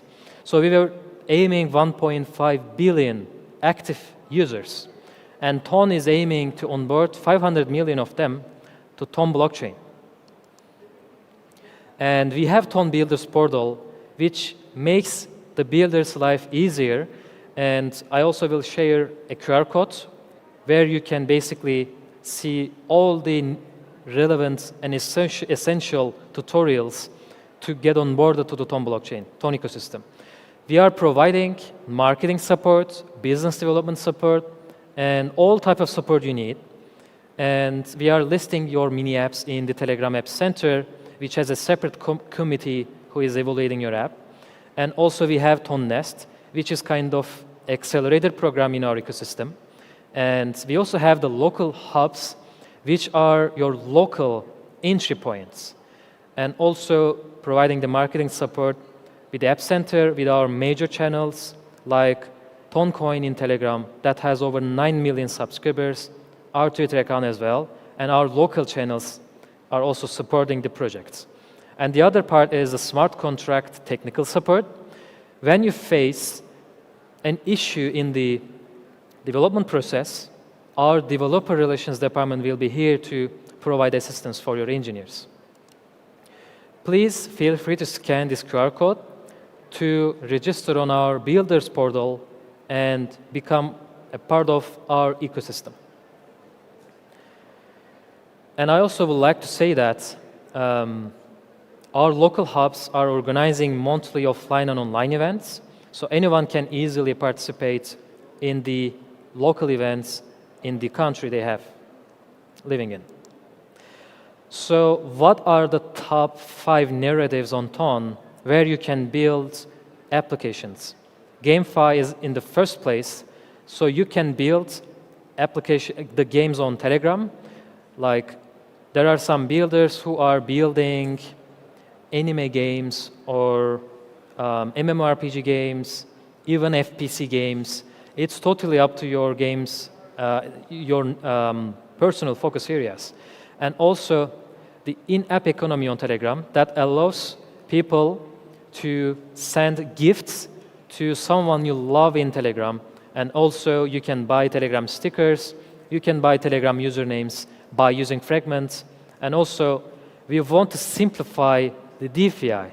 Right now the DeFi is extremely complex to use. Imagine the user journey for an end user who has no idea about blockchain. This person should register to a local exchange, make KYC, and learn how to make a blockchain transfer from the exchange to your on-chain wallet, and practice how we can protect your assets in your wallet. Most of the people will be skeptical and they are not going to use it. This is why we have artificial trading volume in the other chains, complex DeFi applications. It's not as easy as for onboarding the retail investors because they have no idea what they are doing in these protocols. We want to make people to have an environment that they will interact with the DeFi, but they will even have no idea about they are interacting with the blockchain. The user journey should be as simple as it is. And also the AI tools on Telegram are also a key narratives because you can build a Telegram mini app which can be your instant assistant who is providing reminders or task follow-ups, all type of things you need. So we have no limitation as the AI industry is also very open for everyone. So the simple DeFi, let's talk about the simple DeFi. We have wallet on Telegram, which is very easy to access from the settings menu. And we have a yield model where you can stake Ethina's USDE and earn up to 15% APY through the Telegram wallet. And this is a very easy way to generate yields on Telegram. And also we have Midas RWA bot, which is allowing the people to invest in tokenized T-bills, liquid funds, and get up to 20% yields. Of course, every one of these applications, they have no investment advice. Everyone should make their own research before interacting with these tools. So that was all. Thank you very much for listening. And please feel free to scan this QR code for being part of our community. Thank you very much.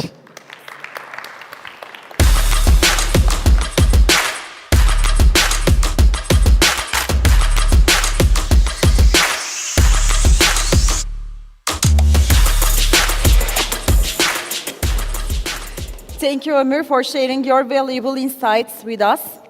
And now it's time for a powerful conversation on the global rise of institutional crypto infrastructure. Please welcome our moderator, Ersoy Erkazancı, and our speakers, Tim Klausen, Ajit Tripathi, Mo Youssef, and Elbuz Yilmaz. Let's give them a warm welcome to the stage.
All right, are we on?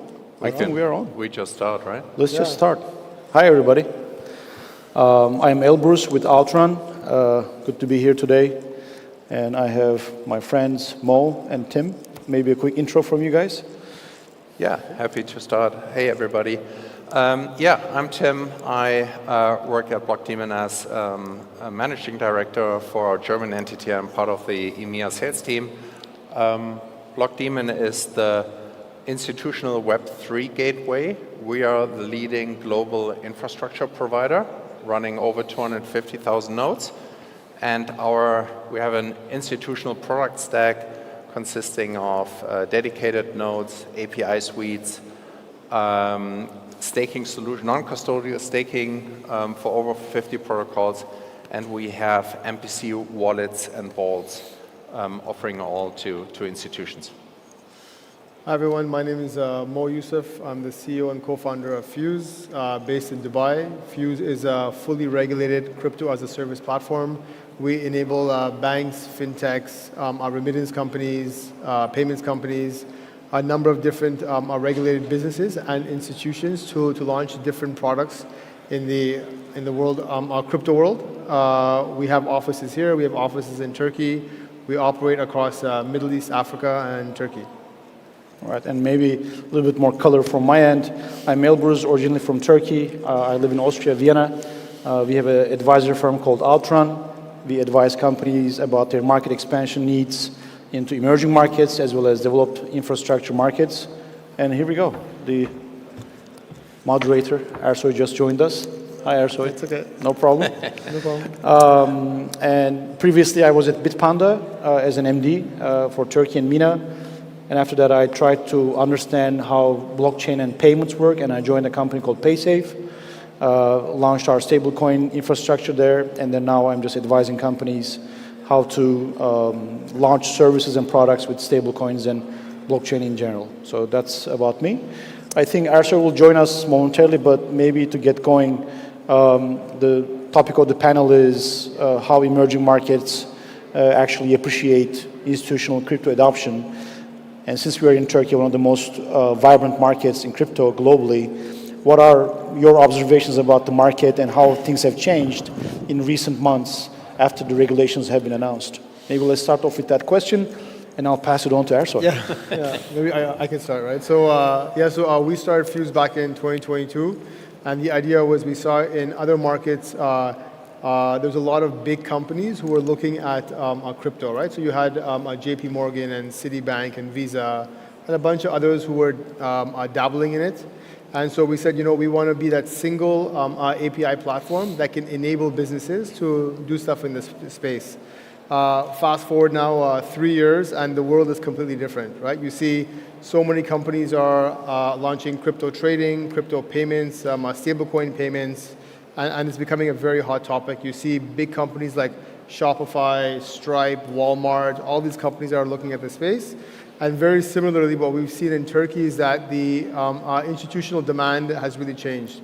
So we've probably met the top 25 banks in Turkey. There's some big ones. The biggest banks are already launching different apps and products. But many of the banks we speak to, many of the fintechs that we speak to realize that this is a space that they want to be in. And I think it's driven by two things, right? One is that the banks and the larger fintechs, they see crypto exchanges as their a competition, right?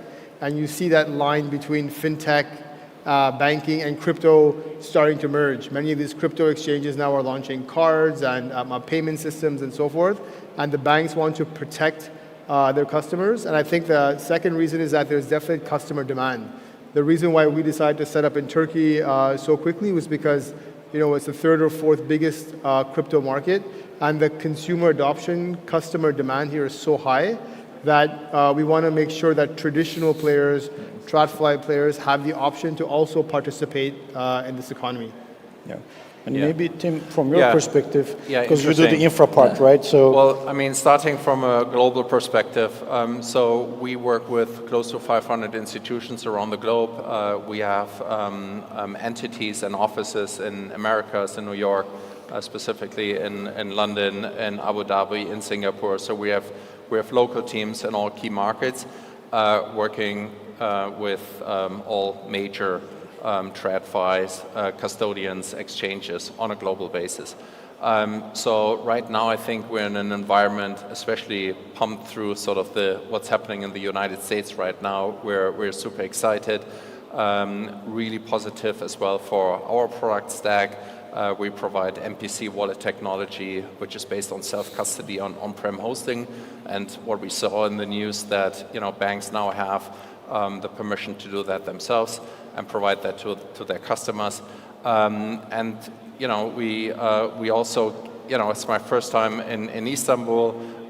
We, from an EMEA perspective, focus more on London, on Zurich, sort of the key players there. But we're really looking into Turkey now. We're already working with some banks here, providing access products like dedicated nodes and connecting them to blockchains.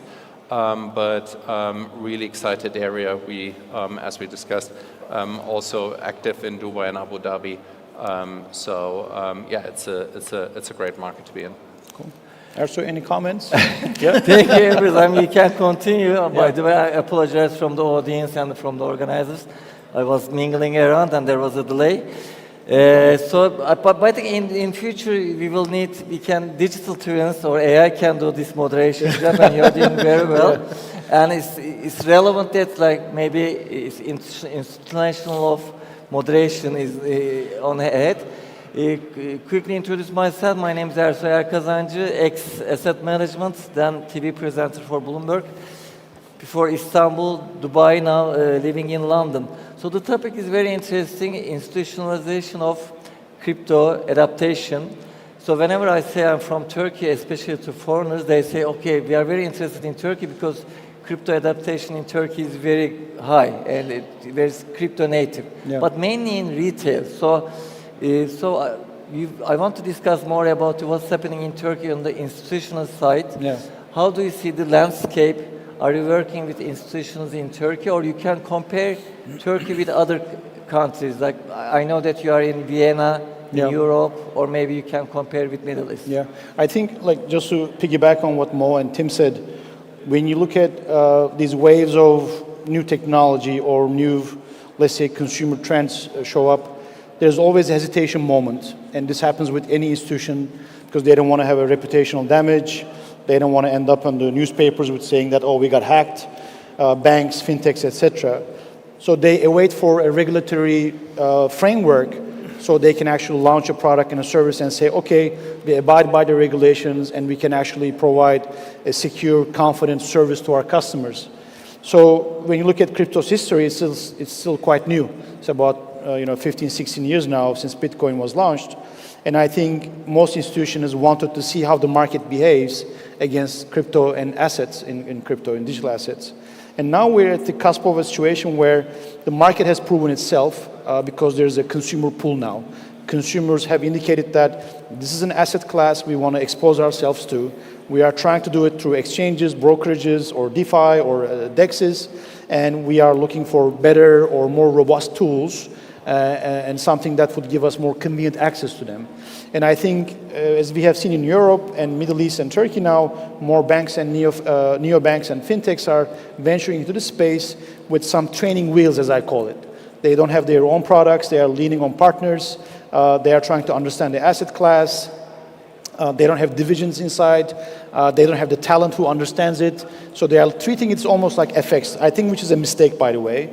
And they are slowly getting into the motion of offering these services. And I think most of these business discussions that I've been exposed to at the bank level, the board level, everybody has a business case. We're going to make this much money from crypto trading in the bank app. We're going to have this many users. But I think the reality is a little bit different. Why would anybody stop using their exchange product and come and use your product if you're a bank or a neobank or a fintech? So I think I appreciate the excitement around it. And I think institutions are trying to do the right thing, but I think they're approaching it from a wrong angle. They think that just because I have a bank logo and brand equity and trust, people will buy crypto from me. So I think they need to fix that go-to-market strategy before they see the real benefits of it. So that's my take on it. I welcome it. I think Turkey is a leading market in that sense, where our banking system is, I think, ahead of Europe and US. Infrastructure is also quite robust, but any emerging technology in an emerging market could mean accidents, so you just need to be super careful about it. And my advice to most of these incumbents is to take it slow, take it easy, start with the basics. Don't try to offer Pepe token on day one. You can launch it after a while and take it, with baby steps. But that's my approach. Thank you, Bruce. Mo, by the way, it's great to see you here. I know Mo from Dubai. We are good friends, and I'm glad that you are coming more to Istanbul now. And tell me why you are in Istanbul, by the way. I know you have a presence, and I know Ayşegül is here. Say hi, Ayşegül. So, and how are you dealing with the regulators, institutions? Can you give us some maybe numbers or use cases why institutions are working with you? Yeah, I mean, so in Dubai, we've enabled the largest, a digital bank. And we started out with 5 tokens, actually, to your point. But we went live with Pepe just now. Okay, interesting. So now they have some 65 tokens. We're growing to, about 350. So my view is a bit different, right? So I think that all the banks that we've spoken to, around the 20 or 25 banks we've spoken to, they have a view that we want to do custody first, right? Because they think of a bank account. Yeah. And very quickly, the thinking has evolved and said, you know what, you don't make any money in custody only. And so now banks are like, hey, we want to launch trading. And then they're like, oh my God, if the market is sideways, we want to launch staking, right? And so the banks are going through that, that learning kind curve. of thinking as well, the learning curve, right? And so the benefit that Fuse provides is we're a single platform to enable all these different things in investment and in payments as well. So many of our UAE or Dubai-based fintechs and banks are saying, so we've successfully launched trading, now we want to launch stablecoin payments. And we're getting a ton of demand here from different fintechs more than banks who are saying, hey, how do we enable stablecoin payments in a regulated way? You know, the same way you have a B2B rail on fiat, we want to enable a parallel rail for stablecoin payments, right? And the technology that we provide makes it super easy to launch any use case in investments or any use case in payments. Can I ask a question, a follow-up question to Mo maybe? Does treasury come up as a topic? Because I think these guys custody a lot of fiat funds. And I think yields are quite interesting, efficiencies are there, but it's always the retail side that we hear most, but treasury doesn't come across that much. Yeah, so we just talked to a stablecoin provider now, right? So I think the way that we see it is that the real magic happens when you can move value onto a stablecoin, you can earn yield on it while you're sitting in that, and then you have a yield-bearing asset that can be used as a form of payment.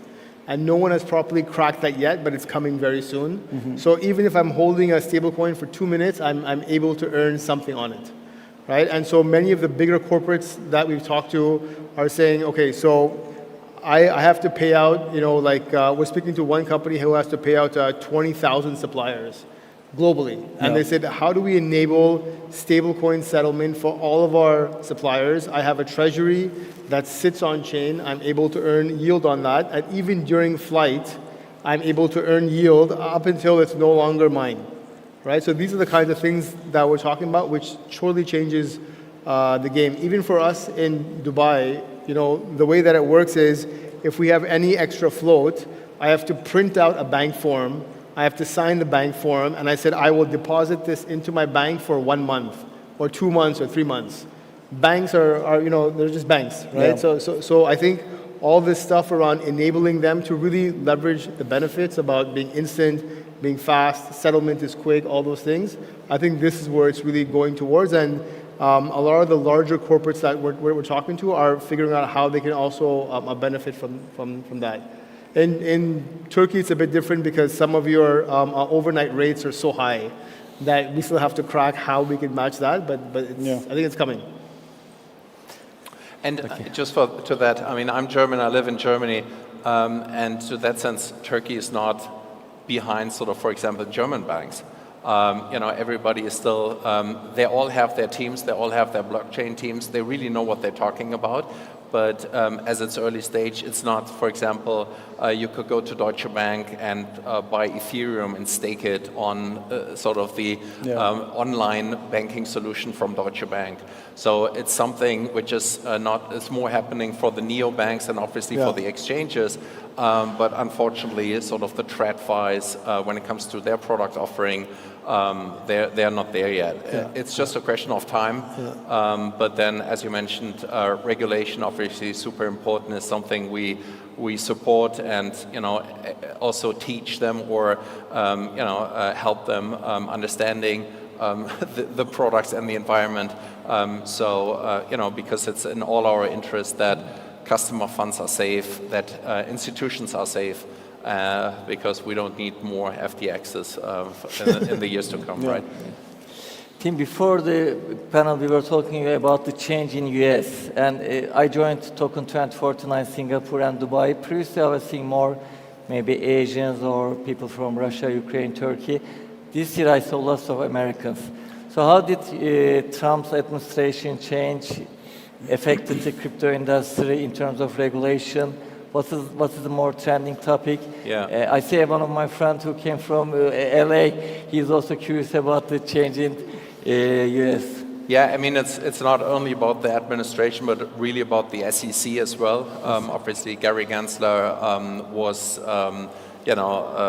had a great knowledge about blockchain and cryptocurrency. I actually did an online course with him, with the MIT, which probably you can still subscribe to.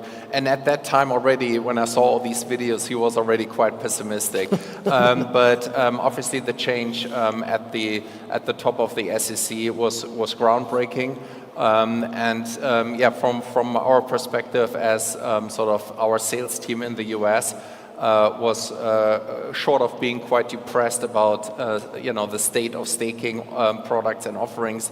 We pulled a lot of products out of the US because there was basically no support for it. Or better, our customers, like the exchanges, they offered it and then stopped doing so. So this is now coming back. It's coming back even bigger. There's a wave of institutional adoption now to crypto and blockchain in the US.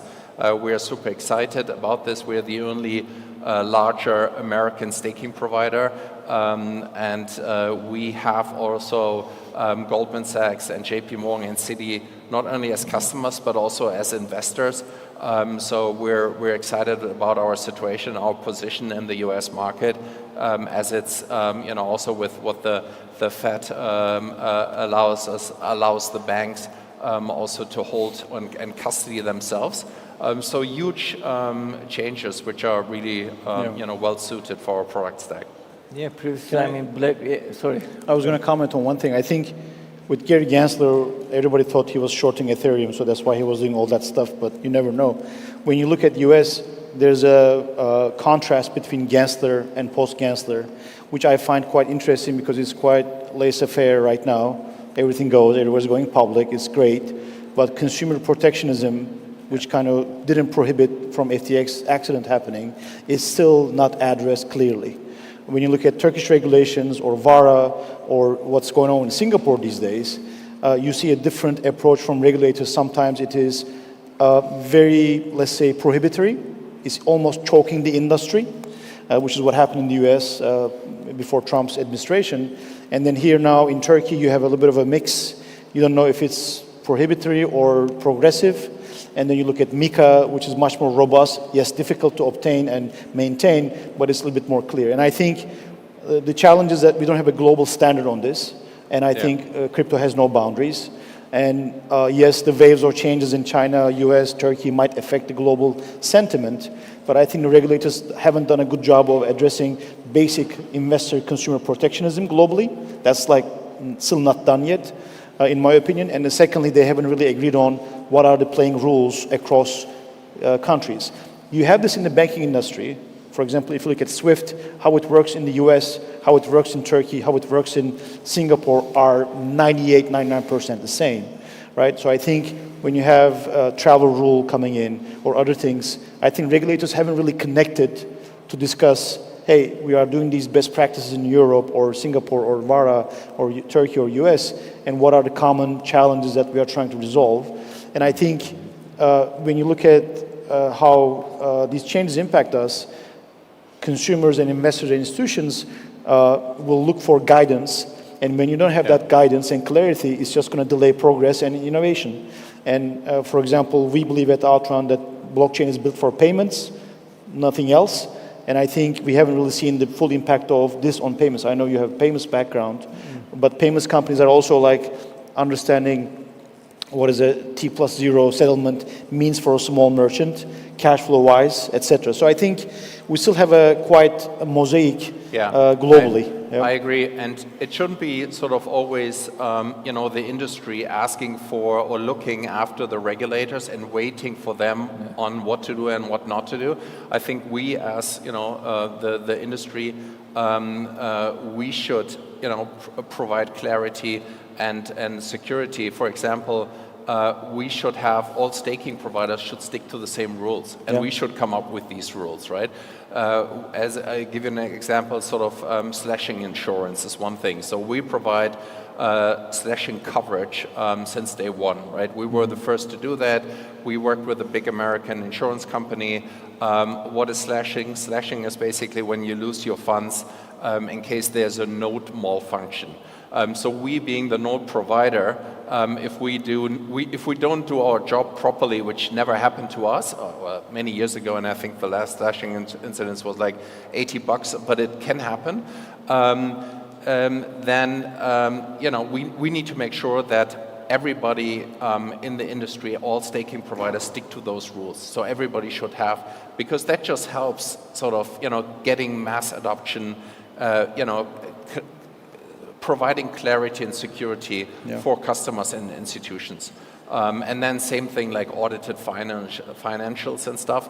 That's what we do since day one, and we just encourage all participants in our industry to do that. So there's full clarity. I think what's going to happen is that the regulations will be led from the U.S. Right? If you look at a Genius Act and some of these other ones that came out, if you historically look at innovation and how it's come out in the States, it always starts in the West, and then it goes towards Washington. Cryptos may be a bit different, but Uber is a great example, right?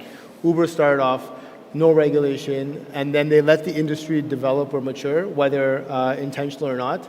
Regulations came out, and then Uber expanded, right? In the U.S., you have Coinbase and so many other large crypto companies, not just exchanges, but liquidity providers.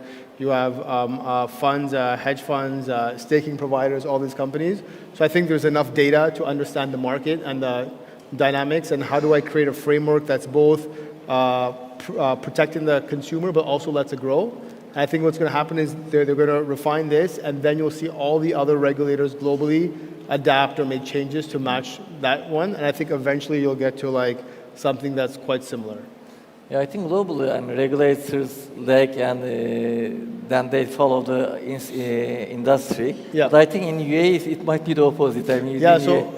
So what happened was, we saw, if you think about it, Hong Kong was leading first, and then Singapore came out. Yeah. Vara came out relatively early in 2022, 2023. We were the second firm to get licensed there. And now, everyone's talking about the States, right? Yeah. And you have markets like Pakistan, Lebanon, Nigeria, who are coming out with frameworks today, but they're quite slow.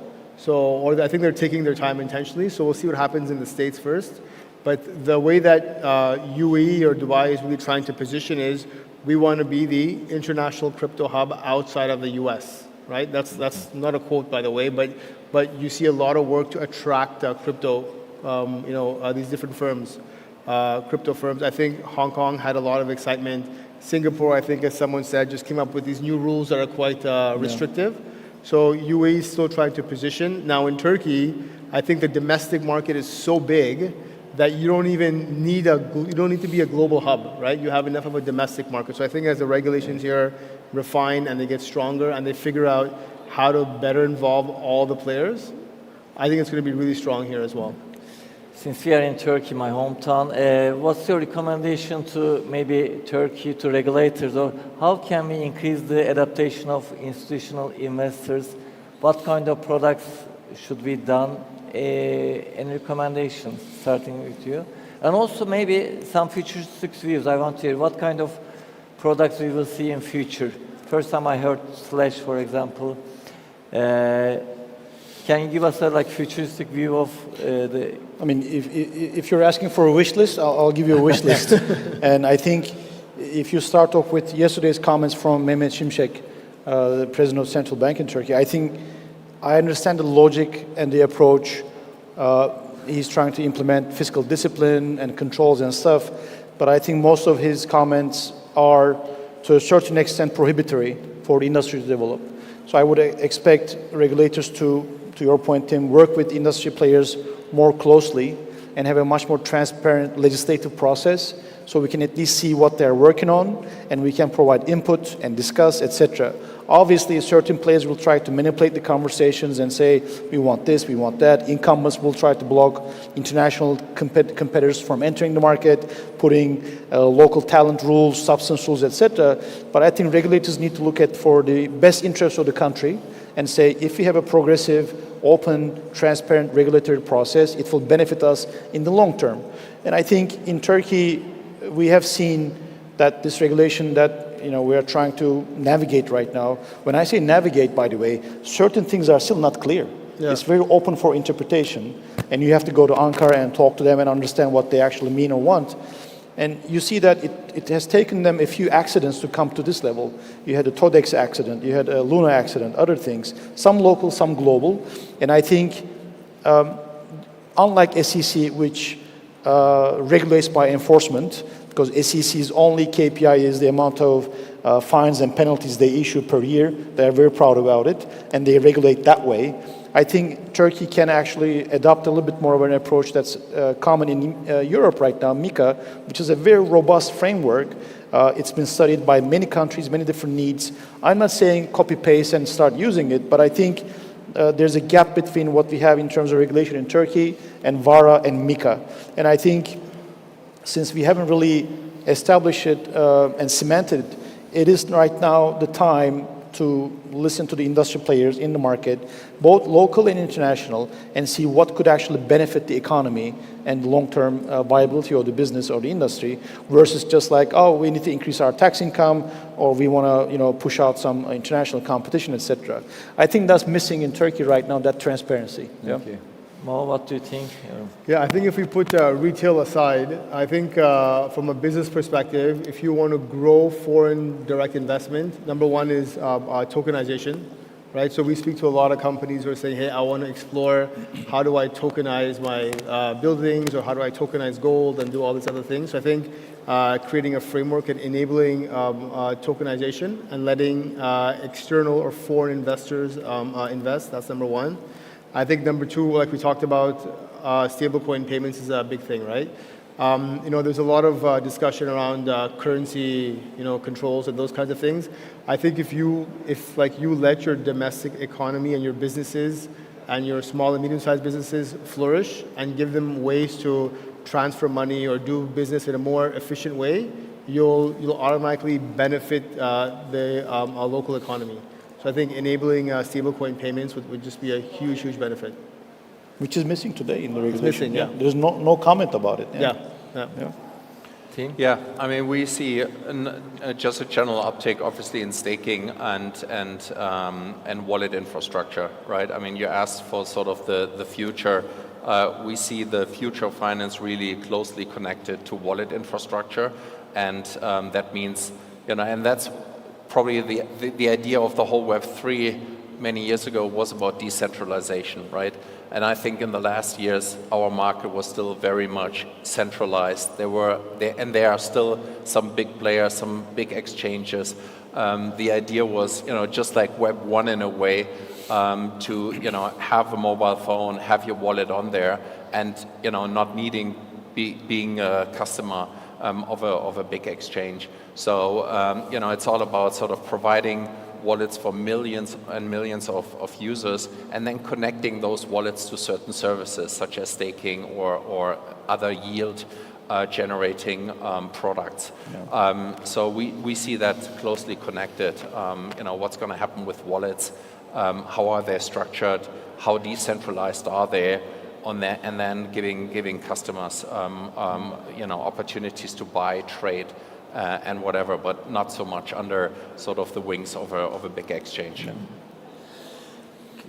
I think globally there are a couple of trending topics or buzzwords. One of them is, of course, AI and digital assets.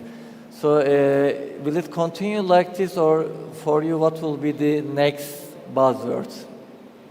Or will AI also affect digital assets industry? Is it already affecting? Yeah, I was in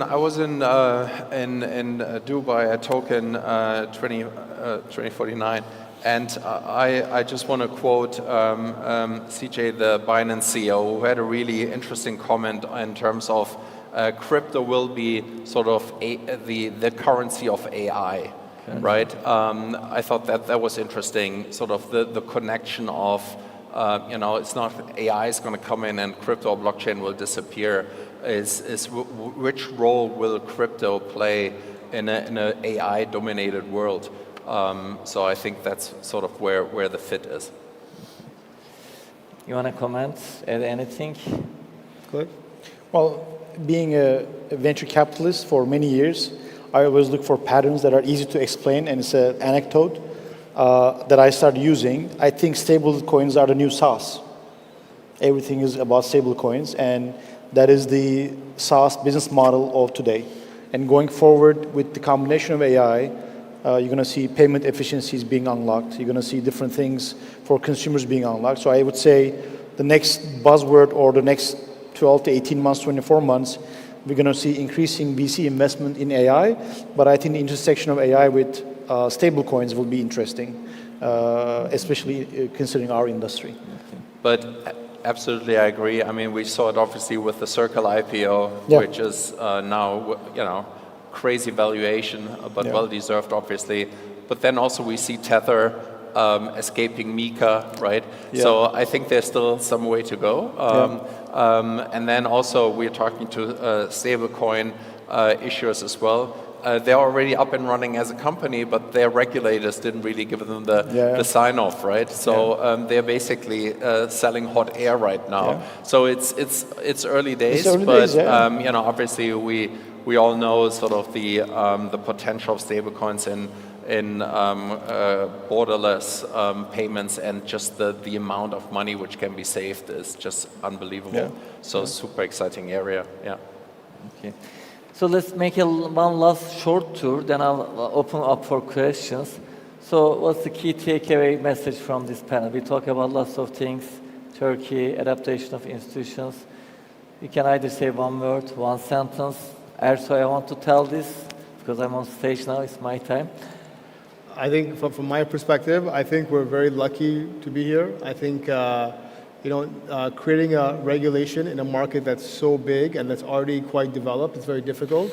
I think the opportunity is tremendous, and with regulation, you'll see a lot more demand, a lot more adoption.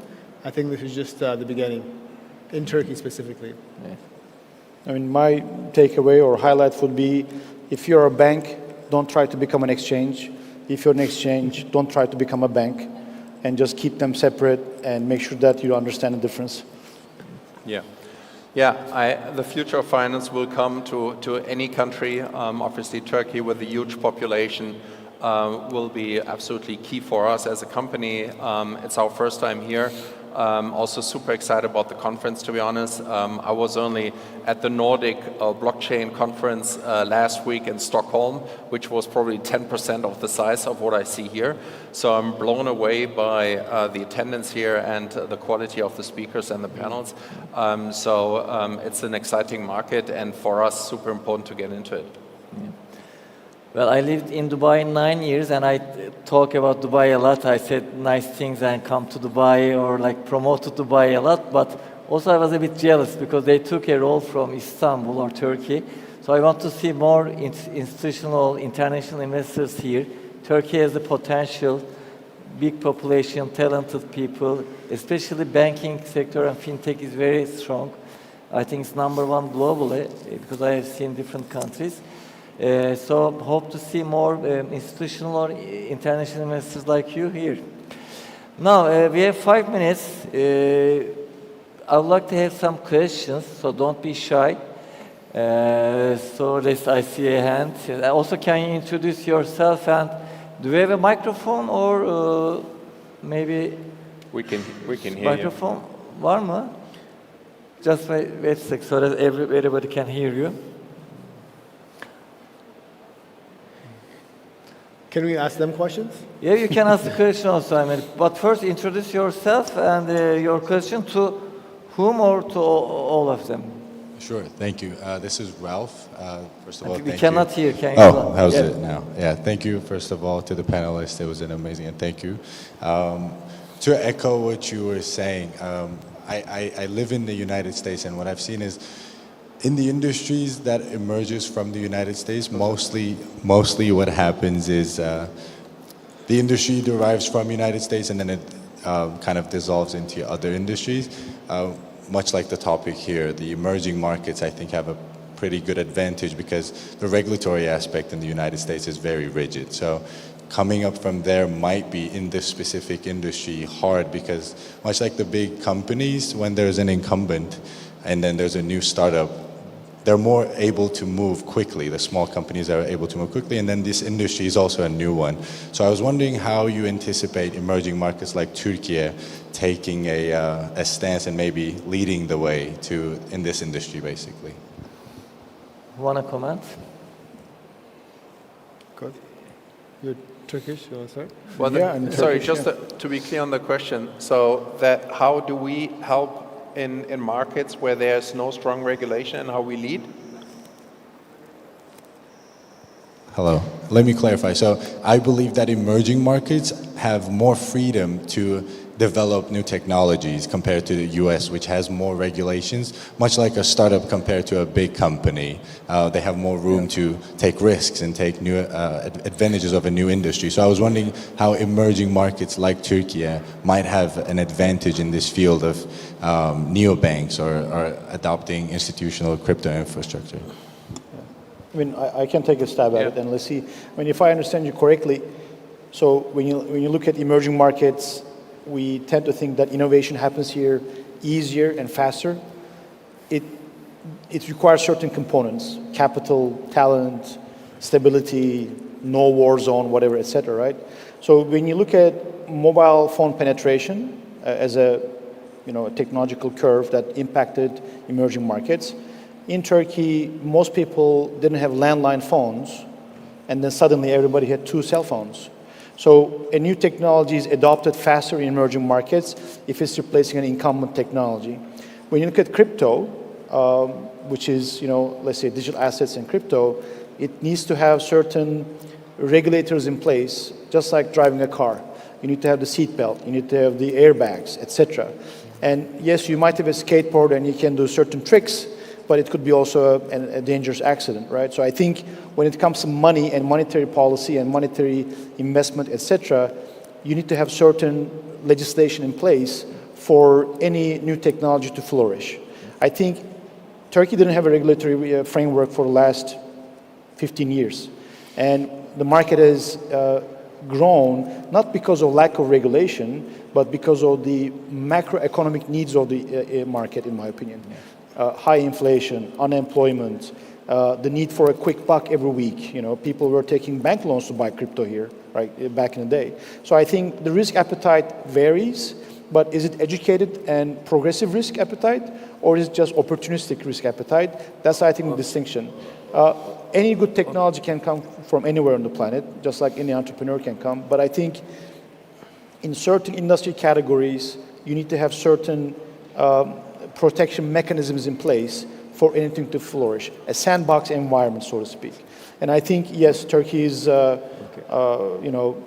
invented buy now, pay later, but we didn't tell the world about it, right? Banks had installment plans for up to 18 months a few years ago, and this was in place for 30 years, but Klarna comes across and markets it and says there's a new category. So I think certain technologies require a platform, and Turkey didn't have that and didn't have the macro setup for it. But yeah, hopefully it will cherish. Yeah. I also want to manage the time. That's why I Sorry. stand up. Yes. You wanted to ask a question to the audience? You were saying, can we ask a question? No, I was just kidding. I was joking. Maybe one more quick question, if somebody has a question. I think, okay, there is no question. So I want to thank you for all my panelists, Elbruz Yilmaz, Mo Yusuf, and Tim Clausen. Thank you very much for listening us. Thank you. Thank you. I'm sorry I was a bit late. Let's have a photo together, maybe group photo. Okay. And by the way, I want to tell you, normally you don't come to a blockchain conference like this. It's because it's institutional. They are more blockchain guys. I'm not, so yes. Thank you. Thank you. Thank you. All right.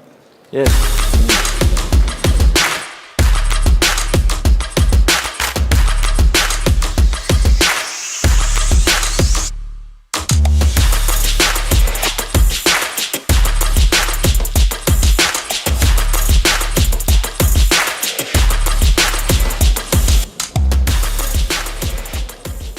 Thank you so much for this great session. And now we are pleased to introduce Farzam Ehsani, co-founder of VALR, Africa's largest crypto exchange expanding globally. Let's give him a warm welcome.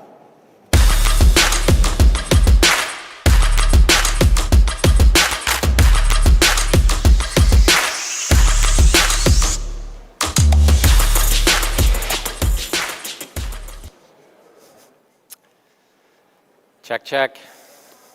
Hello, everybody. Hope you're having a great day. My name is Stuart Popetroy. I'm with Cadena. And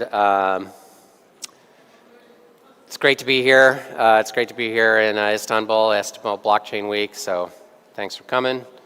Today we're going to be talking about scaling EVM technology using parallel chains.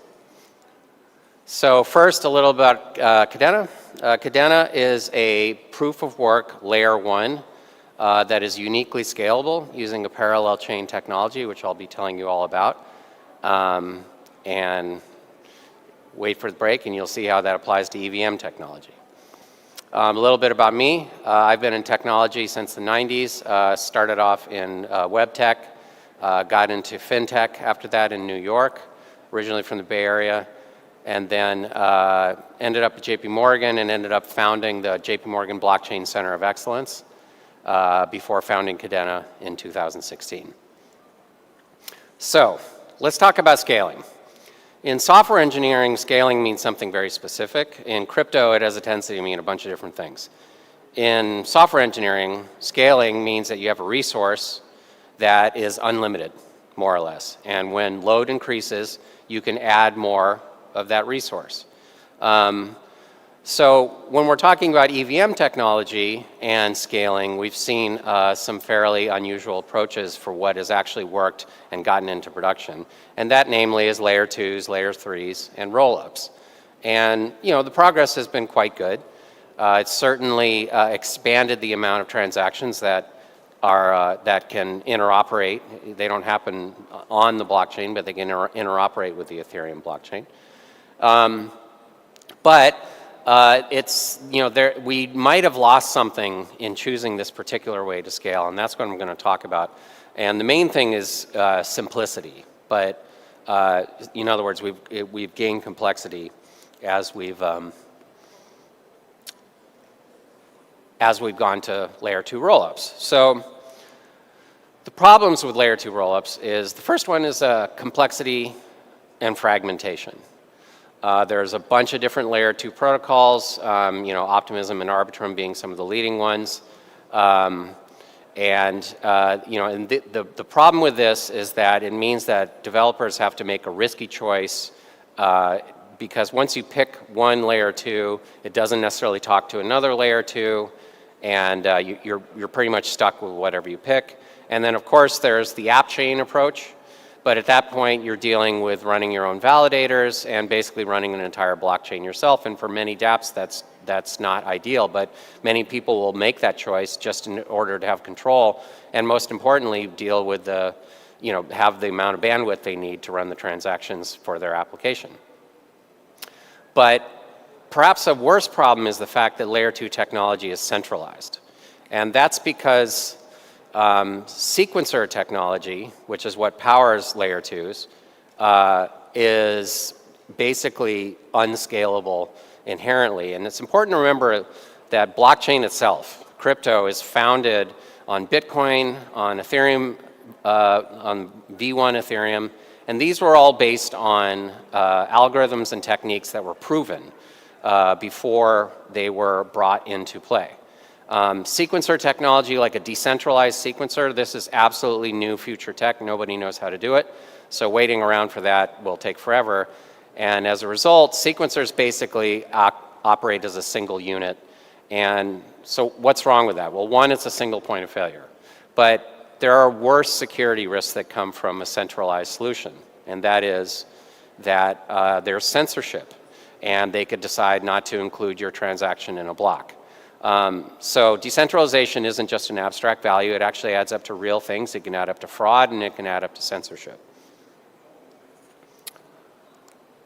So at Kadena, we've come up with a way to scale blockchains, and we've been running this in production since 2020.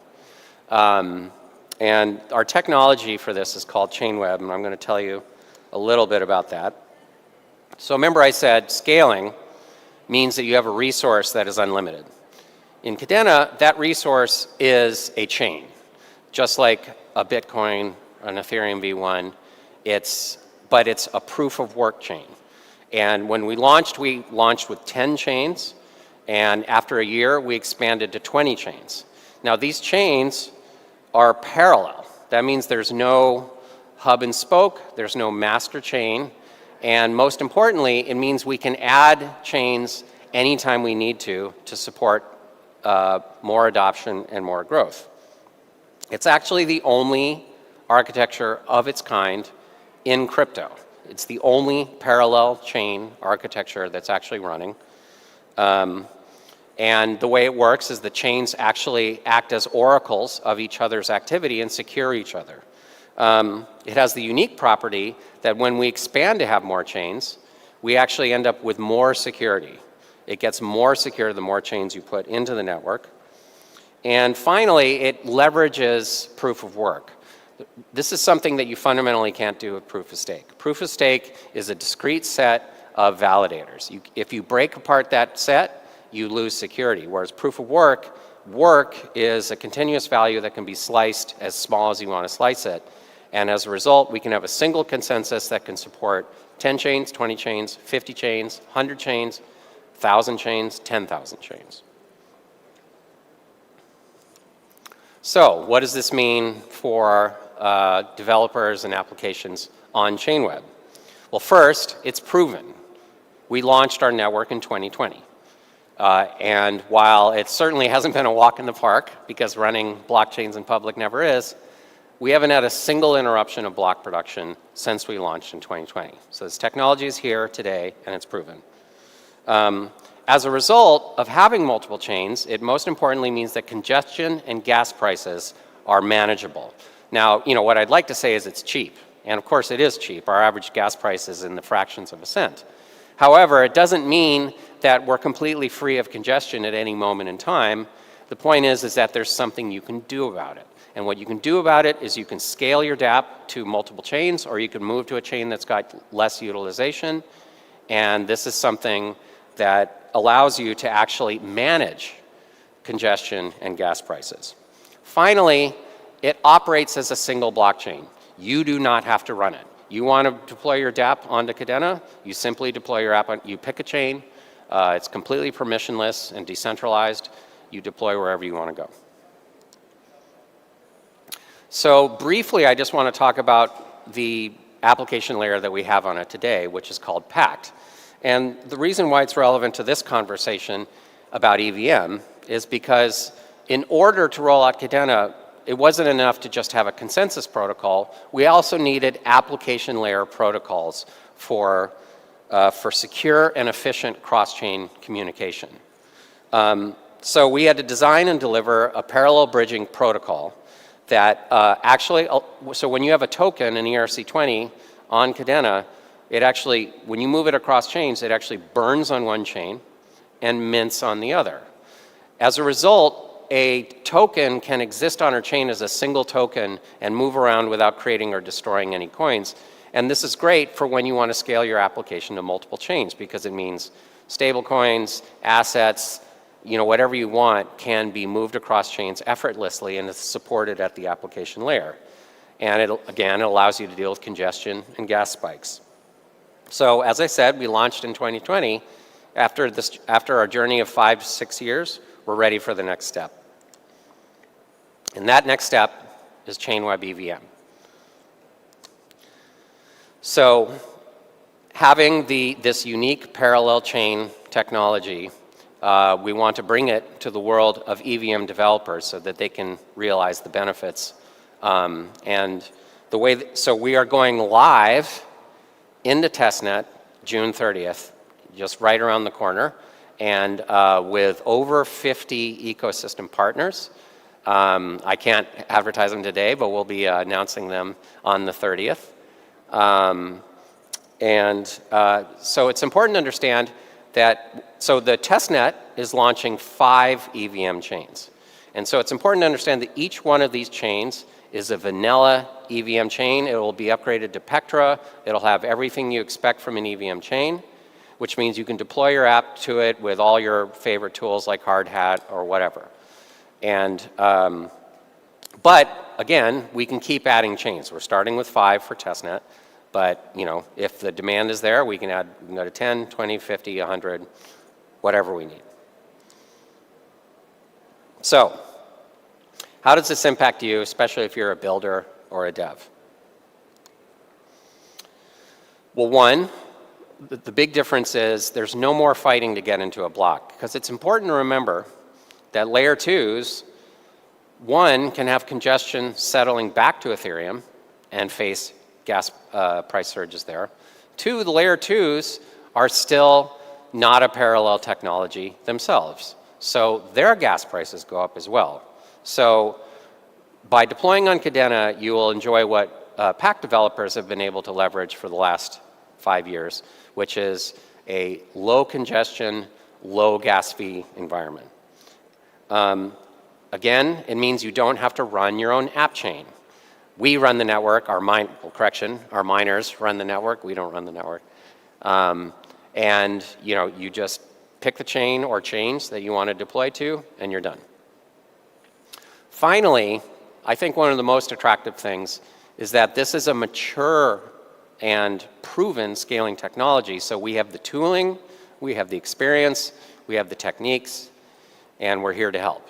So if you have an idea about how you want to deploy onto Cadena, then you should talk to us, because we've thought about a lot of different ways that the scaling technology can be deployed. So we want you to get involved. How do you do that? One thing that's great is that the ecosystem is young, so it's a great opportunity, and and with all this scalability, there's plenty of bandwidth and space for your app to run, so you should get involved for that reason.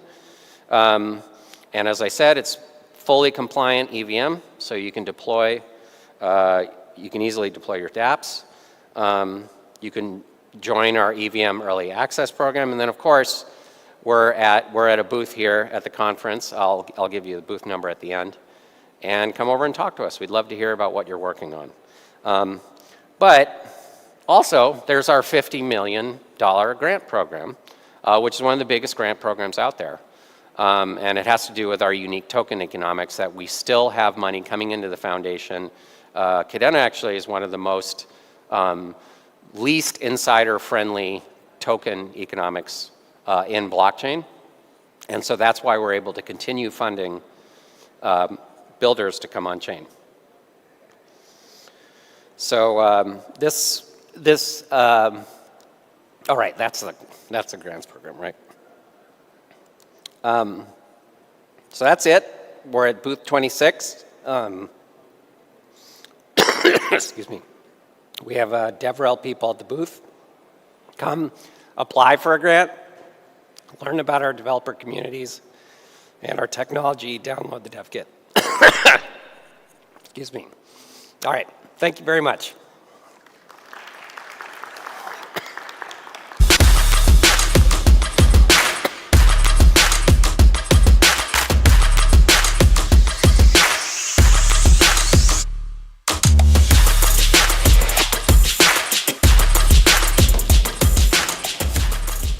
I apologize for the incorrect announcement regarding our previous speaker, Stuart Popjoy, founder and CEO of Cadena. I'm so sorry for this. Thank you for your understanding and this speech also. And now we are pleased to introduce Farzam Ehsani, co-founder and CEO of Valor. The stage is yours.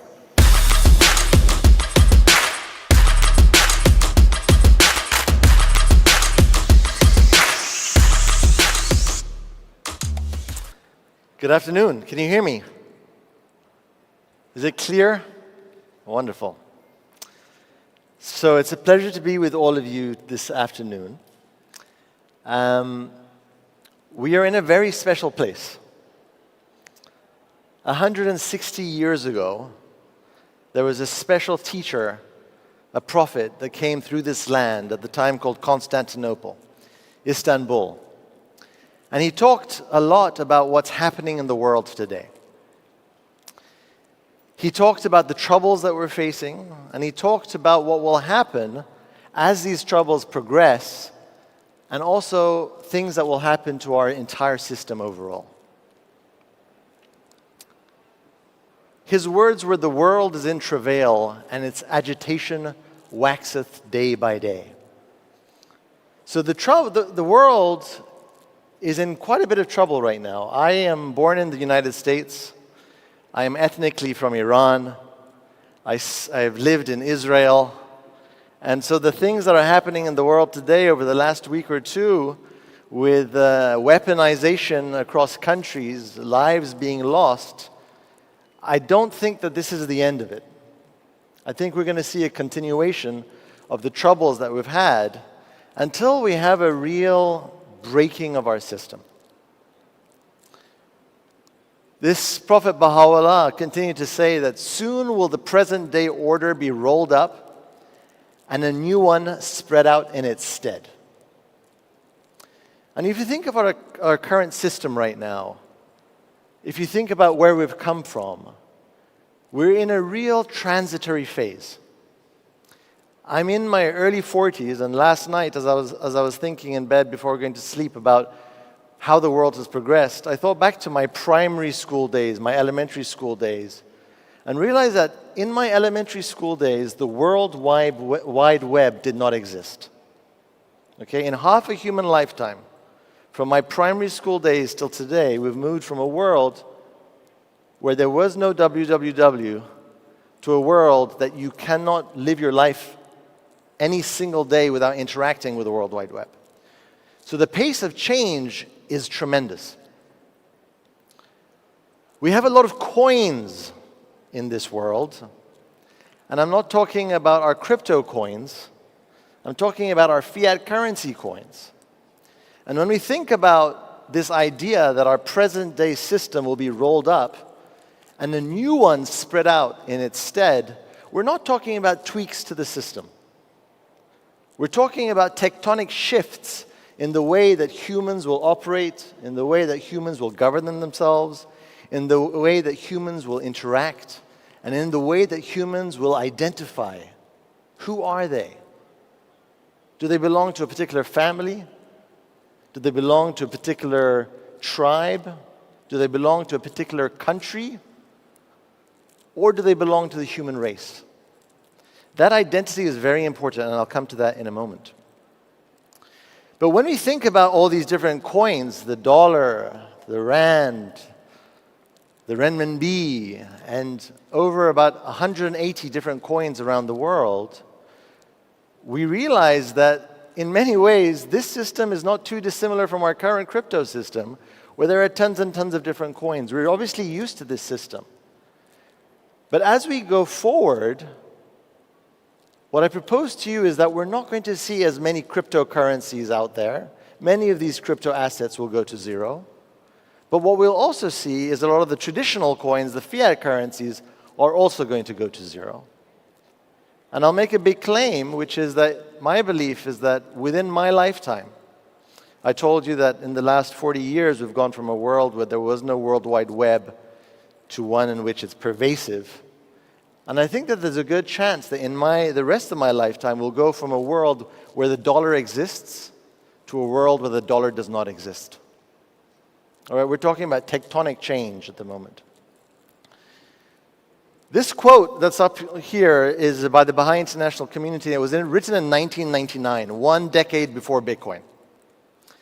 It's a very powerful quote and says, it would be difficult to exaggerate the psychological and social impact of the anticipated replacement of the jumble of existing monetary systems by a single world currency operating largely through electronic impulses. When you think about our currencies today, they're generally associated with the nation state.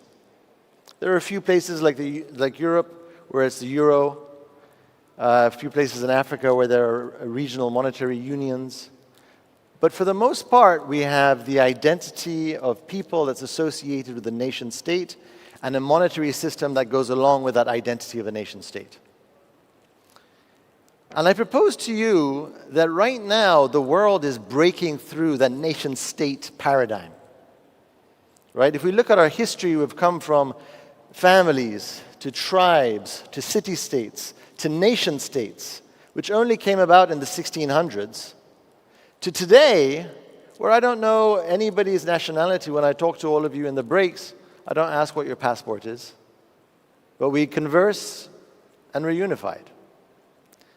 And I think the divisions that we're creating today are historical remnants of the past that do not serve the current world system. There are too many frictions in our financial system. There are too many frictions by nature of all of these different borders that we've created that are really figments of our imagination that we have caused to become our own realities that are, for the most part, inhibitors to unity and to progress.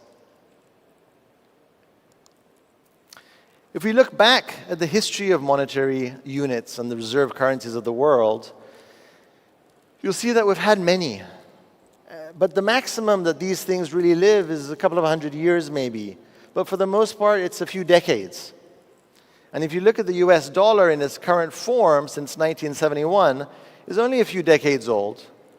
And the US dollar in its current form is really the only reserve currency that we've had that is unbacked by anything scarce like gold or silver or anything of that nature. And when you look at the difficulties that we're having, and we've put a few questions together at the end here about what will cause the downfall potentially of this current paradigm that we're in, is that we see that there's huge amounts of debt in our system. We see that regardless of your views of the Ukraine and Russian war, that the US dollar was used as a political tool for weaponization. Assets were frozen by virtue of the US dollar being the reserve currency of the world. And when you see that, again, regardless of your views, I'm not saying this way or that way is better or worse, but when a monetary tool becomes an instrument for political persuasion and potentially aggression, the rest of the world starts waking up and says, wait a minute, do we have an economic system here or is this a political system? And more you hear the discourse moving away from the US dollar. And there are many questions about what the next reserve currency will be.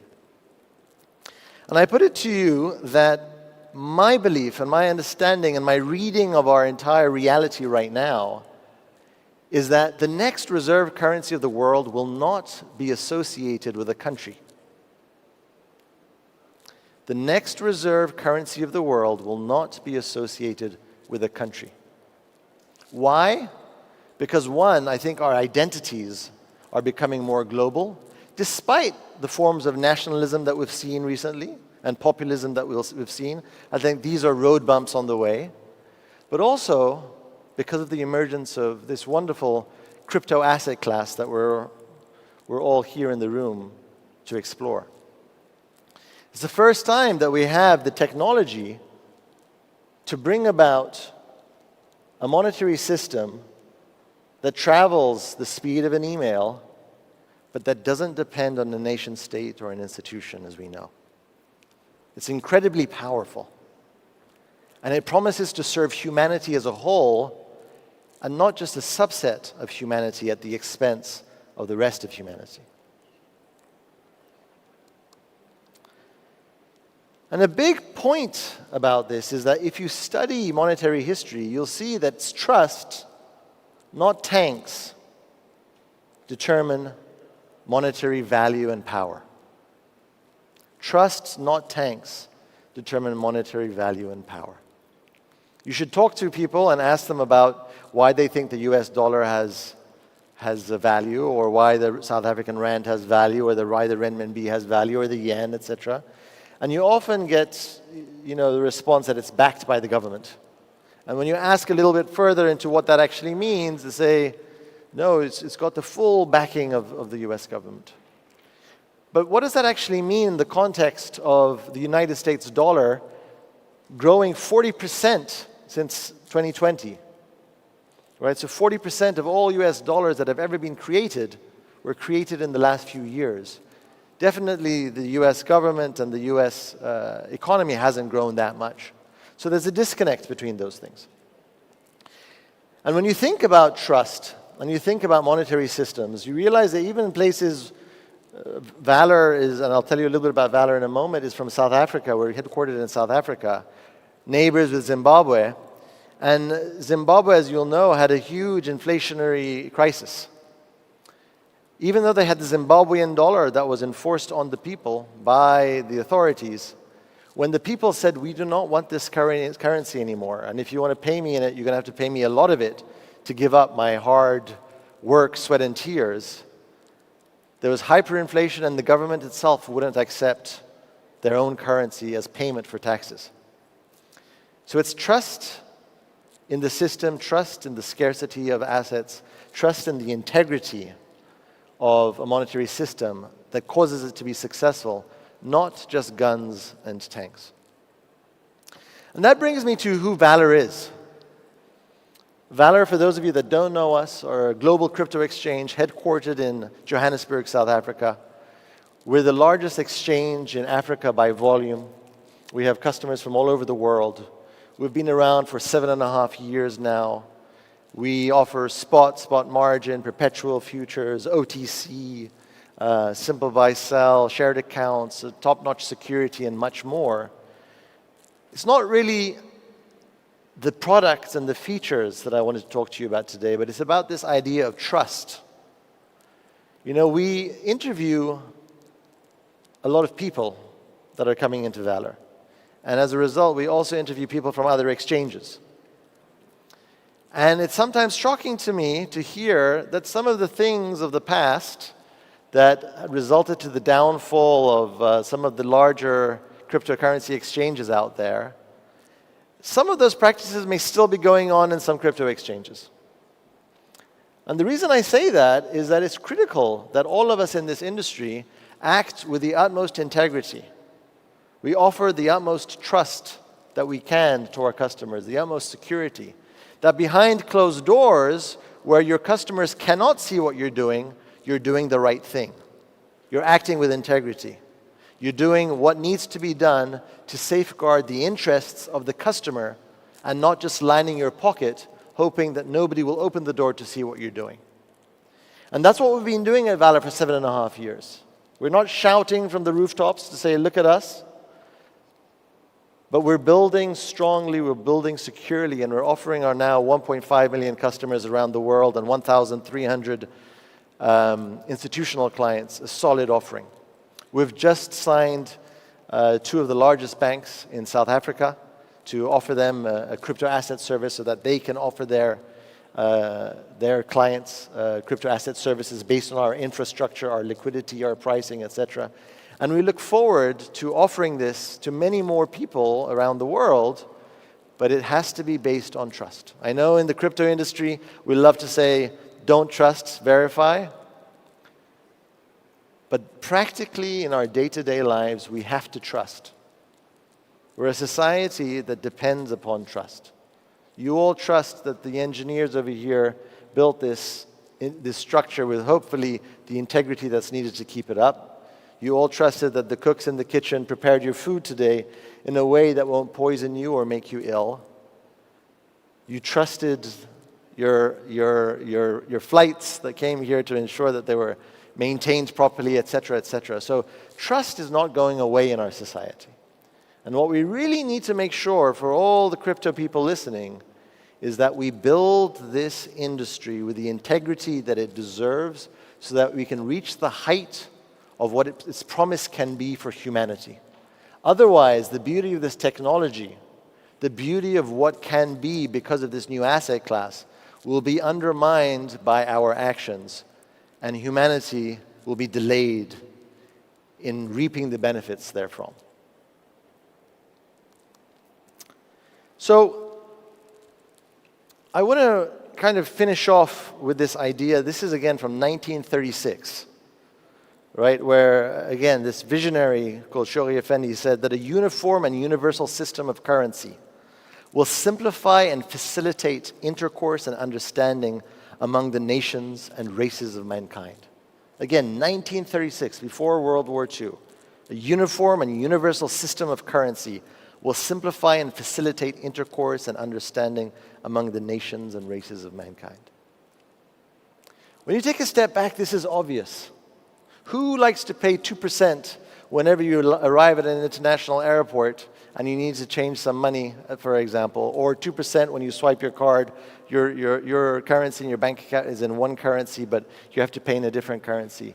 There are so many frictions in our system that absolutely don't make any sense anymore. And so this old system that we have right now is being rolled up as we speak, and this new one is being spread out in its stead. And I leave you with this vision of the world, of Earth, and ask you to come along with Valor and myself toward an ever-advancing civilization. One that views the Earth for what it is, a single entity without borders, without man-made borders, a single entity that is our home. The Earth is but one country, and mankind, its citizens. Thank you so much.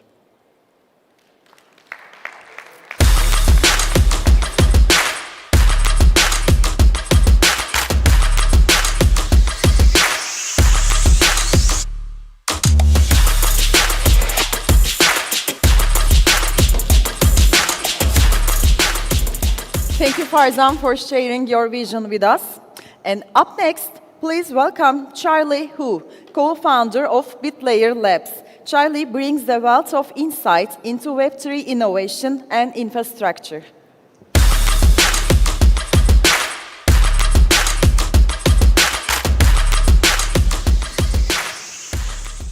Hello, everyone. Okay, I'm audible. Thanks for staying this late and listening. This is a very good color, my favorite color, orange. Good to be in the Turkish community. We're talking about Bitcoin today. I don't know how much Bitcoiners in the audience.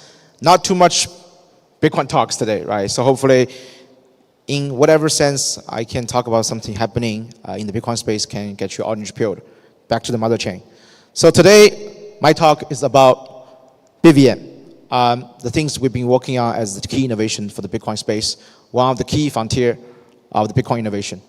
So Bitcoin stands for Bitcoin verification component. Sometimes some people think it's a Bitcoin virtual machine. It's not necessarily 100% technically like that, but it's an easy way to comprehend. So the context about where we are, right? It's the largest asset class. Bitcoin is digital commodity. It's incorruptible. It's unstoppable. It's the biggest asset class. Without Bitcoin, we don't have the industry. Bitcoin is here to stay. Bitcoin will have very long sustainable future with problems we need to solve. Bitcoin still have problems. There's a few problems I'm going to deep dive today. But it's the largest assets with very little utilization, especially on the DeFi space, because it's set up. It's UTXO cash system. There's no native built-in smart contract capability. Now we want to empower that for the future of Bitcoin DeFi. It's a large asset which if we can unlock 10% of TVL, we're talking about much bigger potential compared to Ethereum DeFi. So the journey about us really deep dive from the Ordinal space. For the people who don't know Ordinals, it's a very interesting meta protocol innovation due to the Taproot asset upgradation in 2021. It's become possible for people to inscribe assets native on Bitcoin block. And because of that, we see the network become very congested. And for me, it was like, that's the pivotal moment to explore. What's the best way to scale Bitcoin, right? To provide this functionality of smart contract or DeFi use cases for Bitcoin assets. And BVM came out October 2023. It became one of the best design choices without depending on any soft fork, hard fork, without depending anything which is out of our control. We're able to deliver that. So that's the trade-off we want to solve between sidechains and the state channels. So for the people who are in the Bitcoin space, we know that one solution called Lightning. In the last 7 years, Lightning has quite some adoption. It's a cheaper, fast Bitcoin payment solution, rely on this, the state channel kind of gateway. But outside of payment, sending the standardized transaction from A to B, there's no other capability. You can't really do lending. You can't do all the other AMM functionality. All the basic DeFi use cases, you cannot really do that with Lightning. And the Lightning has their trust assumption as well. Where the other side, company like Stacks or Rootstock or other chains wants to do the sidechain functionality, right? They so-called EVM compatibility, but for Bitcoin. The problem for sidechain is the security trust assumption is maintained by the validators. It's not Bitcoin security, it's sidechain security. So this is kind of the key problems we have. So the BVM component unlock one thing, which is transaction state verification can be settled on Bitcoin block through our recursive proofs. If we trust Bitcoin, we trust things settled on Bitcoin block is secure, we're talking about Bitcoin security. That's already built in Ethereum and Solana and other like programmable layer ones. It's not really possible until now with the BVM verification component. So that's kind of the context, why we want to build this, what's the key innovation we want to break through. So in case for people who don't understand BVM, it's kind of like ZK has had a lot of like zigzagging evolution already. And then the key first product we're trying to build is using Bitcoin script to build this two-way peg-in, peg-out model, UTXO lock, and a mint kind of functionality of BVM bridge. This is the way we want to powering the Bitcoin DeFi. So two products. One is new generation Bitcoin bridging solution. The second is BVM rollup. State transition can verify it on Bitcoin block. So basically, they're the key infrastructure piece we want to deliver to empower Bitcoin DeFi, right? So this is kind of our community contribution we did. We, as one of the key founding members of BVM Alliance, through the BVM bridge, the protocols, and the rollup, we want to be the gateway for Bitcoin DeFi. So for the people who understand Bitcoin, there's like an older version of the wrapped version, right, called the WBTC. It started from 2018, founded by a few like DAO members, like BitGo, Ren, Kyber Network. Some of them started in doing the kind of before the DeFi summer in Ethereum happened. The goal is the same, to bring the Bitcoin liquidity to the smart contract environment, right? The Ethereum L1s. So up to this moment, WBTC has over 7 years history. It has over 122,000 WBTC floating around across the EVM L1s and the L2s and all that, across like probably tens of different DeFi protocols. A lot of them are actually in Aave and some others. The problem for people kind of fighting or maybe having concern about WBTC, it's multi-jurisdiction, and it's very vague on who's actually managing the private keys, and it's a multi-sig setup. It depends on majority of the private key needs to be honest, not being hacked and drained, and then that's secure. So especially after the BitGo, which is one of the key Bitcoin custody platform, very institutional, qualified custodian in the United States, they made an announcement they want to open up new wrapped BTC assets last year. Don't want to just solely focus on WBTC. It creates more and more attention and also controversy. What's the future for the wrapping version of BTC assets, right? And this opened up a lot of the new, kind of almost like the BTC assets gold rush. And I think the best setup we want to do with BVM is we call this third generation Bitcoin bridging solution. So basically WBTC or some other like TBDC others, it's all multi-sig setup with majority honest kind of trust assumption. So for the people who kind of following, especially a lot of like Turkish community members, you probably use Bybit, right? The single biggest, largest hack happened this year, 3 months ago. It was a multi-sig hack, basically, right? It was three out of 4 of the signers, co-founders of Bybit. Some of them we actually know them well. Unfortunately, signed this malicious attack, right, because of the UI got a foot, and it's Genosis multi-sig hack. So we know, like my previous experience with Polygon as well, hundreds of millions of dollars, even billions of dollars get hacked because of multi-sig. Multi-sig is not ultimate best security function to manage large amount of assets, especially on the bridging side. So the key difference for us is we're using Bitcoin script to build this two-way peg-in, peg-out model.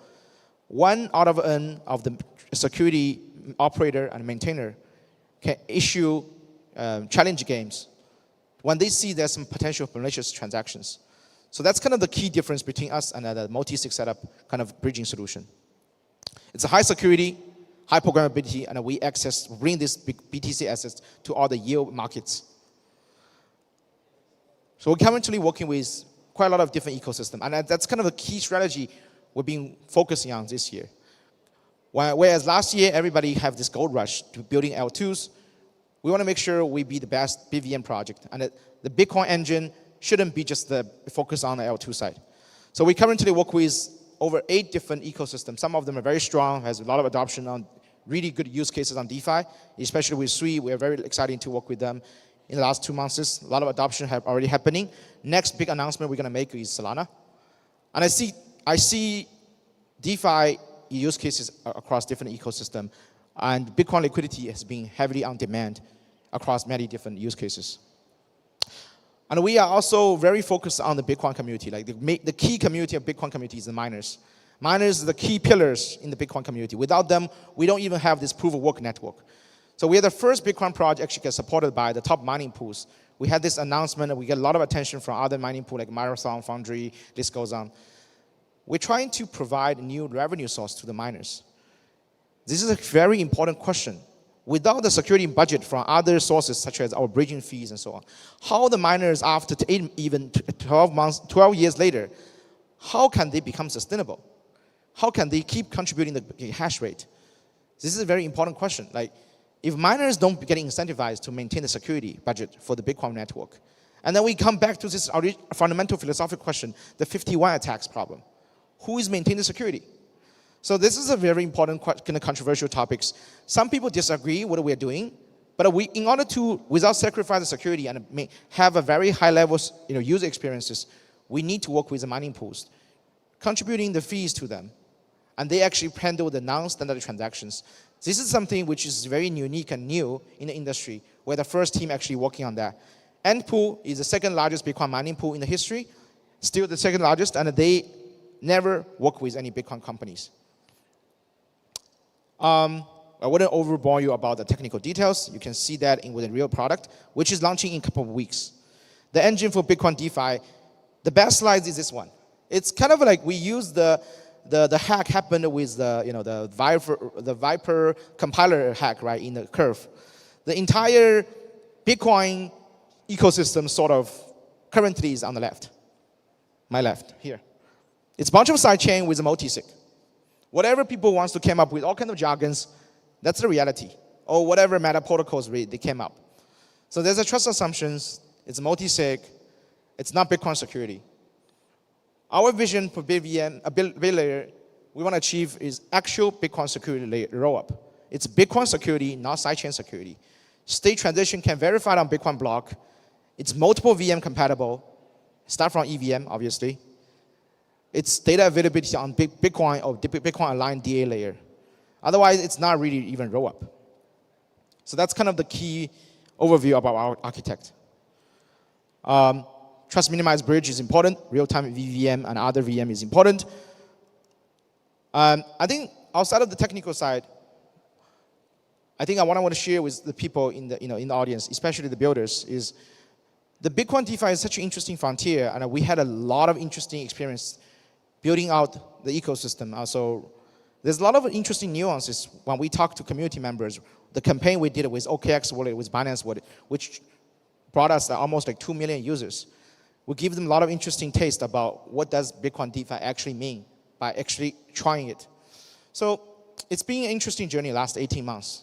It's almost like building a very interesting shopping mall with some kind of interesting promotion season as a catalyst. The builders in our ecosystem is almost like vendors in the shopping mall. But the chemistry and also the sustainability, how to make sure they're successful, we're also learning by doing.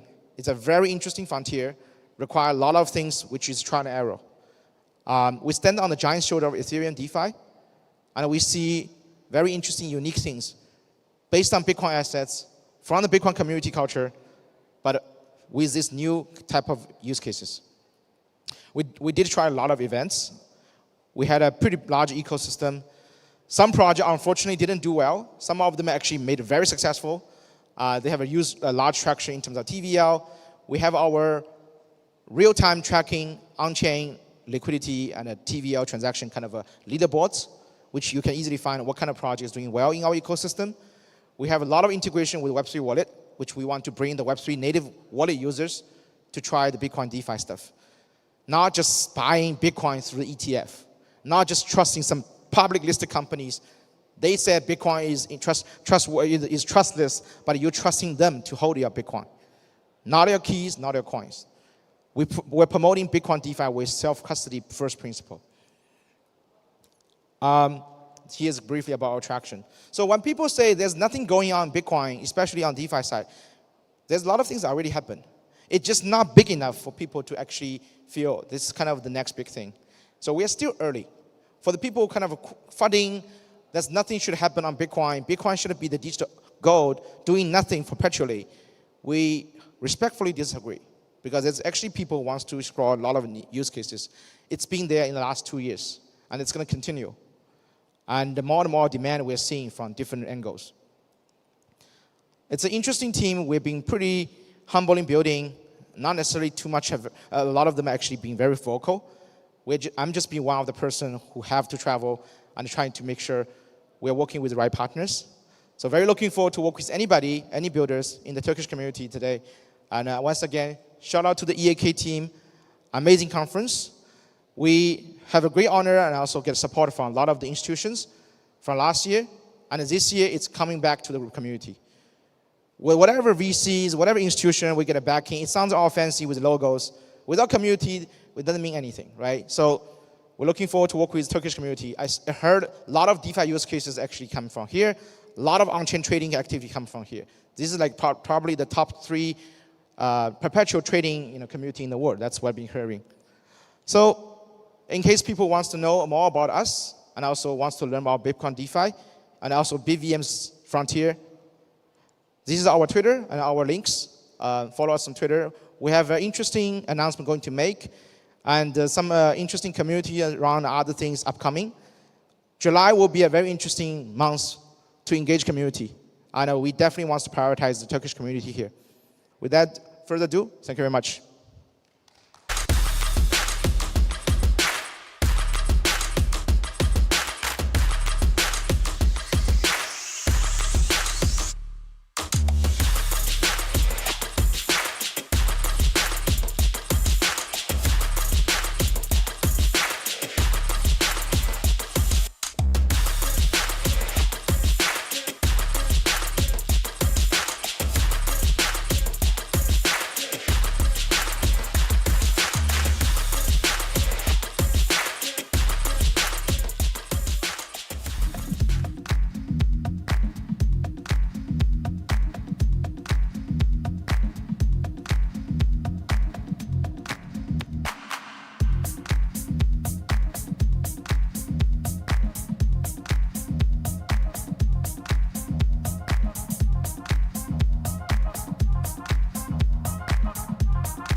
Thank you, Charlie. Your contributions are truly appreciated.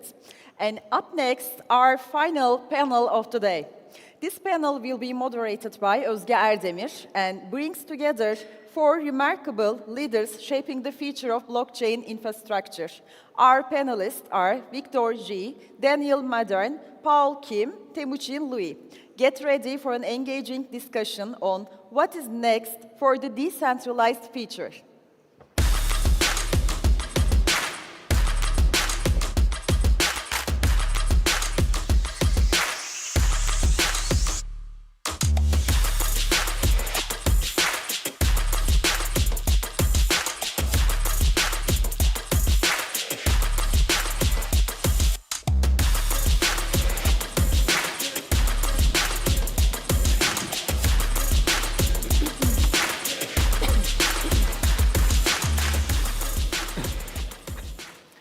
Hello, everyone. Welcome to our panel. It's great to have you all here late at this hour. We will have a very technical but very good panel here.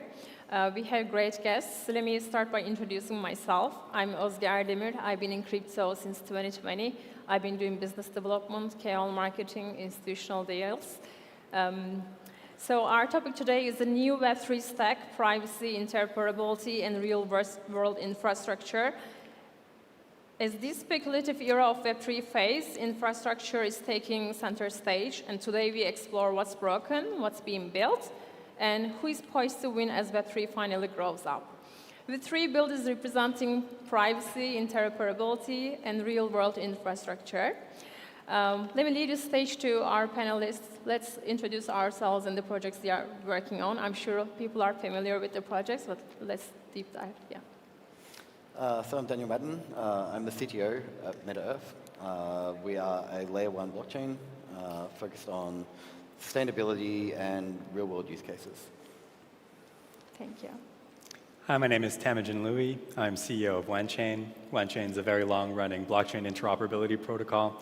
We have a variety of different offerings from token bridge, data bridge, as well as some kind of standards work that we do. So it's very nice to be here. Hi everyone, I'm Victor, co-founder of Manta Network. Manta is the first and largest modular L2. We're the first one using Celestra DA and use a very interesting way to grow our TVL. Right now focus on real yield generation through funding rate and RWA. Thank you. Let me start with the first question. How would each of you describe this new Web3 stack?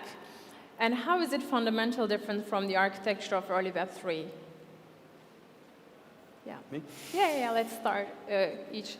Everyone comments about it. Okay, so Web3 started very monolithic. When you look at Bitcoin, Ethereum, it was kind of like the on-premise computing of Web 2. If you look at things like back in 2022, the mints for NFTs on Ethereum, where you saw gas prices surpassing the value of the NFTs. That was the kind of the mindset of how everything was built back then. Now we're moving towards faster transactions, real-world use cases. We need modular systems that can move fast, onboard users.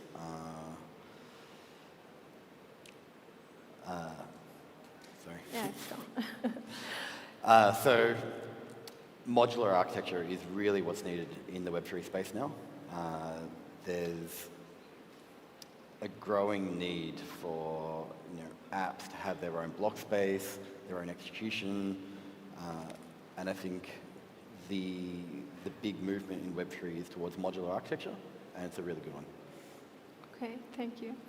Yeah, I can piggyback on that. Definitely the modular aspect is one of the important shifts that we're witnessing. When I look at original quote-unquote Web3 and this new Web3, the new Web3, at least in theory, is not going to be quite as messy. It's still going to be a little bit messy. We still like that part of it, but we can kind of see this shift. That original Web3 was a lot of it kind of like a proof of concept. So from an infrastructure point of view, it was very monolithic. You had kind of layer 1, run everything there. Now we're going kind of more modular. Similarly with scaling, again, it was all just in one place, and then you have roll-ups and different layer 2s and things like that. For OneChain, we've seen similar shifts, or at least we're hoping to see similar shifts when it comes to interoperability. These past few years, everything was ad hoc. Every project that's doing bridges or any type of interoperability solution, it's all we're just building however we want. We're not following any type of blueprint. We've all seen kind of the consequences of that. So in kind of new Web3, this should shift to something that's more standardized, more proven, more vetted openly. And similarly, you can kind of see sort of the same thing with security as well. It was ad hoc before, but now it'll be maybe more formal, greater reliance on zero-knowledge proofs and these types of technologies. So this kind of maturity from the original Web3 to the new Web3, this is what we're starting to witness, and we're making good progress. Nice.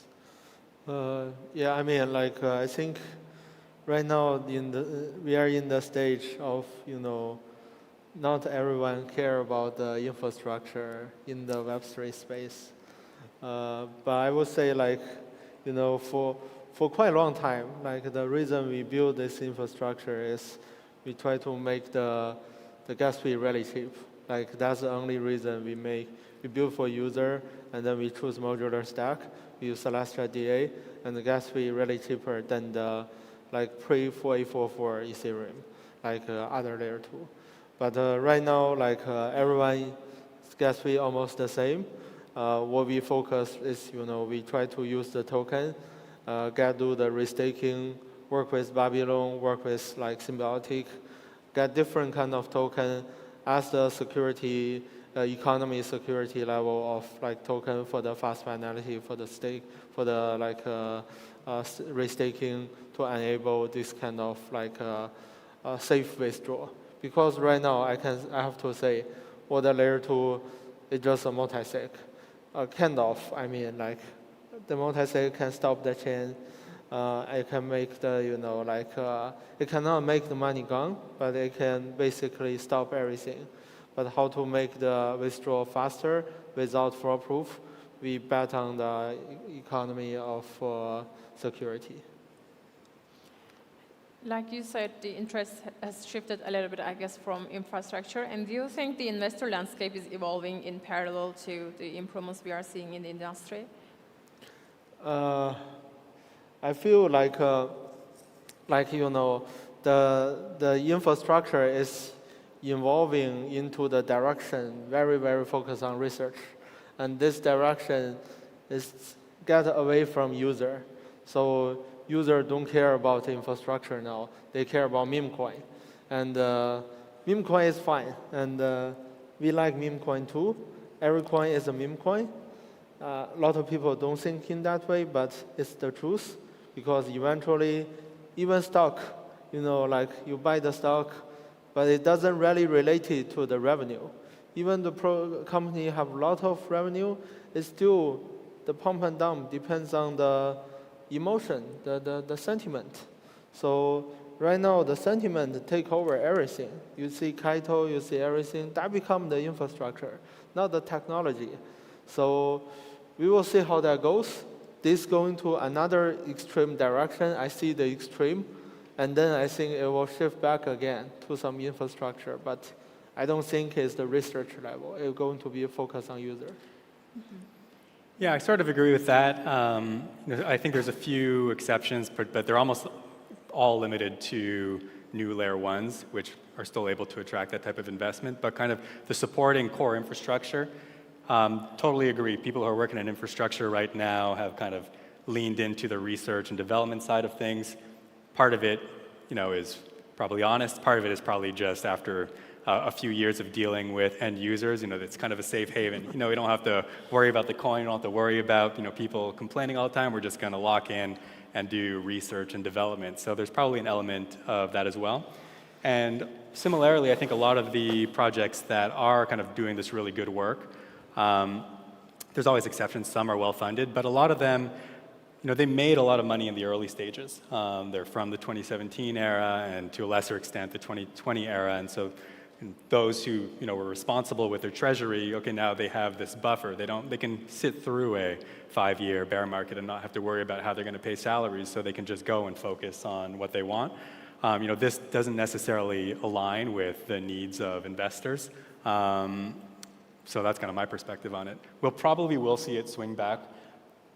For that to happen, though, we probably need kind of the altcoin bull market to kind of return, to kind of entice new money and kind of riskier ideas to come into play. Because right now we're kind of in a stage where taking risks at the infrastructure layer is kind of not recommended. Yeah, I think I agree with that as well. With the bear market we've just been through, I think investors are very apprehensive around risky infrastructure investors. Flashy apps that they can make money on quick are great. But yeah, I think we're going to see a real swing back to core infrastructure and good projects.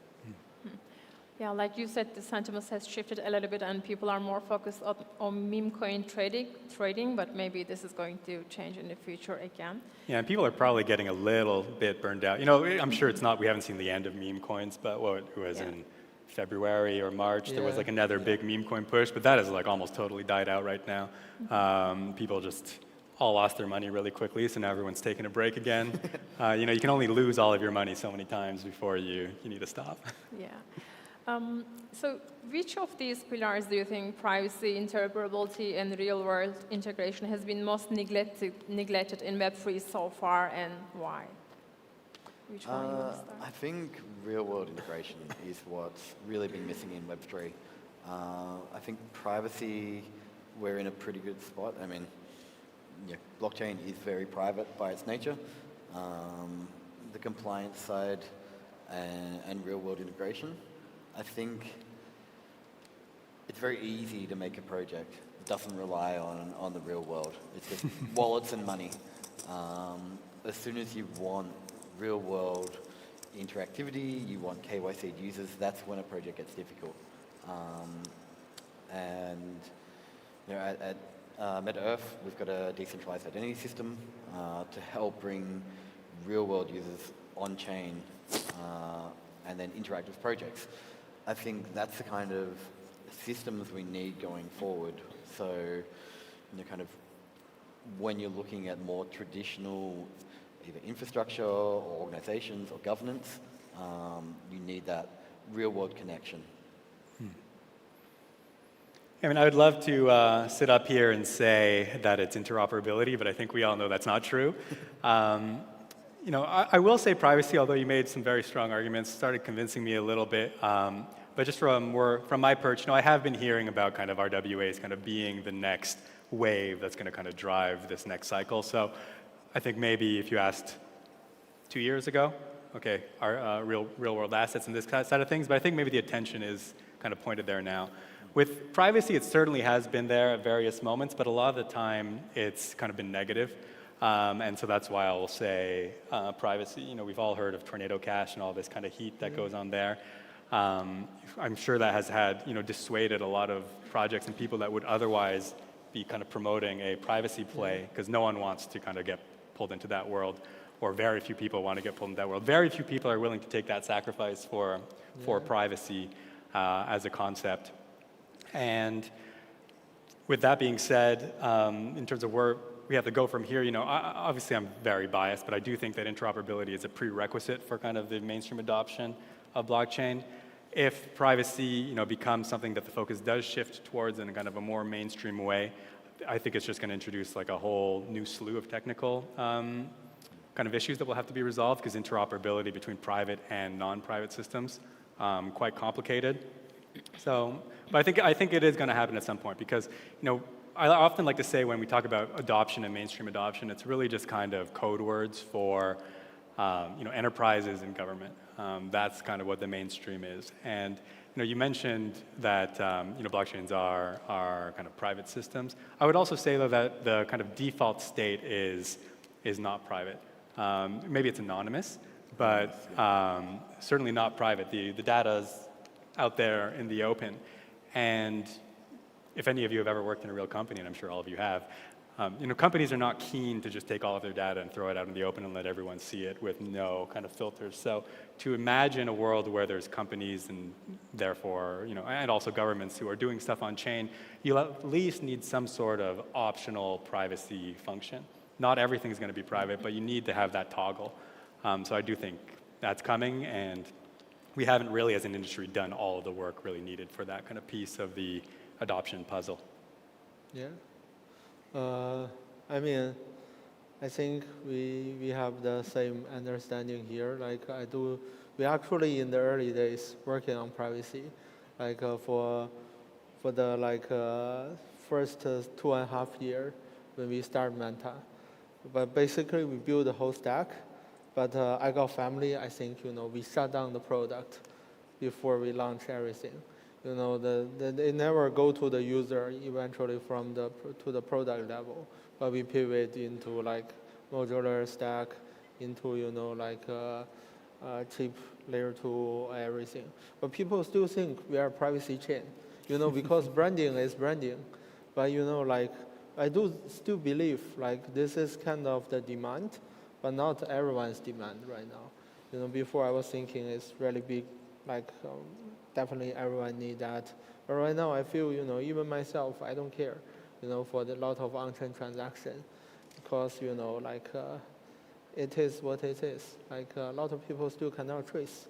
But I think right now, basically in crypto, we have two use cases. Only two use cases are organic.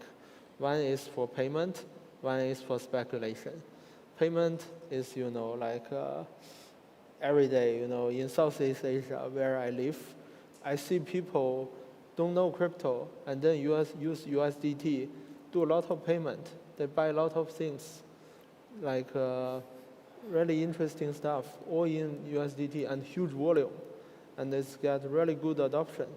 And speculation is, different coins, all the infrastructure coin, meme coin, every coin, they just create a lot of new assets. These new assets make people can buy, in Turkey, can buy in Asia, can buy in Europe, but everyone talking about same language, and there's no entry barrier. I mean, it's really low entry barrier compared to open a stock, open a, account in Nasdaq, and also there's 24 hours. So that's what I see. Best trading experience, easier to onboard user for the payment. Those two still the best use case compared to all of the infrastructure. I'm not that bullish on RWA. I see a lot of people doing that in Hong Kong, and a lot of people doing in different countries. But it's just database. Database can solve everything. I believe centralized database can solve a lot of things. Blockchain doesn't create new use case. But interoperability, I do think is important. I talked to the optimism guy, they build a whole OP stack, but after 2 years, they talk, we need to build the interoperability layer. Why they don't do in the early days? One, because they don't have enough engineers, and the second is they didn't thought it's going to be that big issue. But after there's so many 200 layer tools, and then we build the interoperability layer, everything too late. It's just make Ethereum down and no users, because all the user goes or go to different places. That's not good, right? Let me ask a question to you directly, Victor. Manta is pioneering with zero-knowledge privacy. In your view, what are the biggest misconceptions people still have about ZK tech, especially when it comes to usability and scalability? You mentioned to me that you actually embrace a different approach a little bit, but maybe we can deep dive a bit more on this part. Yeah, I mean, as I said, I don't want to go to jail, so we stopped the product. But I still think, ZK have a lot of use cases. I think right now, actually, the product maybe can live because after Trump regime, everything is work now. Tornado Cash founder, Silk Road founder, they go out of jail now. So everything works fine. But I think, generally the need on the privacy is mainly focused on trading, like dark pool. That's the best use case. I'm really bullish on that direction. ZK is the best way to solve that. And maybe RWA needs ZK, but I'm not sure. But I think best trading experience, that's the key use case. Okay, thank you. Daniel, building geospatial infrastructure on-chain is a forward-thinking idea. What are the most practical challenges you encountered in making it work on the ground, and how do you make sure this integration becomes truly impactful rather than being experimental? So the biggest problem with any kind of geospatial solution is trust. GPS can be faked. Without secondary validators, real-world interactions, devices, it's very hard to build a trustless system that's actually accurate. So we have a really good layer for geospatial data. It's got validators, ZK proofs, timestamps that can be verified. You can't trust a single source when it comes to geospatial data, especially when you're talking about real-world users. So having a layer where we can process real-world data around location and timestamp in real time with extra validators, it's hard, but we've done it. Okay, thank you. And Timuchin, OneChain has been in the cross-chain game for a while, so what's the missing link in today's interoperability landscape, do you think? Are we near truly seamless multi-chain world right now? Well, unfortunately, I'll have to say we're not particularly close to a true seamless multi-chain world. I mentioned it at a few minutes ago, that original Web3 where everyone's building kind of ad hoc. That's still kind of the case in interoperability. You have different players, they're all just building their bridges in their own way. They're making design decisions that are really just based on the particular problem they happened to have faced. And nothing's being shared really, and nothing's being vetted, and so everything's just kind of a hot mess. We often talk, envision this, that these chains are just seamlessly perfectly passing data. It doesn't really matter what chain you're on, all the liquidity will just flow. But right now it doesn't work that way because all these different interoperability protocols are all incompatible with one another. So what we as interoperability or the interoperability sub-industry, what we've actually ended up doing is just refragment everything. You had all these different chains. We said, okay, we're going to connect everything, and we just cut it in different shapes. That's basically where we're at right now. You know, those of you who were kind of speculating in the last bull market probably experienced that firsthand. You know, you probably went to like a hot new chain at that time, maybe something like Moonbeam, and then realized that there was like 4 different types of wrapped USDC there. Yeah. There's no naming standards. They all had the same ticker. You couldn't figure out, or had to work harder than you should have to be able to figure out, okay, how do I unwrap this? Well, I have USDC. Why can't I swap it on the DEX? You know, there's all these types of issues. And that's all because interoperability protocols, they don't work together. We don't trust each other. We've all seen the hacks happen on kind of on the news, huge numbers of hacks. This has impacted the builders as well. You know, there's a lot of distrust. Everyone kind of thinks that, okay, our solution's the best. Can't really focus on, can't really use someone else's solution. You know, even I as a bridge builder wouldn't dare, you know, take an asset minted by another bridge and integrate it in any meaningful way into my own protocol, because then if that bridge gets hacked, has downstream effects, ruins my bridge. So everything is very, very fractured. So that's kind of the problem that has to be solved. The only real way, well, there's 2 ways. One way is unacceptable, and that is for just, we centralize everything. Everyone just uses the same company to do it all, becomes a proprietary product, but there's a lot of downsides to that. There's vendor lock-in, it makes the problem actually way bigger if something does go wrong with that protocol, because now it's destroyed the entire industry. So that's a non-starter. The second way is a lot slower, it's a lot harder, and that's with industry-wide standards. So, you know, there is progress. I might be sounding very pessimistic right now, but there's progress being made. There's a handful of bodies that are working on that, have been working on it for a long time. There's more and more collaboration between the different bodies. There's things like the Enterprise Ethereum Alliance. There's things like the Linux Foundation. And then even from Web 2 world, and I'm sure these will play an important role in this, like the IEEE and the IETF, you know, they all have or are actively working on specifically interoperability standards. And these are things that are outlining both kind of the interfaces on-chain, how those should work, but also kind of best practices for the kind of relayer, the off-chain layer, because, you know, that's basically what bridges are. The 2 blockchains will never be able to directly speak to one another unless, as you mentioned, that was a design decision that was made on literally day 0. Once it's live, that's never happening again. So you have this other piece that is not on-chain that has to kind of be doing this coordination layer. So there's going to be this outside piece realistically. So the industry-wide standards, the most important part is regulating, or at least kind of, not from a governmental perspective, but in terms of a best practice perspective, regulating how these off-chain pieces are operating, making sure that these are all open source, making sure that what they're doing has been vetted so that we have at least kind of a baseline understanding of kind of the security and the risk profile of each of these. And once that's all out in the open and once everyone is doing basically the same thing, then the different interoperability protocols can start kind of relying on what each other is building. And that becomes really your core layer of interoperability infrastructure. And then, you know, the different projects can compete on a product level. You know, realistically, core interoperability infrastructure is going to be very, very slow, but it's going to be pretty cheap. For end users, you might want fast. Okay, so you can build kind of a product on top of that for a fee. I'll kind of make that transaction go faster for you. I'll assume that risk. So there's still plenty of room to compete and have sustainable projects, but it can't be what it is right now where we've just kind of basically put proprietary products where core infrastructure should be. And so that's really what needs to change. Thank you. And how do you see these pillars working together? Like, do you think pushing one might push others? Like, do you think like one of them might be compromised somehow? What is your view on this? Let's start here.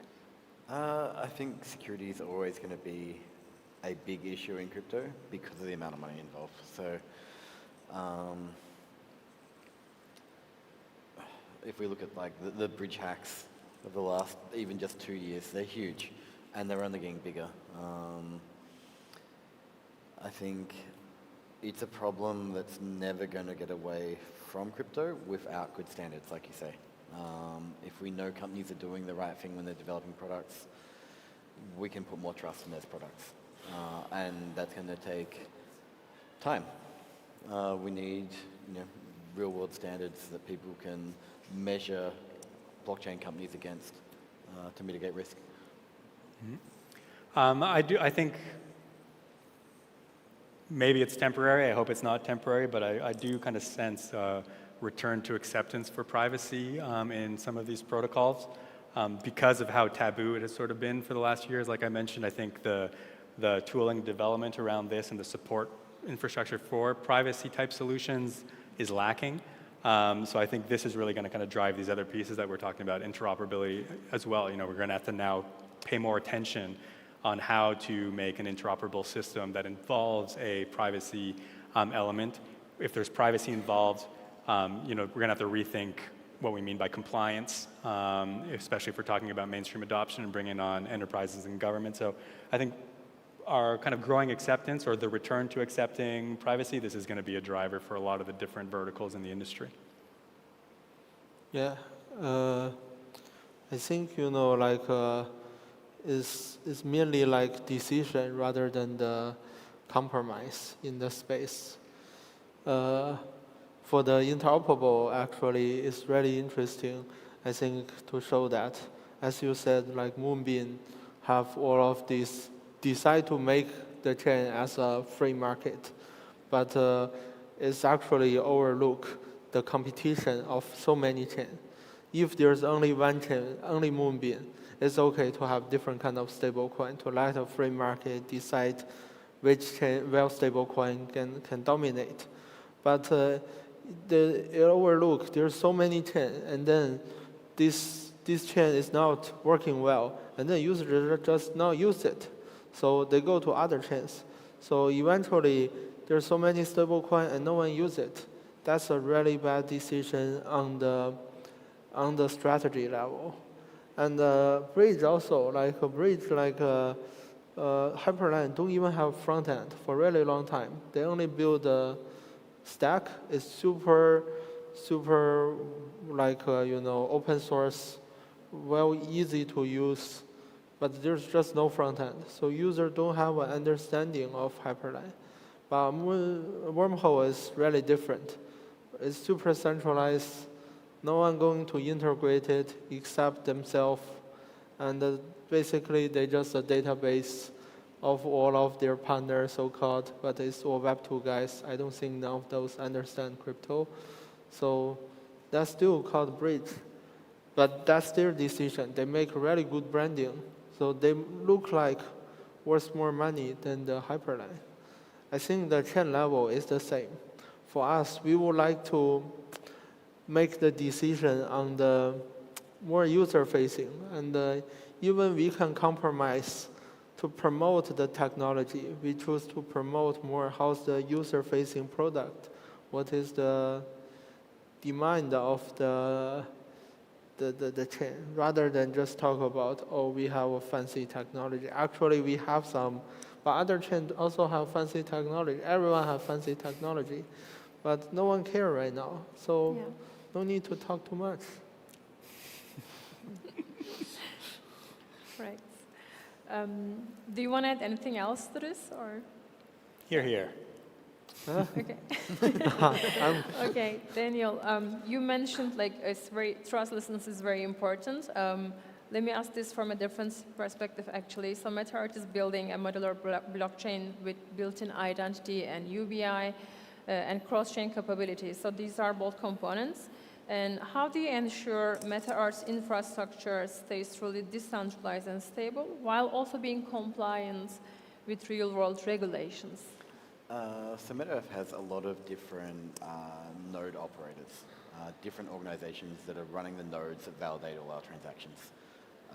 So we can, if we had a node in Turkey, that Turkey can go through government regulation here, and any real-world transaction can go through that node company. So that way we don't have to focus on core compliance for every single country with one organization. We can have the nodes operating individual countries that are compliant in the areas they're operating. That's, when you want worldwide scale, I think that's the easiest way to get global compliance now. Okay, thank you. We have a few minutes left, so let me just gather the last thoughts. So if each of you could just improve one aspect of this current Web3 stack to accelerate mass adoption, what would it be and why? Do you want to start? I think one of the biggest things holding Web 2 users back from adopting Web 3 is onboarding. Wallets are complex. No one wants to store private keys or their mnemonics. They're easy to lose your wallet. I think the way we solve that is probably MPC wallets. It's getting kind of mainstream in adoption now. Being able to have recovery methods for your wallet and social verifications on your wallet to recover, I think, is how we build mainstream adoption. And yeah, I don't think the current way of seed phrases and mnemonics, I don't think anyone in Web2 wants to touch it. I don't think they ever will. Yeah, for me, instead of just always yelling interoperability, I'll choose something that's maybe a little less popular, but I think is quite important. And this is some sort of tooling for compliance / anti-money laundering that is suitable for a decentralized protocol. So, you probably all saw, a month ago or something, there's the big Bybit hack, had a few downstream effects, all that stolen money from North Korea went through ThorSwap via OKX DEX, and ThorSwap made the decision that they're not going to interfere, let all the money flow through. But as the front end, or all the traffic went through OKX DEX, they got hit by the regulators in Europe, had to actually shut down for some time while they kind of rejigged their engineering and put on some kind of address screening and different types of tooling like that. Now, they've eventually come back, and now they are scanning everything, making sure that the source of funds are clean, et cetera, et cetera. There's part of that that doesn't quite perfectly fit with this ethos of true decentralized systems and true decentralized blockchains that we all have. But if we're talking about mainstream adoption, it's a non-negotiable. Big enterprises, governments, they're not going to come on chain in any meaningful way beyond kind of little case studies here and there if they're not confident that all this stuff is clean and compliant. We at WANChain, for a few years now, have actually been exploring this angle as well. And unfortunately, the state of affairs right now is that there is actually very powerful tooling, particularly for AML, particularly for address screening, but it's built with centralized exchanges in mind, basically. It's the only way to kind of integrate this into your decentralized protocol is to make it less decentralized. And because none of this stuff is on-chain, they're just basically off-chain APIs. You just throw them an address, they'll do their stuff, trace the source of funds, give you a risk score, and then let you decide, okay, if it comes back a 9, I'll block it, or something like that. It's effective, but it's not a Web3 solution. And so until there's something more suitable for decentralized protocols, I think that's really going to hold us back in one of two ways. One, we're just never going to get to that real mainstream adoption level. Or two, what Web3 actually becomes just has to be less decentralized. And I don't think anyone here wants that. So what we need is tooling that is attacking this head on, not kind of shying away from compliance and AML, and building something that's suitable for DeFi. Yeah, I actually think it's getting more and more centralized. You can see from the Bitcoin, the ETF. After ETF, right now I think around at least 3%, 3 to 6% are held by all of these ETF of Bitcoin.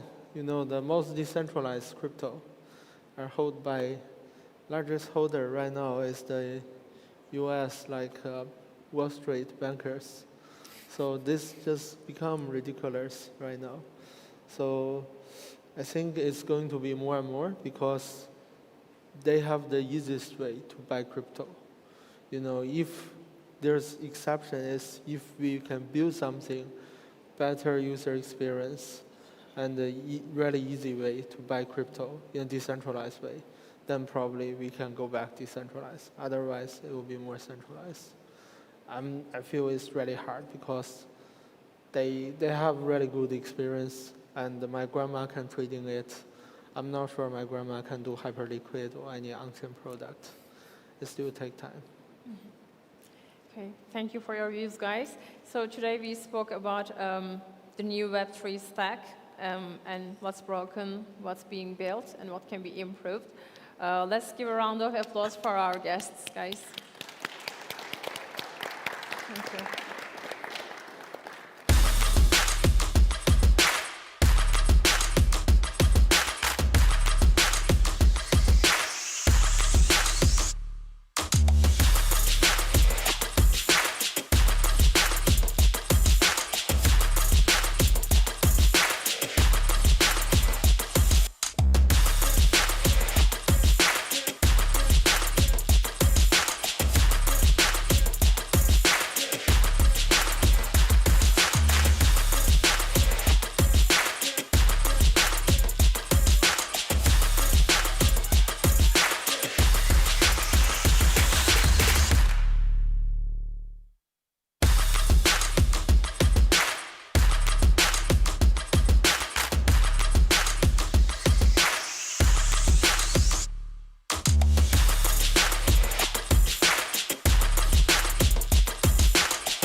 Thank you to all our panelists. Your insights have been truly inspiring for us. And up next, please welcome Can Azizoğlu, investor and founder of Coinox, for his talk, How to Sell a Web3 Game Online. Hoş geldin. Hello.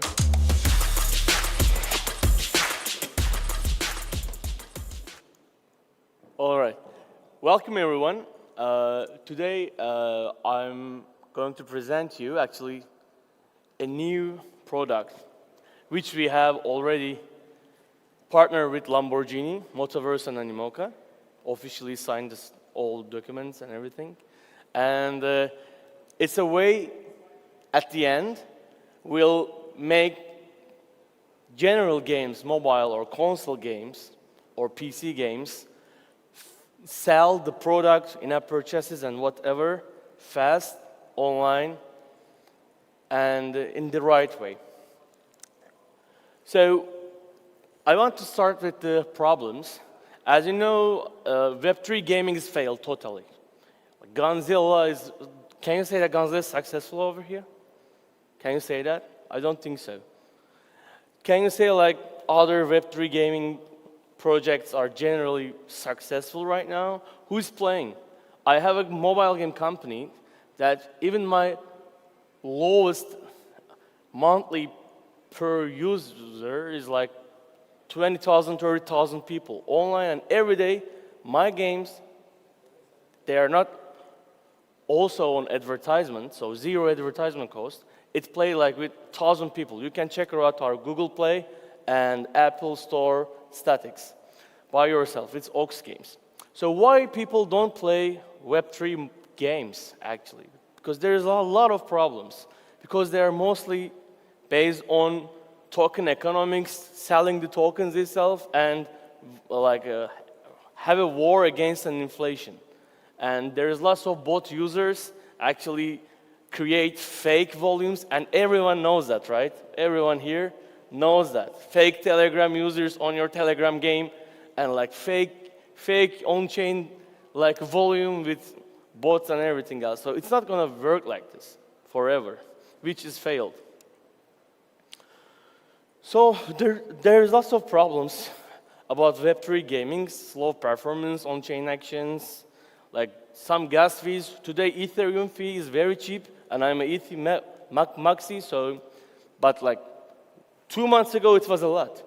So today is like this, and tomorrow is different. So on-chain fees are generally changing. Of course, there is some omni-chain solutions in there in the gaming or other layers, but it's also challenging.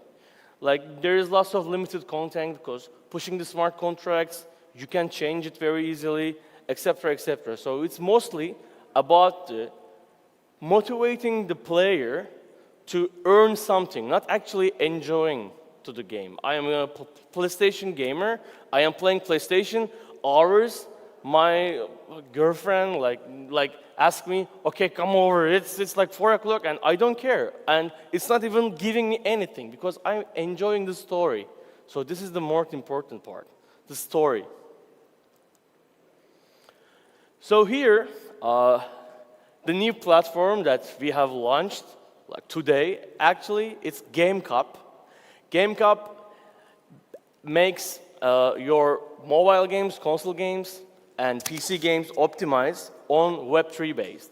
So your game doesn't need actually have any Web3 aspects, which we don't want to be. For us, is mostly important. A game studio needs to focus on their game advertisement, the storyline, and everything else. Because making that Web3, it's another job. It's another business. It's not even matter of a game developer or a level designer's job. It's a whole another story. So we make any mobile game or console game or PC game very easily integrated to our Game Cup platform, and with one single sign on your platform, on your mobile game, you can enjoy live tournaments with no middleman. There is no middleman. There is no like a guy just actually watching as a moderator or whatever, because it's already connected to the system and it pulls all the data. So at the end, it's very transparent, all the tournaments and everything. You can see that. I will talk more about it. So who is our general partners and audience? So first of all, the players. We are looking for really highly played mobile games, like puzzle games, like simulation games, that any game that creates storyline and a value over here. So the most important thing is players' enjoyment. And we are giving a model, an SDK to the game studio, and they are easily integrating that to their game, and all that audience and community starts to compete with each other on our platform. And our other key partners is like, for example, Animoca itself, like other community people, high-valued NFTs. You can actually move your NFTs, stake there, and play it in on our games that already integrated the SDK. For example, what we've done, we have integrated Animoca Motoverse Lamborghini partnership NFTs to here, to Game Cup. So actually people can be able to play those NFTs as an actual card to our game too. So this makes NFTs also universal, just with one platform. And we also have a target we partner with the streamers, especially game streamers, and we have a very good referral system. So any player actually wins or loses, they are betting on their own gaming performance. And of course, we are giving referrals to other partners too. So people actually can buy NFTs, skins, and the cars on crypto, but also with the credit card. So actually, we don't care about crypto a lot. We mostly focused on the good games and using the blockchain technology with universalization of the assets, and actually pull ourselves from the regulation basis. So we use DeFi also go back against some regulations that which isn't everywhere right now, and they don't even know what they do. Exactly, it's what I was talking about. We have partnered with Lamborghini. It has minted like 2 months ago, and they keep minting it. Currently, after 2 months, you will be able to actually connect your NFTs to our platform, and you will be able to play in all suitable games on our platform already that integrated our SDK. So this is my contact. We are looking for streamers, partners, mobile games, any actual game that they have already publish their games. So I'm also an investor, so let me know what you have and we can talk about it. Today, I am sharing my QR code. This is a gift, like 10 USDT, that we are giving away on our platform that you can bet on a tournament based on our games. So currently, we have 3 games alive. It's from our own studio. They are mostly 300,000 downloaded and like around 20,000 people are playing our games. And they are not on-chain, but they are on blockchain and with GameCup. So thank you so much for listening to me. It's all done for now. Thank you. If you have any question, you can shoot me. No? Okay, thank you.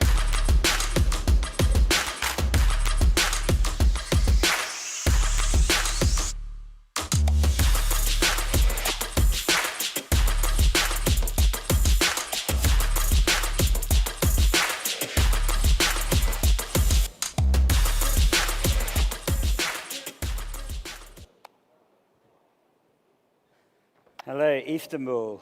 So I'm here to talk to you today about how Bitcoin DeFi is coming. So it's a real privilege to be closing out this conference with this talk.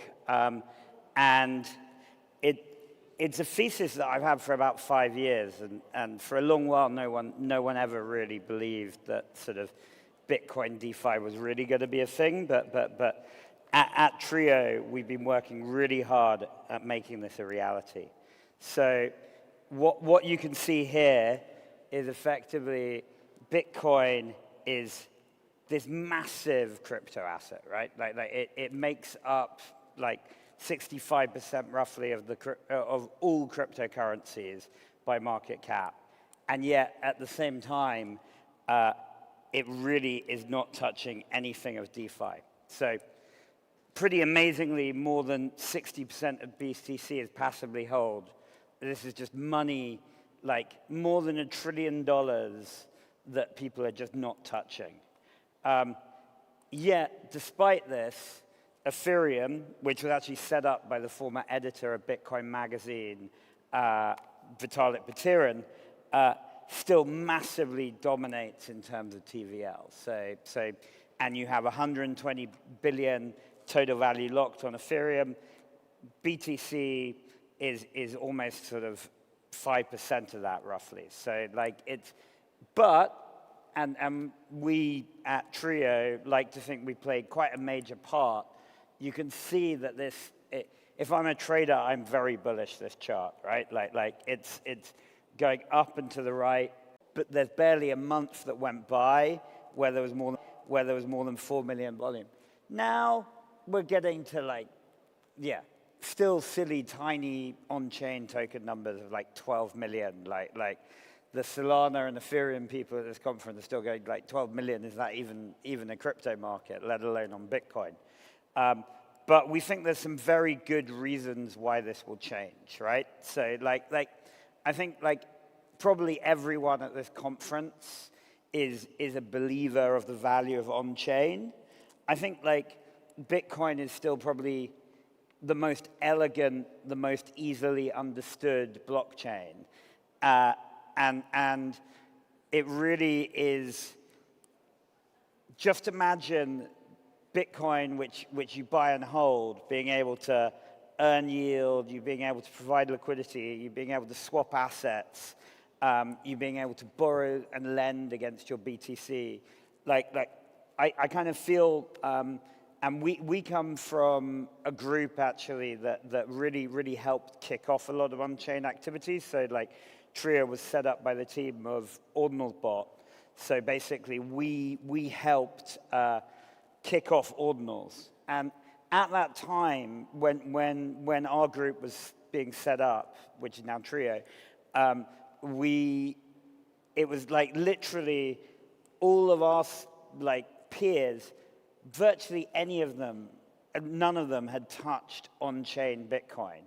And suddenly we had like hundreds of thousands of friends who were like the real true crypto pioneers going like, how do we bring the energy that we see all around this conference and elsewhere in the crypto market to Bitcoin in a way that builders can do stuff. And I think it's Bitcoin DeFi that is going to be the big thing. There's obviously some big technical barriers. So there's obviously feature, not a bug, but there are no smart contracts on Bitcoin. We're obviously working on the scaling solutions around that, but that's a big thing. Bridges that then you need to start thinking about how you get to doing these DeFi-like activities. Any bridge is one of the most well-known security risks in crypto. And at the same time, there's like, it's not a great UX. Actually, when we set up, like all of our team was scratching our heads going, well, some of our team, some of them really like deep Bitcoiners, but some of us were going like, how do you use this Sparrow thing? It's like horrible, and all of the degens that defended on Bitcoin when our company was first set up were like, oh my God, this is terrible. But within a week or two, you had like great like wallet infrastructure, great tooling like the original Ordinals bot tool, like a lot of things, and now our Trio marketplace and soon to be DEX coming out. So I think like what's amazing about DeFi coming to Bitcoin is you're effectively having the kind of innovation you saw in other chains, but it's being condensed into months, right?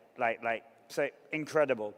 But at the same time, you've got this sort of fragmentation of layer twos, cross-chain protocols, the standard mess whenever anyone ever tries to scale old stuff in blockchain. So I think these technical barriers are big.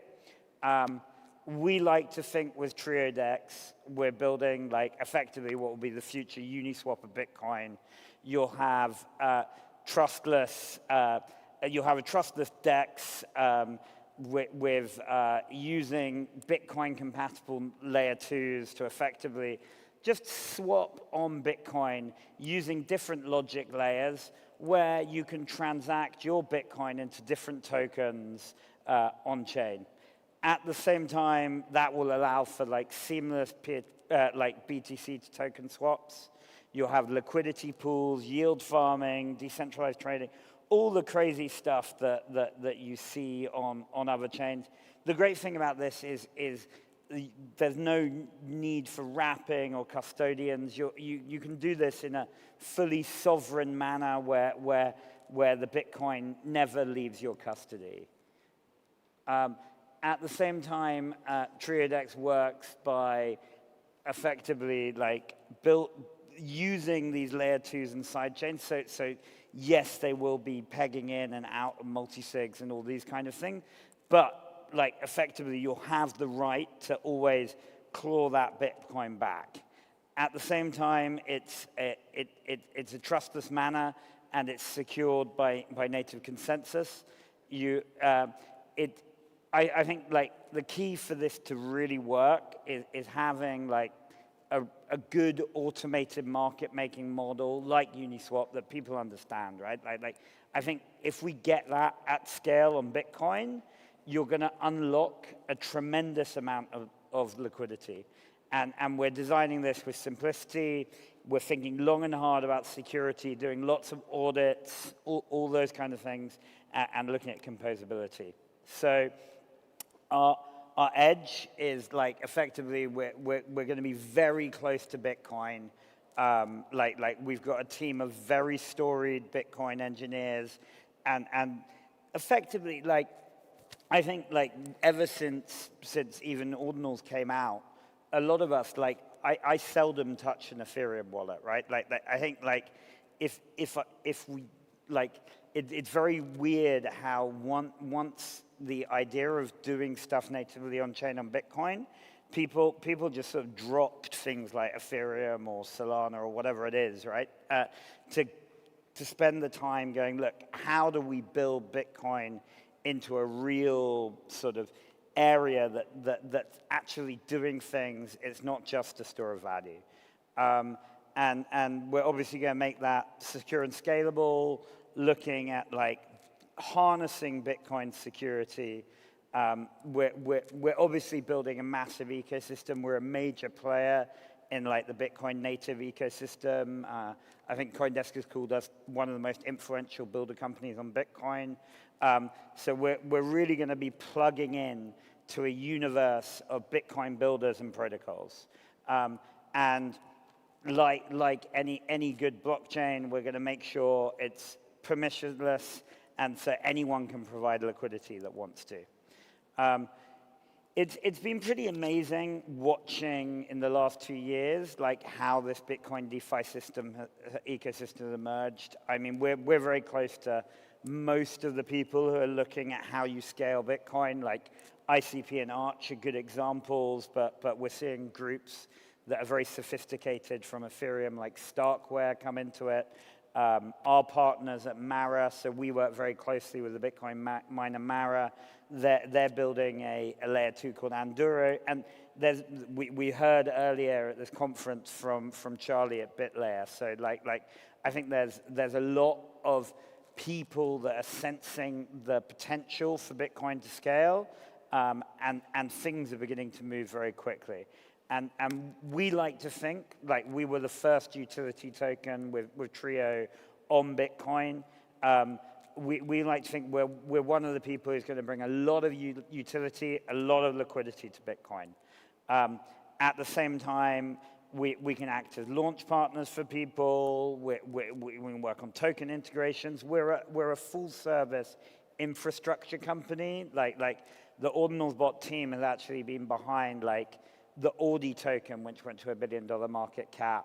We did the Runestone airdrop, which was the largest airdrop in Bitcoin history, that also went to close to $1 billion.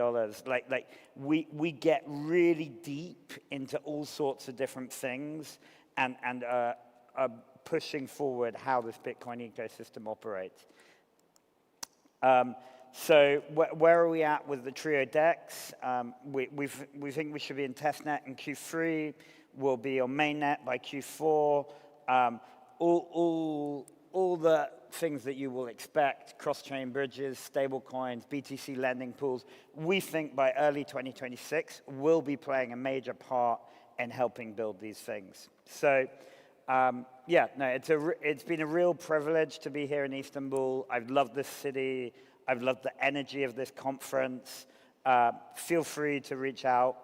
My email's here.